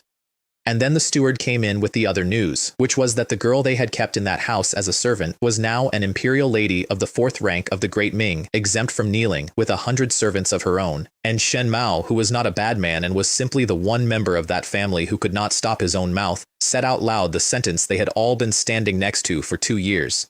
If we had just gone to Li Wei honestly back then, he said, if we had simply given him Li Chengsu instead. Shut up, his father said. 10 border cities in under 3 months. The Northern Yuan court received the last of those reports, and the Grand Commandant went down on his knees in front of the throne and begged the emperor to abandon the new capital and withdraw to the ancestral lands in the north. He was shouted down by the tribal generals, and he understood exactly why, and he said it to himself afterward in the corridor. The emperor is muddled, and every man in that hall is thinking about his own house. The emperor stayed, and the actual reason he stayed was not strategy. He stayed because the new capital had heated floors and gardens and 100 years of looted Central Plains luxury in it, and the ancestral lands are a place where you live in a tent. Somebody asked him about Goryeu's promised 100,000. Goryeo, said the emperor of the Great Yuan, may perish. It is nothing to me. Gao Ming came up from Daning with a report and a question. The report was the state of my forest valley, which had graduated its first men and had 400 more coming behind them. The question was about the servants in my own house. General, he said. We know which of them are embroidered uniform guard. Do you want them removed? No. They are in your household. They see your correspondence come and go. They see who calls. They see what I let them see, I said. That is the entire value of them. An unwatched man makes the court nervous. A watched man is a man they have already solved. I looked up. Leave every one of them exactly where they are. But if any of them ever goes near the wine sheds or the recipes or asks a craftsman a question about method, you kill him that night and you make it an accident. I had also worked something out in those months, sitting in tents, that explains half of my own behavior afterward. An official standing entirely alone will be discarded. It does not matter how good he is. If a ruler has no hold on a man, the ruler will not use him for long, because using him is a risk with no counterweight. The men who last are the ones the throne is comfortable with, and comfort means a grip. My wife had understood that in a room in Daning without anyone explaining it to her, and had packed. The War Council for the last stage of the campaign is where I finally showed everybody what I had been doing for a year. Zhou Tong laid it out. The Northern Yuan had 400,000 men around the new capital, of whom the number that mattered was 100,000 elite iron cavalry massed at the royal pasture. Flat ground, open grass, their choice of field, their own country, and the one arm of war where they were simply better than us. Hong John said so, out loud, which took some nerve. Our cavalry is worse than theirs, he said. It has always been worse than theirs. We have fewer horses and worse riders, and we win by having more infantry and more powder. On that ground, in that formation, they will beat us. Han Feng went pale and started talking, and when a man like that runs out of things to say, he does the one useful thing available to him, which is to look around the table for somebody else. General Li Wei, he said, you have said nothing. When I was training troops in Great Ning, I said, I thought of a countermeasure. There is a formation from the Tang Dynasty called the Dragon Gate Array. It was used by Zui Rengui, and it was designed for exactly and only this problem, which is what an infantry army does when heavy cavalry comes at it on ground it cannot refuse. The method was lost. Most of what people call the Dragon Gate Array in the military manuals of my century is a drawing somebody made up. I had it complete, out of a treasure chest, 11 months earlier. And I had been drilling the Daning border army and the Huizhou Guard in it for a year, in pieces, as separate exercises, without ever telling one single officer what the pieces were for. Han Feng handed me the entire army in about 40 seconds. He did not even negotiate. I have never liked that man, and I will say this for him. When he did not know what to do, he found somebody who did and got out of the way, which is more than most. Hong John summoned me the same evening and spent a quarter of an hour on wine. Genuinely, my winery, the northern trade, the difficulty of grain prices in Daning, the possibility of expanding into Beiping under his patronage. I answered all of it politely. Then, he put his cup down. A very fierce band of mountain bandits has appeared in my Beiping prefecture, he said. Extremely disciplined. They have hit the roads 18 times in 2 years, and remarkably, every single caravan belonged to the Shen family. He looked at me. The house with whom I understand, the general has some history. I let my face do something hurt. Your Highness, I said. Do you suspect me? I am telling the general, said Hong John, as a friend. Then I am grateful, and I will say only this. I put my own cup down. It is a serious matter. 18 caravans in one prefecture. If it reaches the censorate that the roads of Beiping have been that dangerous for 2 years and nothing was done, the questions will not be about bandits. They will be about who administers Beiping. I stood and bowed. For your Highness's sake, I hope it stays a local matter. I got out of that tent with my heart going like a drum. Monk Huizong, who had been behind a screen for all of it, came out afterward and said the nicest thing anybody in that camp ever said about me. That person is not ordinary. Your Highness cannot deal with him using common sense. The Shen family's envoy reached my camp 3 weeks later. He was a nephew of the house, a man called Shen Kong, and he came in with a letter and 50,000 taels of gold, which is a genuinely enormous sum, and he was very polite for about 2 minutes. The gold was to make the roads of Beiping safe again. And then he delivered the second half, which his uncle had sent him 400 li to say, and which he said with a small pleased smile because he had clearly been told it would work. Of course, he said, if the general truly intends to keep targeting our Shen family, then Madame's identity will also have to be made public. I have been in a number of dangerous moments. I have never gone as cold as I went in that tent. Cut off his hands, I said. They took him outside. Somebody used my own hemostatic powder on him afterward, on my orders, because I wanted him to survive the road, and when he came round, they threw a basin of cold water in his face and stood him up. Go back to Beiping, I told him. Tell that old man Li Ching Junxian that I am going to take his house apart one piece at a time. His roads, his trade, his friends, starting with everyone in this empire who has ever needed a favor from him. Tell him I said it in front of witnesses, and tell him to go and count how many people still return his letters. Then I sat down and read the letter. It took me a long time, and when I had finished it, I sat in that tent by myself for the better part of an hour. My wife was not a foundling. My wife was not a servant girl of unknown origin. Her grandfather was Qu Wenzhong. If you are not from this country, I need you to understand what that name is.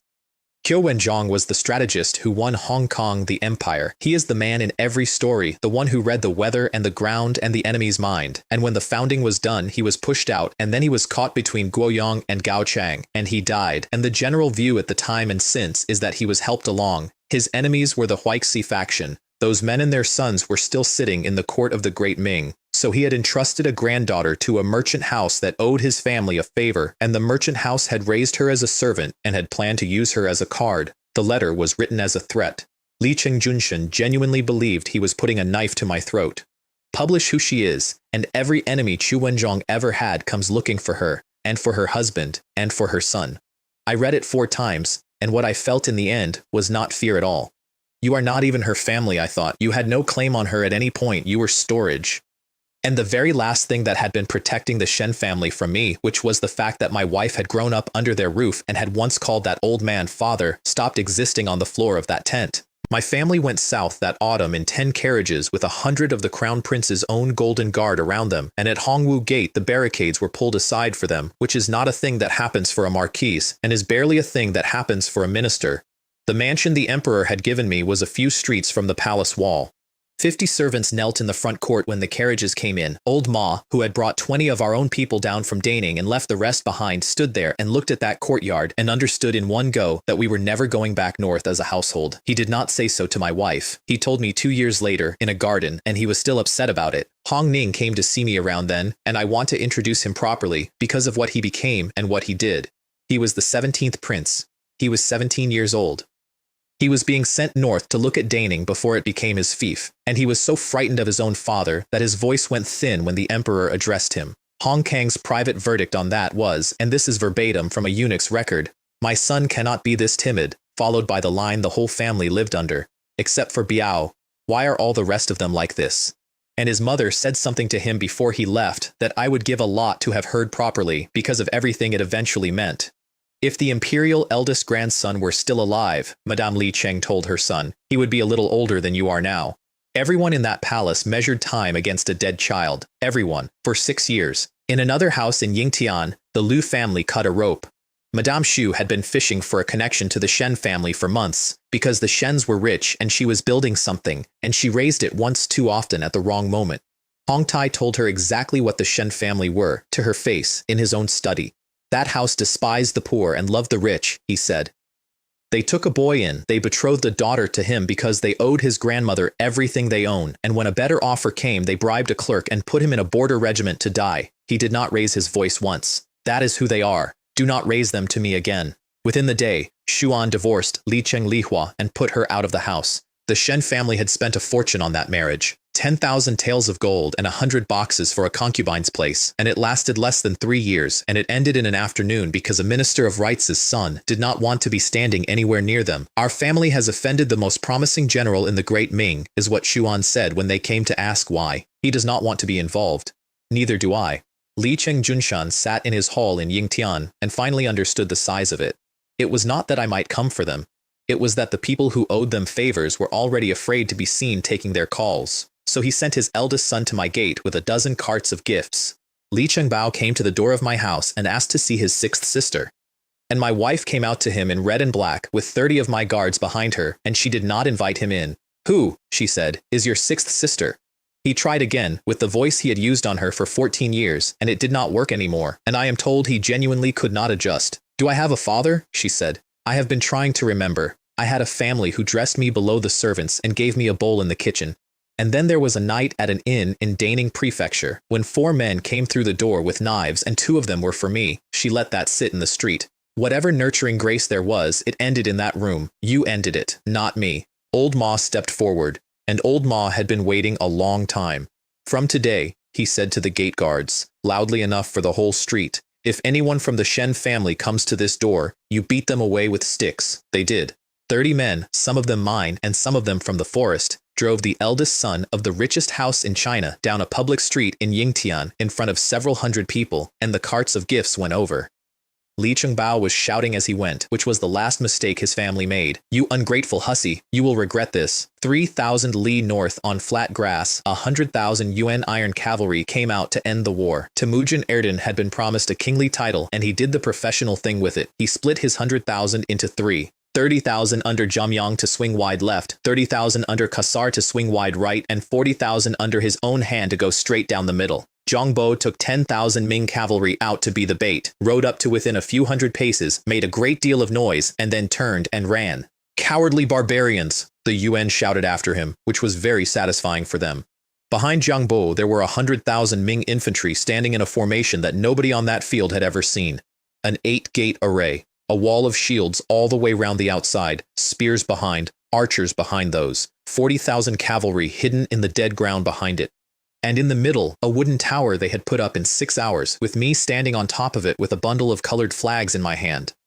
I had spent an hour that morning handing them out one at a time. "You will take the rest gate," I said to an assistant commander whose name was Li Cheng, putting a green flag into his hands. "And within the rest gate you hold the power of life and death. If I raise green, you open. If I raise green twice, you close. You do not think about it. You do not look for me. You do not ask why. Green, open. Green twice, close. 8 gates. 8 officers, 8 flags. On the watchtower 2 li back, Zhou Tong was openly gambling his entire career on a formation he did not understand, and knew it, and had decided to do it anyway. Hong Zhan stood beside him and said nothing for a long time. He had studied every formation in the manuals since he was 9 years old. He told Monk Huizong afterward that watching that array assemble was like a village wizard watching a real one work. The first Yuan wave came in at the shields and broke on them, and then the arrows came off the inside and they pulled back, and they came again, and it went on like that for the better part of an hour, and Temujin Erden read it the way anyone would. Infantry square, solid, costly, grind it. Then I raised the flags.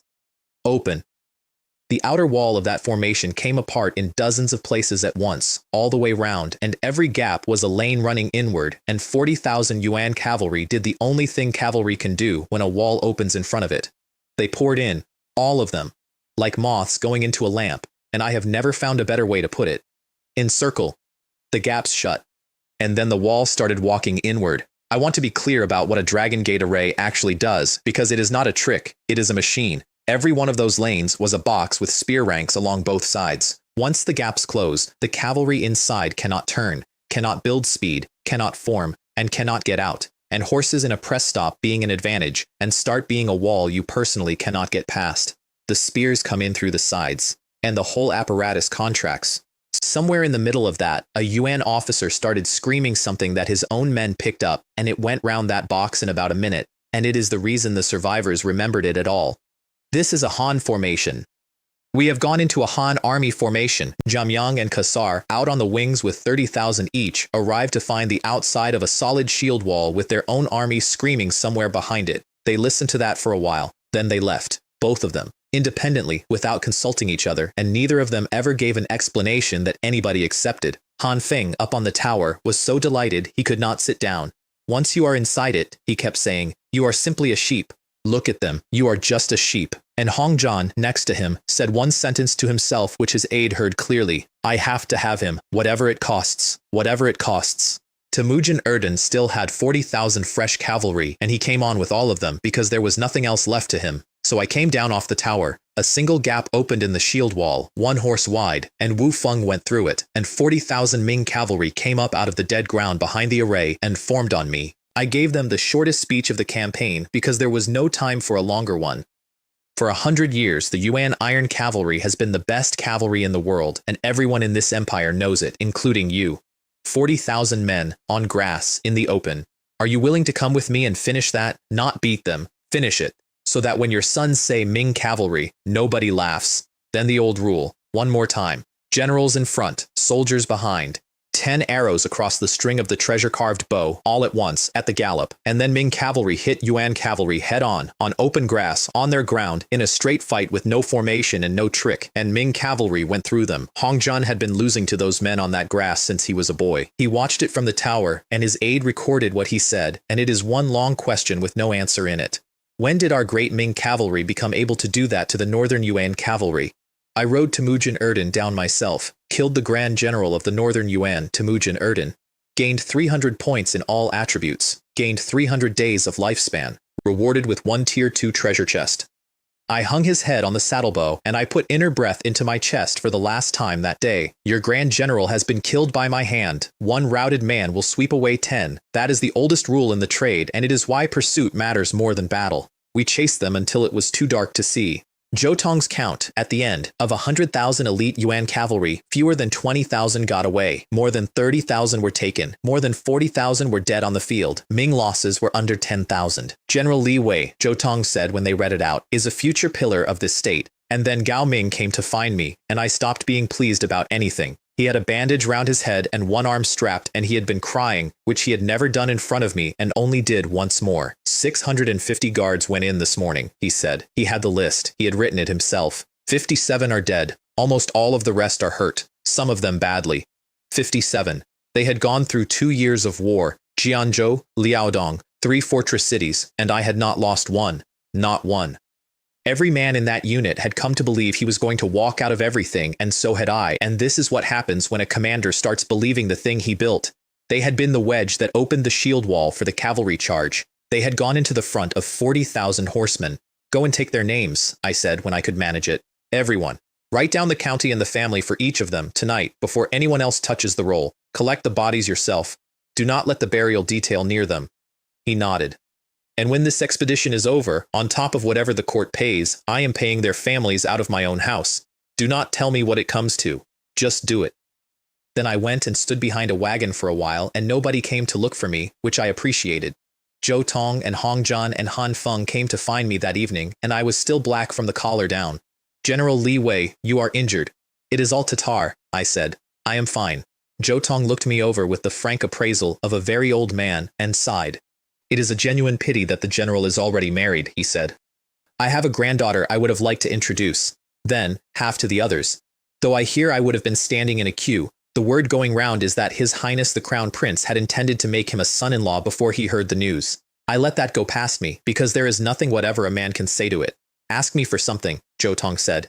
The Grand General's discretion covers a great deal after a day like this. Gold, land, a commendation drafted the way you want it drafted. 40,000 horses, I said. He blinked. My Daning infantry, 40,000 of them. We have taken 30,000 UN war horses today, and there are more in the pens at the royal pasture. I want every one of my foot soldiers mounted, and I want the remounts, and I want the saddlery. That is an enormous ask. It is a cheaper ask than gold, I said, and I will bring them back. He granted it on the spot in front of 2 princes, and did not once ask me why I wanted a 100,000-man army with no infantry in it at all. The answer was that I had a place on a map that I intended to reach, and it was 900 li into the steppe, and you do not walk there. In a tent at Zhenhan City, Xu Jing read the order transferring 30,000 captured war horses to the Daning border army and put it down and sat looking at the wall of his own tent. Could it be, he said, that I am genuinely inferior to that Li Wei? Wen Liang, who had been in that tent since morning waiting for the right moment, chose the wrong one and asked about the dukedom. There will be a dukedom out of this expedition, Xu Jing said. It will not be mine. Zhou Tong's report will have one name in the first paragraph, and it will not be mine either. He was very calm. I have commanded on battlefields for more than 20 years, and I have been comprehensively outperformed by a young man who was a private soldier 3 years ago in front of 2 princes. My lord, in future I will avoid him where I can, Xu Jing said. He is established. He is beyond anything we can do to him, and every move any of us makes against him from now on will simply be evidence. That is the last useful thing Xu Jing ever said in this story, and it was correct, and none of them listened to it, including him. At the Yuan court, they told the emperor that his grand general had fallen in battle, and the emperor slid down the throne again. Ogade, the grand commandant, went to his knees for the 3rd time and begged him to leave the new capital and go north to the ancestral lands, where an army cannot follow with grain carts and where a court can survive being poor. And he was blocked by a young man called Meir Kir, who was Temujin Erden's son, and who stood in front of the throne and used his father's corpse as an argument. My father died on the field for the great Yuan, he said. Is that not loyalty enough? And now the Grand Commandant wishes to abandon everything my father died holding? It is a completely worthless argument, and it worked perfectly, because grief always does, and because half that hall wanted the court to stay exactly where it was and be destroyed. The emperor stayed. Ogade walked out and said to his own aide without any particular emotion, "If he remains here, I do not know what will happen to us. Nobody does." 3 riders came into Yingtian shouting, which is how the great Ming delivered its best news. Northern expedition. A great victory. The chief eunuch read Zhou Tong's report aloud in Fengtian Hall, and the remarkable thing about that report, which everybody in the hall noticed, is that Zhou Tong was the grand general of the campaign, and he had written himself almost entirely out of it. He gave the formation to me, the cavalry charge to me, the grand general's head to me, and asked for nothing at all for himself. Old men who have nothing left to prove are the most dangerous people to be underestimated by. Hong Kong stood up when they got to the cavalry. From this day, he said, the Northern Yuan cavalry is not the finest in the world. From this day, the cavalry of the Great Ming is the finest in the world. And then his son stepped forward and asked for the thing. Father, I wish to raise Champion County Earl to Champion Marquis. The hall stopped. Our Great Ming must also have a Champion Marquis, Hong Tai said. The Han had one. In 1500 years there has been one. Our dynasty has now broken the iron cavalry of the steppe on open ground, which the Han did, and the Tang did, and nobody since. If there is ever to be a second man to carry that name, it is this one, and if we do not give it now, then when? And Fu Yuda, who was standing where Deputy Grand Generals stand, and who had bowed to me in a war tent over a page of medicine, asked for the second thing, and I ask that it be proclaimed to the realm, he said, publicly, in every prefecture, with his name in it. Hong Kong turned to his son and handed him the decision, not the advice, the decision. It is yours. Father, it is yours, Tyre. Twice now I have handed it to you, and twice you have handed it back. Take it. And Hong Tai took it and said the sentence that his whole administration was built on, and that the men of Huixi should have listened to much more carefully than they did. When I employ a man, he said, I trust him without doubt. Then he stamped the Great Seal himself, with his father watching, in front of the entire court. And the Emperor of China said something quietly afterward, when the hall had emptied. That is the shrewdest single remark anybody made about my life. Ranks and promotions are nothing, he said. You can take a rank away with one line of ink. But proclaiming a man's achievements to the whole realm, in every prefecture, with his name in it, that is not a reward. He was looking at the doors. That is a token exempting him from death. You have just made it very expensive to kill him, and you have made it expensive for me. He said one more thing that night, alone. I have this from the eunuch who was standing behind him and who wrote memoirs in exile, and I believe it because it is exactly the shape of that man. He is a genuine prodigy, Hong Kang said, to nobody. The old champion marquis was probably very much like this. Tyre is right to want him. And then, after a while, in a completely different voice. But I have never met him. I do not know what is actually inside him. I hope he will not disappoint the crown prince's regard. A pause. Otherwise. And then, my blade is not blunt yet. He had also, behind his son's back, commissioned a full investigation of me, because he was who he was. He Xuan brought the result, and it was the strangest file the embroidered uniform guard ever produced, because it was empty. I had arrived in Beiping as a small child with a grandmother surnamed Qin and one servant. Before that, nothing. No village of origin that could be verified, no clan register anywhere, no relatives, living or dead, that anyone could produce. No master had ever taught me arms. They found the tutor who had taught me characters, and he said I had been a quiet boy who read a great deal and could not throw a stone properly. The winery was clean. They went through it looking for the usual and found that I paid over the market rate for grain and hired displaced people off the roads, which made the guards suspicious for a week until they concluded, reluctantly, that I simply did it. And the enlistment record had been altered upward, which they proved in an afternoon, because the clerk who did it was already dead in my hall. So he is younger, Hong Kong said, than his own army believes. By years. Yes, Your Majesty. The Emperor of China sat with that for a while. That much accomplished at that age, he said, is not believable. And yet here is the file. Then he gave the order that tells you everything about what it was like to serve that man. When the campaign ends, I will bestow servants on his household, a generous number. Put embroidered uniform guard among them. And then, and this is the part I have never got over, and this matter is not to be known to the crown prince.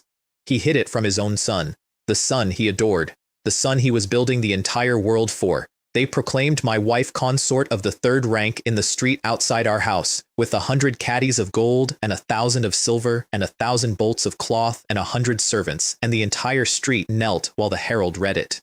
She stood, because a woman of the third rank does not kneel in the street, and she told me afterward that the only thing she thought about during the whole proclamation was whether it was cold in the north yet. The Shen family heard the word marquis about an hour later. Li Cheng Junshan dropped a cup on the floor of his own hall. Champion Marquis, he said. Champion Marquise. He is.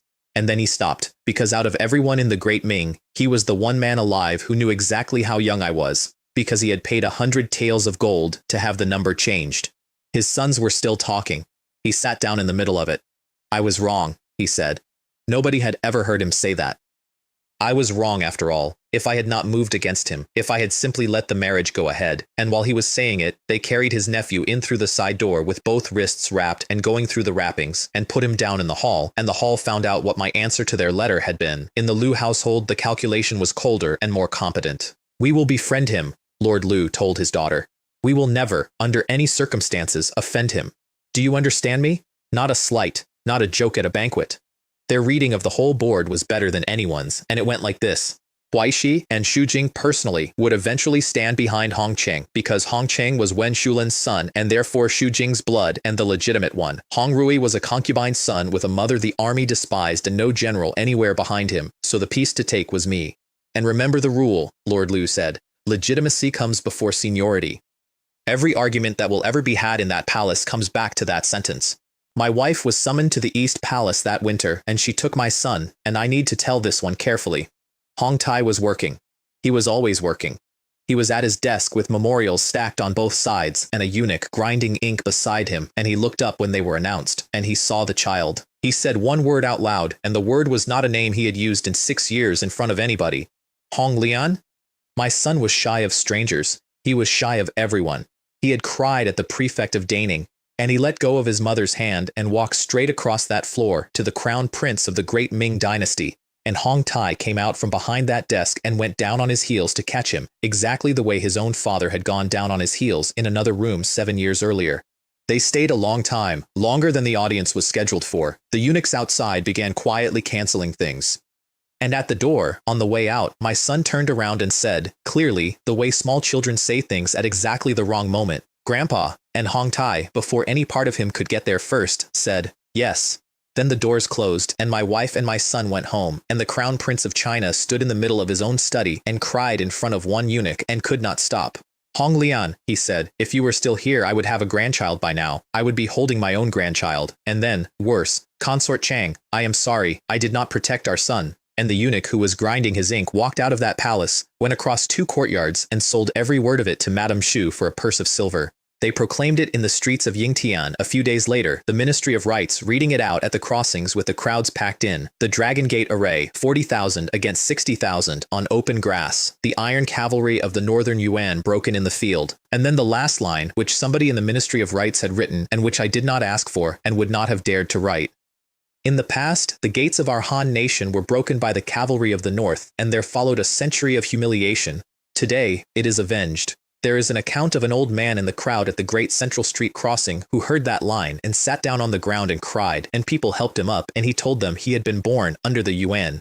The city started chanting the title, and it went from crossing to crossing across Yingtian, and it got loud enough that inside the Forbidden City, the Emperor of China stopped his brush in the middle of a memorial and sat listening to his own capital shout a border soldier's name. I was 900 li north of that, killing people in the snow. We spent the following month running down what was left in the deep steppe. Small actions, tribal camps, nothing worth telling you about. All attributes past 6,000. Total kills past 13,000. 16 chests sitting unopened because I had stopped having time. Wu Cheng and Zhang Wu finally asked me the question they had been sitting on for a year, which was why I had insisted on turning a 100,000-man army entirely into cavalry when the campaign was effectively over. We were sitting on a frozen slope eating something unidentifiable. Wolf Juksu, I said. They both stopped chewing. Yang Wuji went out into the steppe with a small force and broke them, and then he went up a mountain 1,000 li from anywhere and performed the sacrifice at the top of it, and every general in China for 1,500 years has wanted that, and not one of them has had it. I looked north. It is up there. It is a real mountain. It is on a map, and I have 100,000 horse. Wu Qiang said. That is 900 li past the last Ming soldier alive. Yes. With no supply line. Yes. He thought about it for a while, and then he laughed, and it was not a happy laugh. It was the laugh of a man realizing he has been recruited into something. Then say when, he said. The edict caught up with us in the field, and Zhou Tong read it out himself in front of every general in the northern army, which included Xu Jing and Wen Liang, and every man who had petitioned against the last one, Champion Marquis, and the achievements proclaimed to the whole realm in every prefecture by name. Wen Liang made a noise. What virtue does he possess? What ability? He was choking on it. It is the title of Yang Wuji. And Zhou Tong, who had served Hong Kong since before there was a great Ming and who had watched every honor this dynasty ever gave anybody, said flatly, without looking at him, grace like that has never been given before. Nobody has ever dared to imagine it. For my part, the death exemption token was, honestly, not the part I cared about. What I cared about was the panel. 2 imperial edicts received, 2 chests, elevation to marquis, 1 tier 1 chest. Every time old Li's messenger shows up, I thought, it is good news. And there was a young man standing near the back of that tent who had come north to look at his own fief. And when I walked past him to take the edict, he went white. Hong Ning did not say anything at the time. He said it that night to himself, and his own attendant heard it. Xiong, Hong Lian? He came to find me later and could not explain what he wanted, and we ended up talking about horses for an hour. He told his attendant afterward what had actually happened. In his face, he does not look much like Hong Lian did as a child. Not really, but the eyes are exactly the same. Exactly. And then, because he was 17 and lonely and a long way from home, he said the other thing. When Hong Lian was alive, it did not matter what we did. It did not matter how much trouble the three of us caused. Father's anger would just go. It would simply stop the moment that boy walked in. He was quiet a while. Nothing has stopped it since. Hongjan heard about that conversation within a day because Hongjan heard about everything, and he went back to his own tent and sat with his monk. This prince does not want him going back to Yingtian, he said. Ever. Do you understand what happens if he stands in Fengtian Hall and my father looks at him? Then your highness must bring him over. I have tried. There is no handle on him. There is no price. Hongjan put both hands flat on the table. So, since I cannot control him, I would rather destroy him. Monk Huizong did not blink. Then it is simple, the monk said.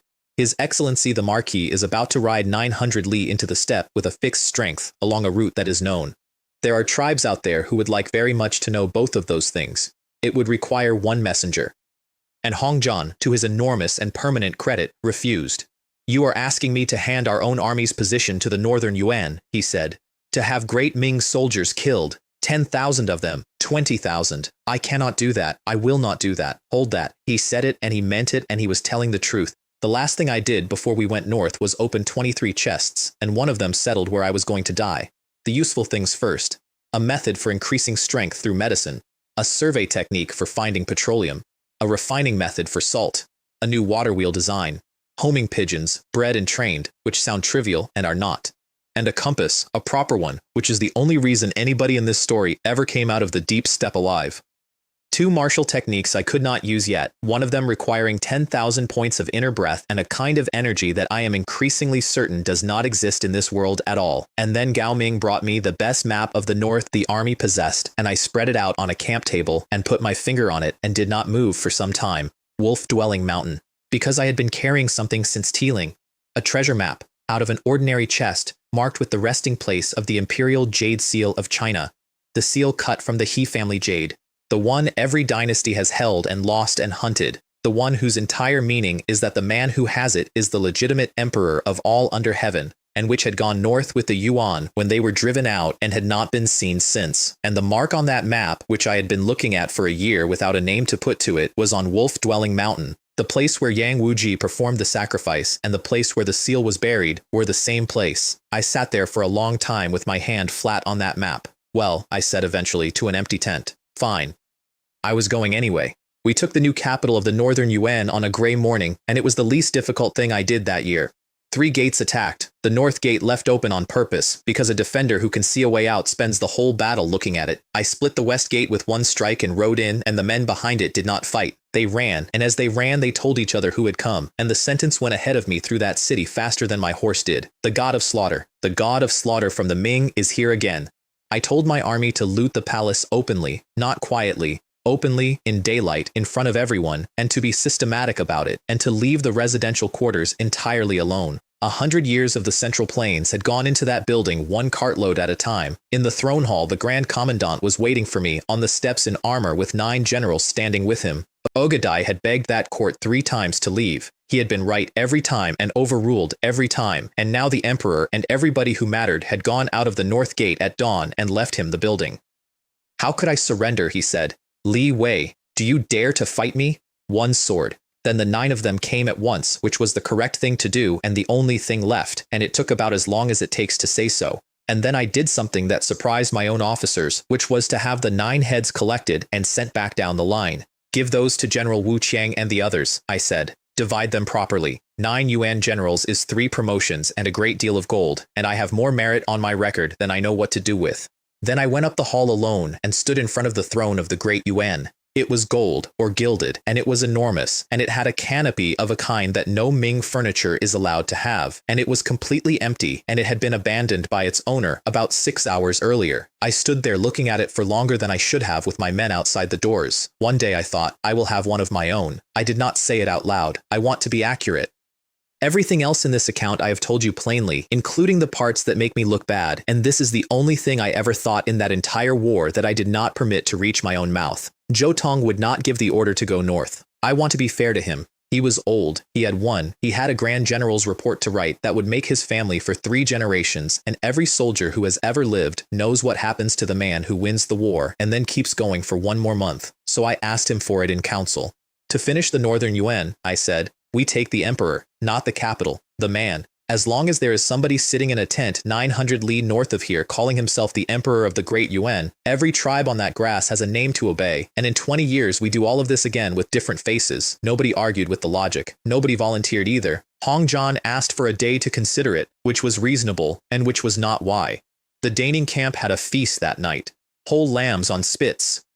Beef, which is illegal in the Great Ming, where killing an ox is a serious crime, and which is not illegal at all when the ox in question belonged to the northern Yuan an hour ago, and no wine. I had put a standing order on it a year earlier, nothing to drink until we are back inside the wall. My men complained about that for 2 years, and every one of them is alive. Hong Ning came without an invitation, walked into my camp past 2 rings of sentries who did not know what to do about a prince, sat down at a fire, and took a leg of lamb off it with his hands. Do not, he said, with his mouth full when I started on the correct form of address. Please, just use my name, and I am going to call you Brother Li. He was 17, and he was about to be given a frontier prefecture and 80,000 men, and he had never in his life been spoken to as a person by anybody, and he had come to a soldier's fire to eat mutton with his fingers. I liked him a great deal. I want to be clear about that, given everything. And then, one after another over the course of that evening, my own officers started asking me the same question in different words, and I did not understand at first what was happening. Wu Chang first, then Zhang Wu, then Zhao Huan, who had been my superior once. General, when you are promoted out of here, when they give you a commission in the south, he was looking at the fire. Can you take this subordinate with you? Why would I be promoted out? Because they always are, Zhang Wu said. Every good general we ever had went south and became somebody's minister of something. And we stay here. So I gave them the answer, and it is the truest thing I said out loud in 4 years. I do not like the Central Plains, I said. I have been to Yingtian exactly never, and everything I hear about it makes me tired. I want to hold the northern frontier for this country, and more than that, I want to be with my brothers in the army. I looked around the fire. That is not modesty, and it is not a speech. There is nothing down there that I want. They drank to it in tea because I had banned wine, and we sat around that fire until very late. Both of us, Hong Ning and I, would spend a great deal of the rest of our lives being unable to think about that evening. Him more than me. Hong Zhan sent for me that night, and it was not to a tent. He had taken the residence of the Yuan Prime Minister, and he had a bath drawn and wine and no armor anywhere in the room. I want to record that I did not suspect anything. After everything, after the probes and the gifts and the mountain bandits, I walked in there flat-footed because I was tired and it was warm. The attendants took my coat and my under armor off, and the room went quiet. I had stopped noticing. That is the honest explanation. I had not seen my own back in 2 years, and I did not think about it. Somebody said, not to me. How does a person have that many injuries and live? There was an arrow through the left arm at the beginning of all of this, and the marks across the shoulders from a bandit camp in a forest, and the long one down the chest from Jiangzhou, and a spear in the hip at Jin City, and a great deal else. All of it went into hot water. I put my head back and closed my eyes, and the Prince of Yan went to work on me. The first probe was the bandits, again, gently. Terrible business in Beiping, 18 caravans. Wicked people, I said, meet their own wickedness in the end. It is a great comfort to me. The second was commercial, my wine, his patronage, an arrangement in Beiping that would make us both a great deal of money and would put my books inside his prefecture. I declined, politely, twice. And then the third, and this one he had been building toward for 2 years. Come to Beiping, Hong Zhan said. I will make you commander of the Beiping Guard, which I can do tomorrow, and within 3 years I will have you made military commissioner over Beiping and Daning together, which nobody in this dynasty under 50 has ever held. He let it sit. You would be the most powerful soldier north of the Yellow River, and you would answer to me, and I am a great deal easier to serve than the censorate. It was an enormous offer. It was, in fact, better than anything the throne had actually given me. Your Highness is generous beyond what I deserve, I said. But this humble general wishes to stay where he is and guard the northern frontier for the Great Ming. The temperature of that room dropped about 10 degrees. I got out of the water and started to dress, and I was reaching for the outer coat when I noticed he had stopped talking entirely. He was looking at my chest. May I see that? Hong Zhan said. The white jade pendant, on its cord.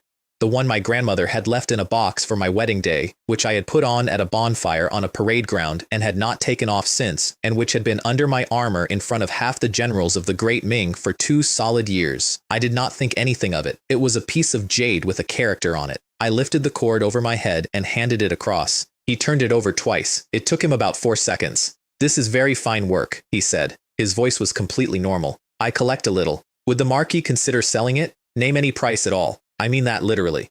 "I am sorry, Your Highness. It is an heirloom. It came from my parents." "Of course." He gave it back. "Of course it did. Forgive me." I put it on and went back to my own camp and slept extremely well. Here is what was on it. A single character, which is a posthumous princely title, not a name. A title, of the kind that is conferred on a member of the imperial house after death and carved by the family, and that particular one had been chosen and cut, personally, on the instruction of Hong Kang, for a grandson who died at 8 years old, and a matched pair of those pendants had gone into the imperial mausoleum with the boy 6 years earlier. Hong John sat in that room for a long time after I left, and then he said it out loud to an empty bathhouse. "He really is Hong Lian." He went through it piece by piece. The forged enlistment age, forged upward by 3 years, which meant the true age was exactly right. The face that Xu Jing had seen across a banquet table and talked himself out of. The eyes that Hong Ning had recognized and could not explain. The blank file. The grandmother surnamed Qin who came from nowhere. The Beiping registration on a boy who had appeared in that city as a small child with one old servant. And a piece of jade out of a sealed imperial tomb hanging round a border general's neck. Monk Huizong refused to believe it.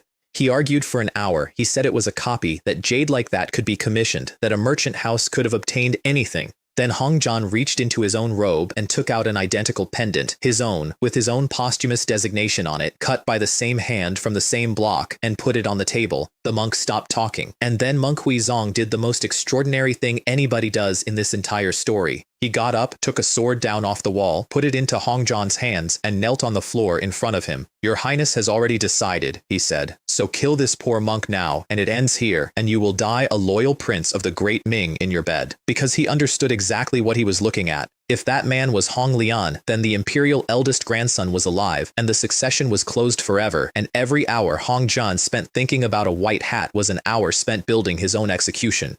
The only way out of it was to stop wanting it, and the monk was the want, standing there in a black robe, offering his own throat. Hong John could not draw the sword. He stood there holding it over a kneeling old man for a long time, and he could not do it, and when he put it down he had made his choice, and both of them knew it. "Whatever comes next," he said, "you handle it. Do not tell me. I will not ask." And 900 li of nothing away, in my own tent, I took the jade off and held it up to a lamp and turned it over, because a prince of the Great Ming had offered me any price I cared to name for it. And that was strange. Is there something odd about this piece of jade? I could not read anything into it. It was a character, and it was not a name I knew.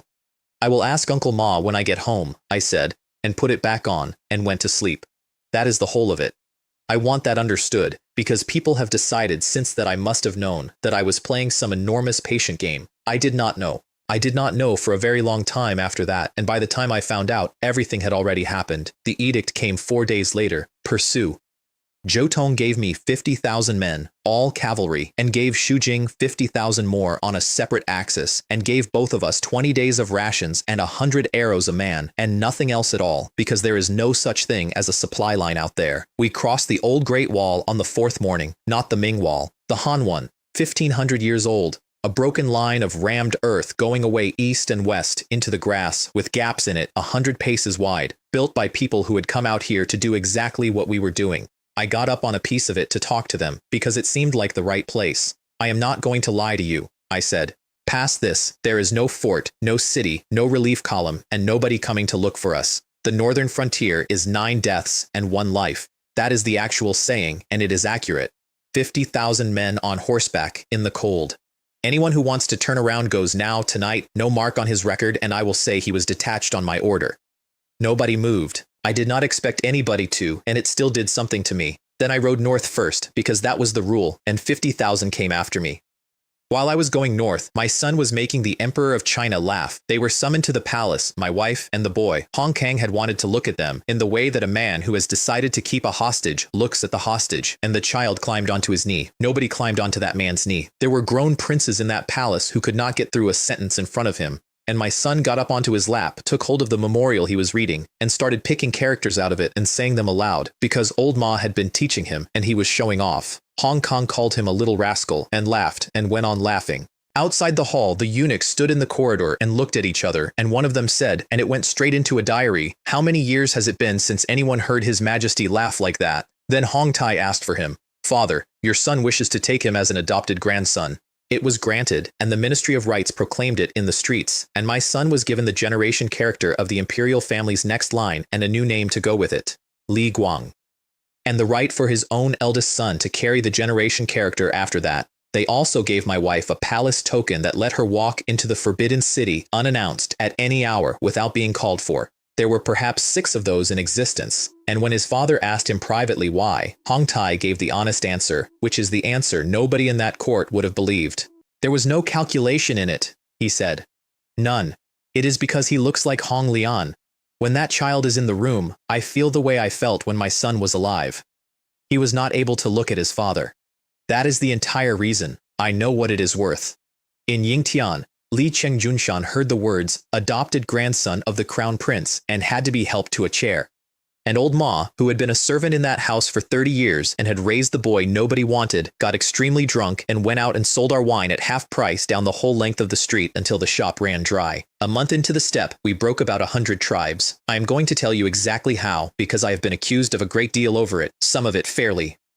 The eagle went up at dawn and found them, which is the only reason we found anything at all in a country with no roads and no landmarks and grass to the horizon in every direction, a compass in my hand and a bird at 600 feet, and that is the entire secret of that campaign. Then we came in at first light, armed men who would not put weapons down, killed. Every weapon in the camp collected and broken, every horse, every ox, every cart taken, all the grain we could carry taken, and the rest burned in the open, every well salted or dosed, and then the entire remaining population turned north and sent walking in the 11th month with what they stood up in. I gave that order roughly 100 times in 5 weeks, and I never once varied it, and I want to say the same thing I said the first time I ever gave it, on a road in Jianzhou years earlier. That is crueler. I know exactly how much crueler it is. A tribe that loses its fighting men loses its fighting men.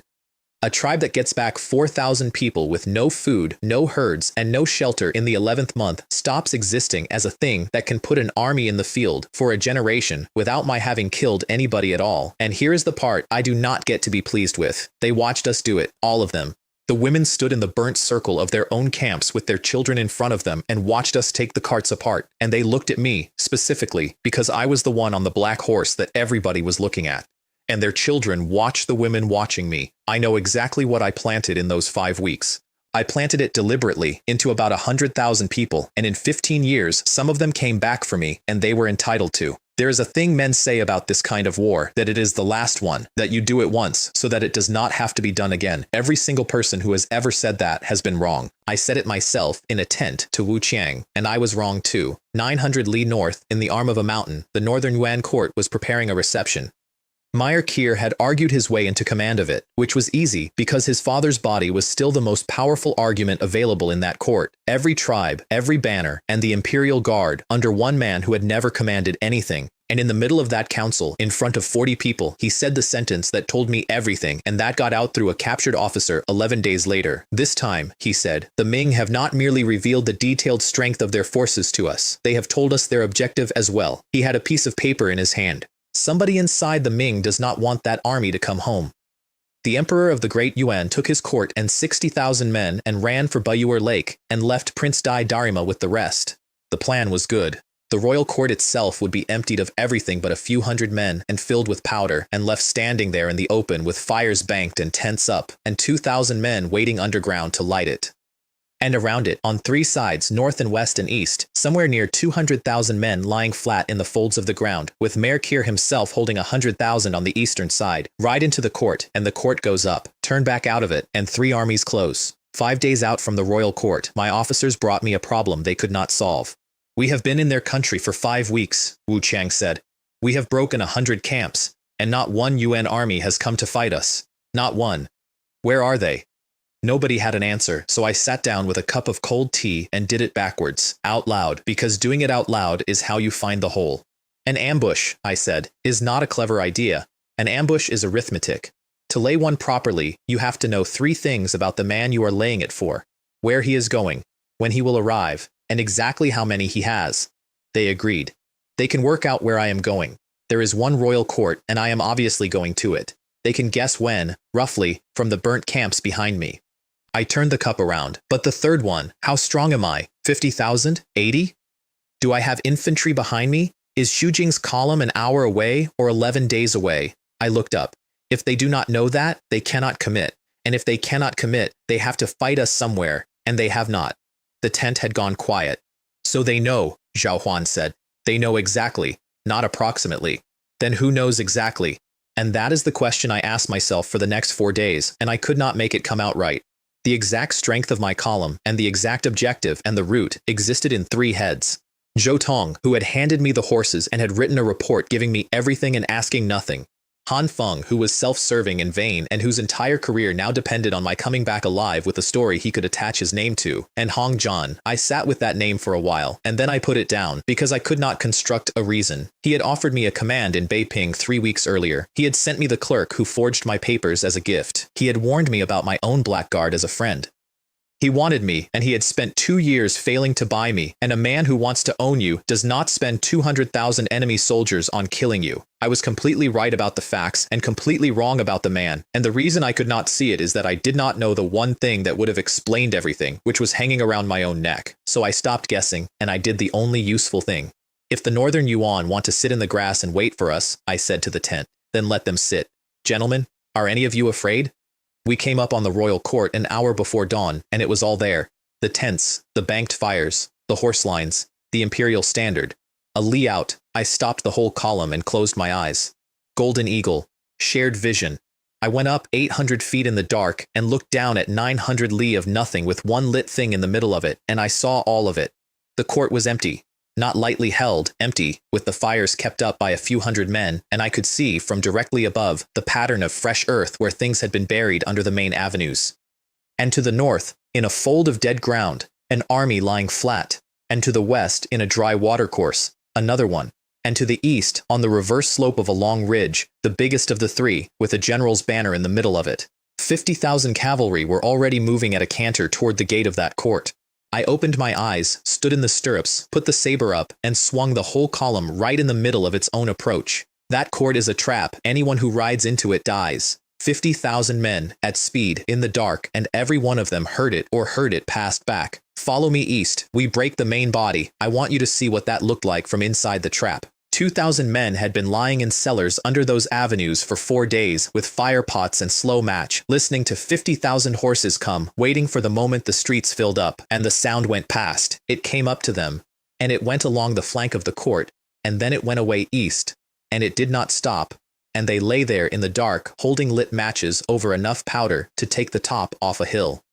One of them was taken alive 11 days later, and he was still angry about it. Why did you not come in? He kept saying. Why did you not come into our royal court? Meyer Kier was on the reverse slope of that ridge with 100,000 men, most of them on foot, praying to his father. He looked up because of the noise, and the noise was wrong, and by the time he understood why it was wrong, there was Ming cavalry coming over the crest of his own hiding place. Infantry, on open grass, in the dark, hit in the flank by 50,000 horse. 10 arrows across the string first, at the gallop, and then we went into them, and there was no formation to break because they had never been in one, they had been lying down. He panicked, which is what happens when a man is given 100,000 soldiers because his father died well. He gave the order to fall back north. North was where his reserve was. And I saw him do it, from 600 feet up, and I did the single coldest thing I have ever done on a battlefield, which was to slow my own pursuit down. Fight them, I told my commanders. Stay on them. Do not overrun them. Do not let them turn, and do not let them scatter. I could see the whole thing laid out under me like a diagram. Heard them. We drove 100,000 routed men, at a walk and then a trot, for 4 li, straight into Darima's 100,000 standing in the dark waiting for orders. There is no defense against your own army arriving at speed in the dark. There has never been one. Darima's men could not tell who was coming, and by the time they could, the front of them was already being trampled by their own side, and the whole northern wing came apart without a single Ming soldier touching it. Darima got out. His parting remark is in 3 separate accounts because he shouted it. Idiot Mayor Kier. To bring the rout onto us. The great Yuan is finished, and we did it ourselves. I rode Mayor Kier down in the crush. He never saw me.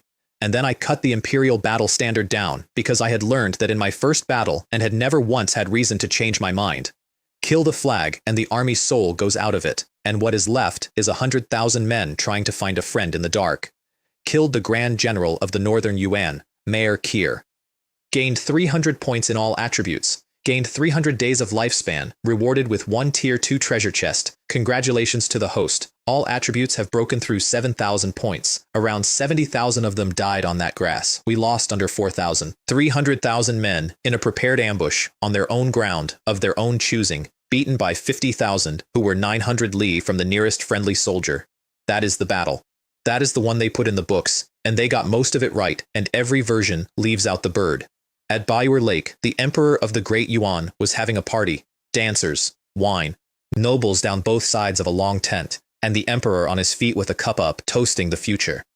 I will lead all of you, my lords, back to the Central Plains, he said, not in my grandchildren's time, in ours. And then the tent flap came open, and Dharma came in with his armor half off and his hair down out of its binding, and blood not his own on him, and stood there while 100 people stopped talking. 300,000, the emperor said. 300,000 men. Beaten by 50,000? Nobody answered him. Am I truly not fit to be an emperor? They gave orders to break camp and move at first light, which was sensible. We had left at midnight. We came over the last rise at dawn into a camp with half its tents down and its carts loaded and the horses not yet in the traces, which is the single most helpless condition an army can be in. I split the gate of the imperial enclosure with one stroke and then got off my horse, because the last 100 paces were through the imperial guard, and they did not run. I want that recorded. Everybody else at Bayur Lake ran. Those men stood in front of a moving carriage and died in a line, one after another, and not one of them stepped aside, and they were absolutely right to, and it made no difference at all. I came up to the carriage on foot and cut the curtain open with the blade. There was a man curled up in the back of it in a yellow dragon robe with dust all over it, and his crown pushed sideways on his head, and he put his hands up in front of his face. Whatever you want, he said. Anything. I can give you anything you want. Land, gold. If you want to be a king, I will make you a king. I will do it now. I have the seal here. I have done a great many things in this life, I said, and I am going to do worse ones. But I will never be a traitor to the Han. I thought about killing him for about 2 seconds. It would have been simpler. It would also have left the Yuan with a martyr and a vacancy gets filled. So I reached in and took him by the collar instead, captured the emperor of the Northern Yuan, gained 400 points in all attributes, gained 400 days of lifespan, rewarded with 1 Tier 3 treasure chest and 1 Tier 2 treasure chest. I lifted him out of the carriage by the back of his robe like a man lifting a chicken out of a crate, and I carried him up onto the roof of it, and I held him up over that whole camp with both hands. Brothers, I have taken the emperor of the Yuan alive. We took more than 10,000 of their nobility that morning. Princes, princesses, ministers, the whole apparatus. Something like 7/10 of the Northern Yuan court, in one camp, in 1 hour, because they had packed at midnight and left at dawn. And under the imperial enclosure was the treasury, 100 years of the Central Plains, not gold, although there was gold, scrolls, bronzes, paintings, things that had been in Kaifeng and Hangzhou and Chang'an and had gone north in carts in a century when nobody could stop them. I took roughly half, the best half, and I am not going to apologize for the arithmetic. My storage was full at 79 cubic meters, and I left the rest for the throne, and the throne was delighted with it. Fighting, I noted, in a private ledger nobody has ever seen, makes money. And then I gave my army one order, and I gave it standing on that carriage roof where every man could see me. You may take anything in this camp that is not nailed down, and I will not ask you about any of it. Gold, silver, horses, weapons, take it all. 50,000 men listening. We are not those animals. We did not come 900 li to become the thing we came here about. If any man is found forcing a woman in this camp, he is not arrested, he is not tried, he is killed on the spot, and the man who kills him gets my personal commendation. I had given that order the first year. I gave it in Jianzhou, and I gave it in Liaodong, and I gave it at Bayur Lake, in the same words, every time. It is the only thing I did in 4 years of war that I am willing to be judged on. The mountain was there the next morning.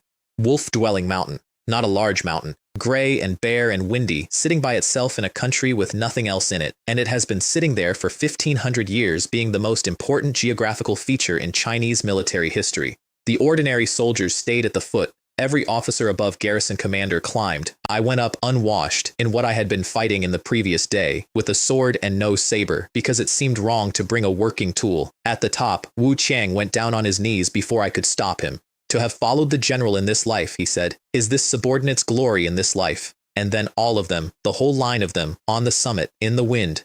Get up, I said. Every one of you get up. This was not done by Li Wei. My voice was not working properly, and I let it not work. There are 1,578 men in a book I carry, and 57 guards in a valley 3 weeks behind us, and 4,000 more from 2 days ago, and they did this. Not me. I looked around at them. But I will tell you what today is. For 100 years, the horsemen of the north came through our gates whenever they felt like it, and there was nothing we could do about it, and every one of us grew up knowing that. Today, on this mountain, that is finished. It is washed off. All of it. And then the words came up behind my eyes, and I am not able to describe what that felt like. Ascending wolf-dwelling mountain. Wolf Jaksu. Blessing of the Han military soul's inheritance. Granted a special inheritance imprint. Military soul. Han might. I did not tell anybody. I stood on that summit with my officers around me and made a promise to a number of dead people I never met. As long as I am here, I said, and I did not say it out loud, the Han will never again be trampled by anybody. Not while I am standing up. There was a stone wall near the summit, a natural slab, and there were 2 enormous characters cut into it, a hand deep, Great Yuan. Somebody had come up here at the height of their power and carved their dynasty's name into the mountain of Yangwuji, and it had been sitting there for a century. I took out the azure rainbow sword and I cut my own words straight through the middle of theirs, not beside them, through them, so that you cannot read what was there without reading what I put over it. Han General Li Wei. Here annihilated the great Yuan, ascended the peak and left his mark. And then, because I am not a good man and never claimed to be, I jumped up to a ledge about 4 times a man's height, where nobody without a scaffold and a week could ever reach to chisel it out and cut a second line. Northern Yuan Royal Court. Destroyer, Li Wei. Last order off that mountain. Burn the royal court to the ground. All of it. Do not leave a post standing. Then I went back up alone. I sent the guards down to the shoulder and told them nobody comes past that rock, and I stood at the top of Wolf-Dwelling Mountain by myself with a map I had been carrying for 2 years. The mark was not precise. Treasure maps in my experience never are. But I had had a long time to think about it, and I had worked out something about the man who put it here. The most dangerous place is the safest place, and the most obvious place is also the safest place, because nobody digs where everybody stands. I dug under the stone wall, the one with Great Yuan carved into it, the one they had made a monument out of so that no Mongol would ever disturb it and no Han would ever get close enough to try. 3 feet down there was a slab. It was carved in 2 languages, Chinese on one half and Mongolian on the other, so that whoever found it would understand it, and it was signed by the last Yuan emperor to rule in Dadu, the one my dynasty's founder drove out of China. It said, in effect, this: I use this talisman in my own name to suppress the seal of the Han emperors, to suppress the souls of their emperors, and to suppress their dragon pulse. I will not have those barbarians be legitimate. I take the imperial jade seal of China with me to the underworld, and it will never return. I sat back on my heels and read it twice. A man had lost an empire and run 1,000 lie, and instead of raising an army, he had climbed a mountain in the middle of nowhere and buried a stone in the ground to curse the people who beat him. He had spent his last strength on making sure we could never be the real thing. Under the slab there was a wooden box, and the wood had gone soft and gray. Inside it was a piece of jade about the size of 2 fists, gold inlaid into one corner where a piece had been broken off and repaired 1,500 years ago, with a coiled dragon carved on the top, and on the underside, 8 characters, mandated by heaven, eternal prosperity. I sat on the summit of Wolf-Dwelling Mountain in the wind holding the imperial jade seal of China in both hands, and I did not think a single grand thought. You have obtained the imperial jade seal of China, rewarded with 1 tier 3 treasure chest, hidden quest activated, establish a nation, govern a nation. You may unlock the inheritance of the imperial jade seal. I read that last line about 6 times. Establish a nation, not serve one, not defend one. Not hold the northern frontier for the great Ming with my brothers in the army, which is the thing I had said out loud at a campfire 2 months earlier, and which I had meant with my whole chest. I put the seal in the storage space, and I filled the hole in, and I put the earth back the way it had been, and I went down that mountain and did not mention it to one living person for a very long time. Somewhere southwest of us, Shujing had 50,000 men lost in the desert, with under 10 days of food, having spent 6 weeks finding nothing but burnt tribal camps somebody else had already been through. He gave the order to turn south, and his aide recorded what he said while he gave it. Perhaps I am simply not capable. And then Ming banners came up out of the north, which is the wrong direction for anything, and Gao Ming rode over to be helpful, and I want to state clearly that I did not send him, and that I did nothing whatsoever to stop him either. The Northern Yuan royal court has been trampled flat by the champion marquis, Gao Ming announced, at a volume you could hear at the back. And our champion marquis has achieved the merit of Wolf Jaksu.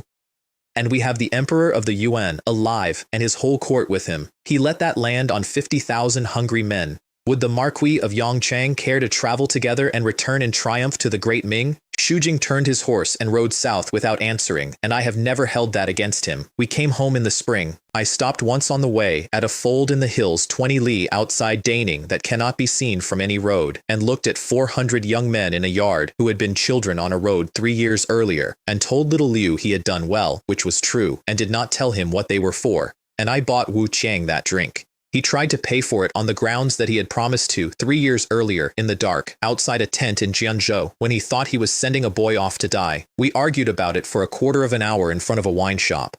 I lost. Now, here is where I was, and here is where I had come from, and I will put them next to each other once, and then I will stop.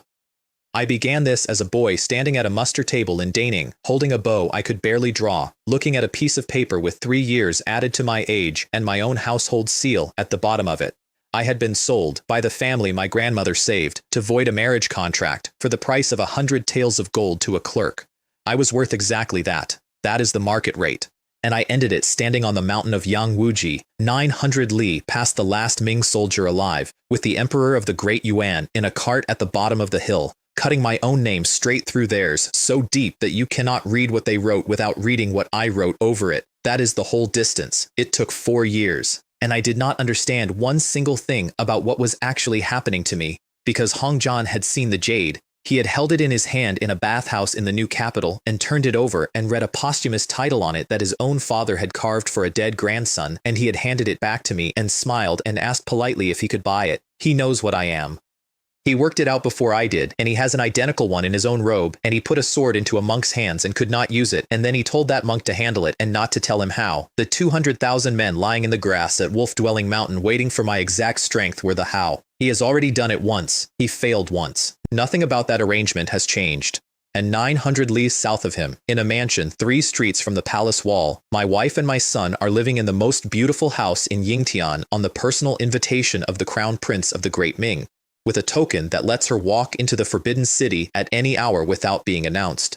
And with embroidered uniform guard among the servants who make their beds. That was not affection. It was never affection. An old man on a throne looked at a report about me and asked whether I was even human, the way 3 soldiers holding a lamp once asked it as a joke, and then answered his own question. If we cannot truly hold him, he said, then this person must be killed. He is married now. He has a son. That is good. That is very good for you.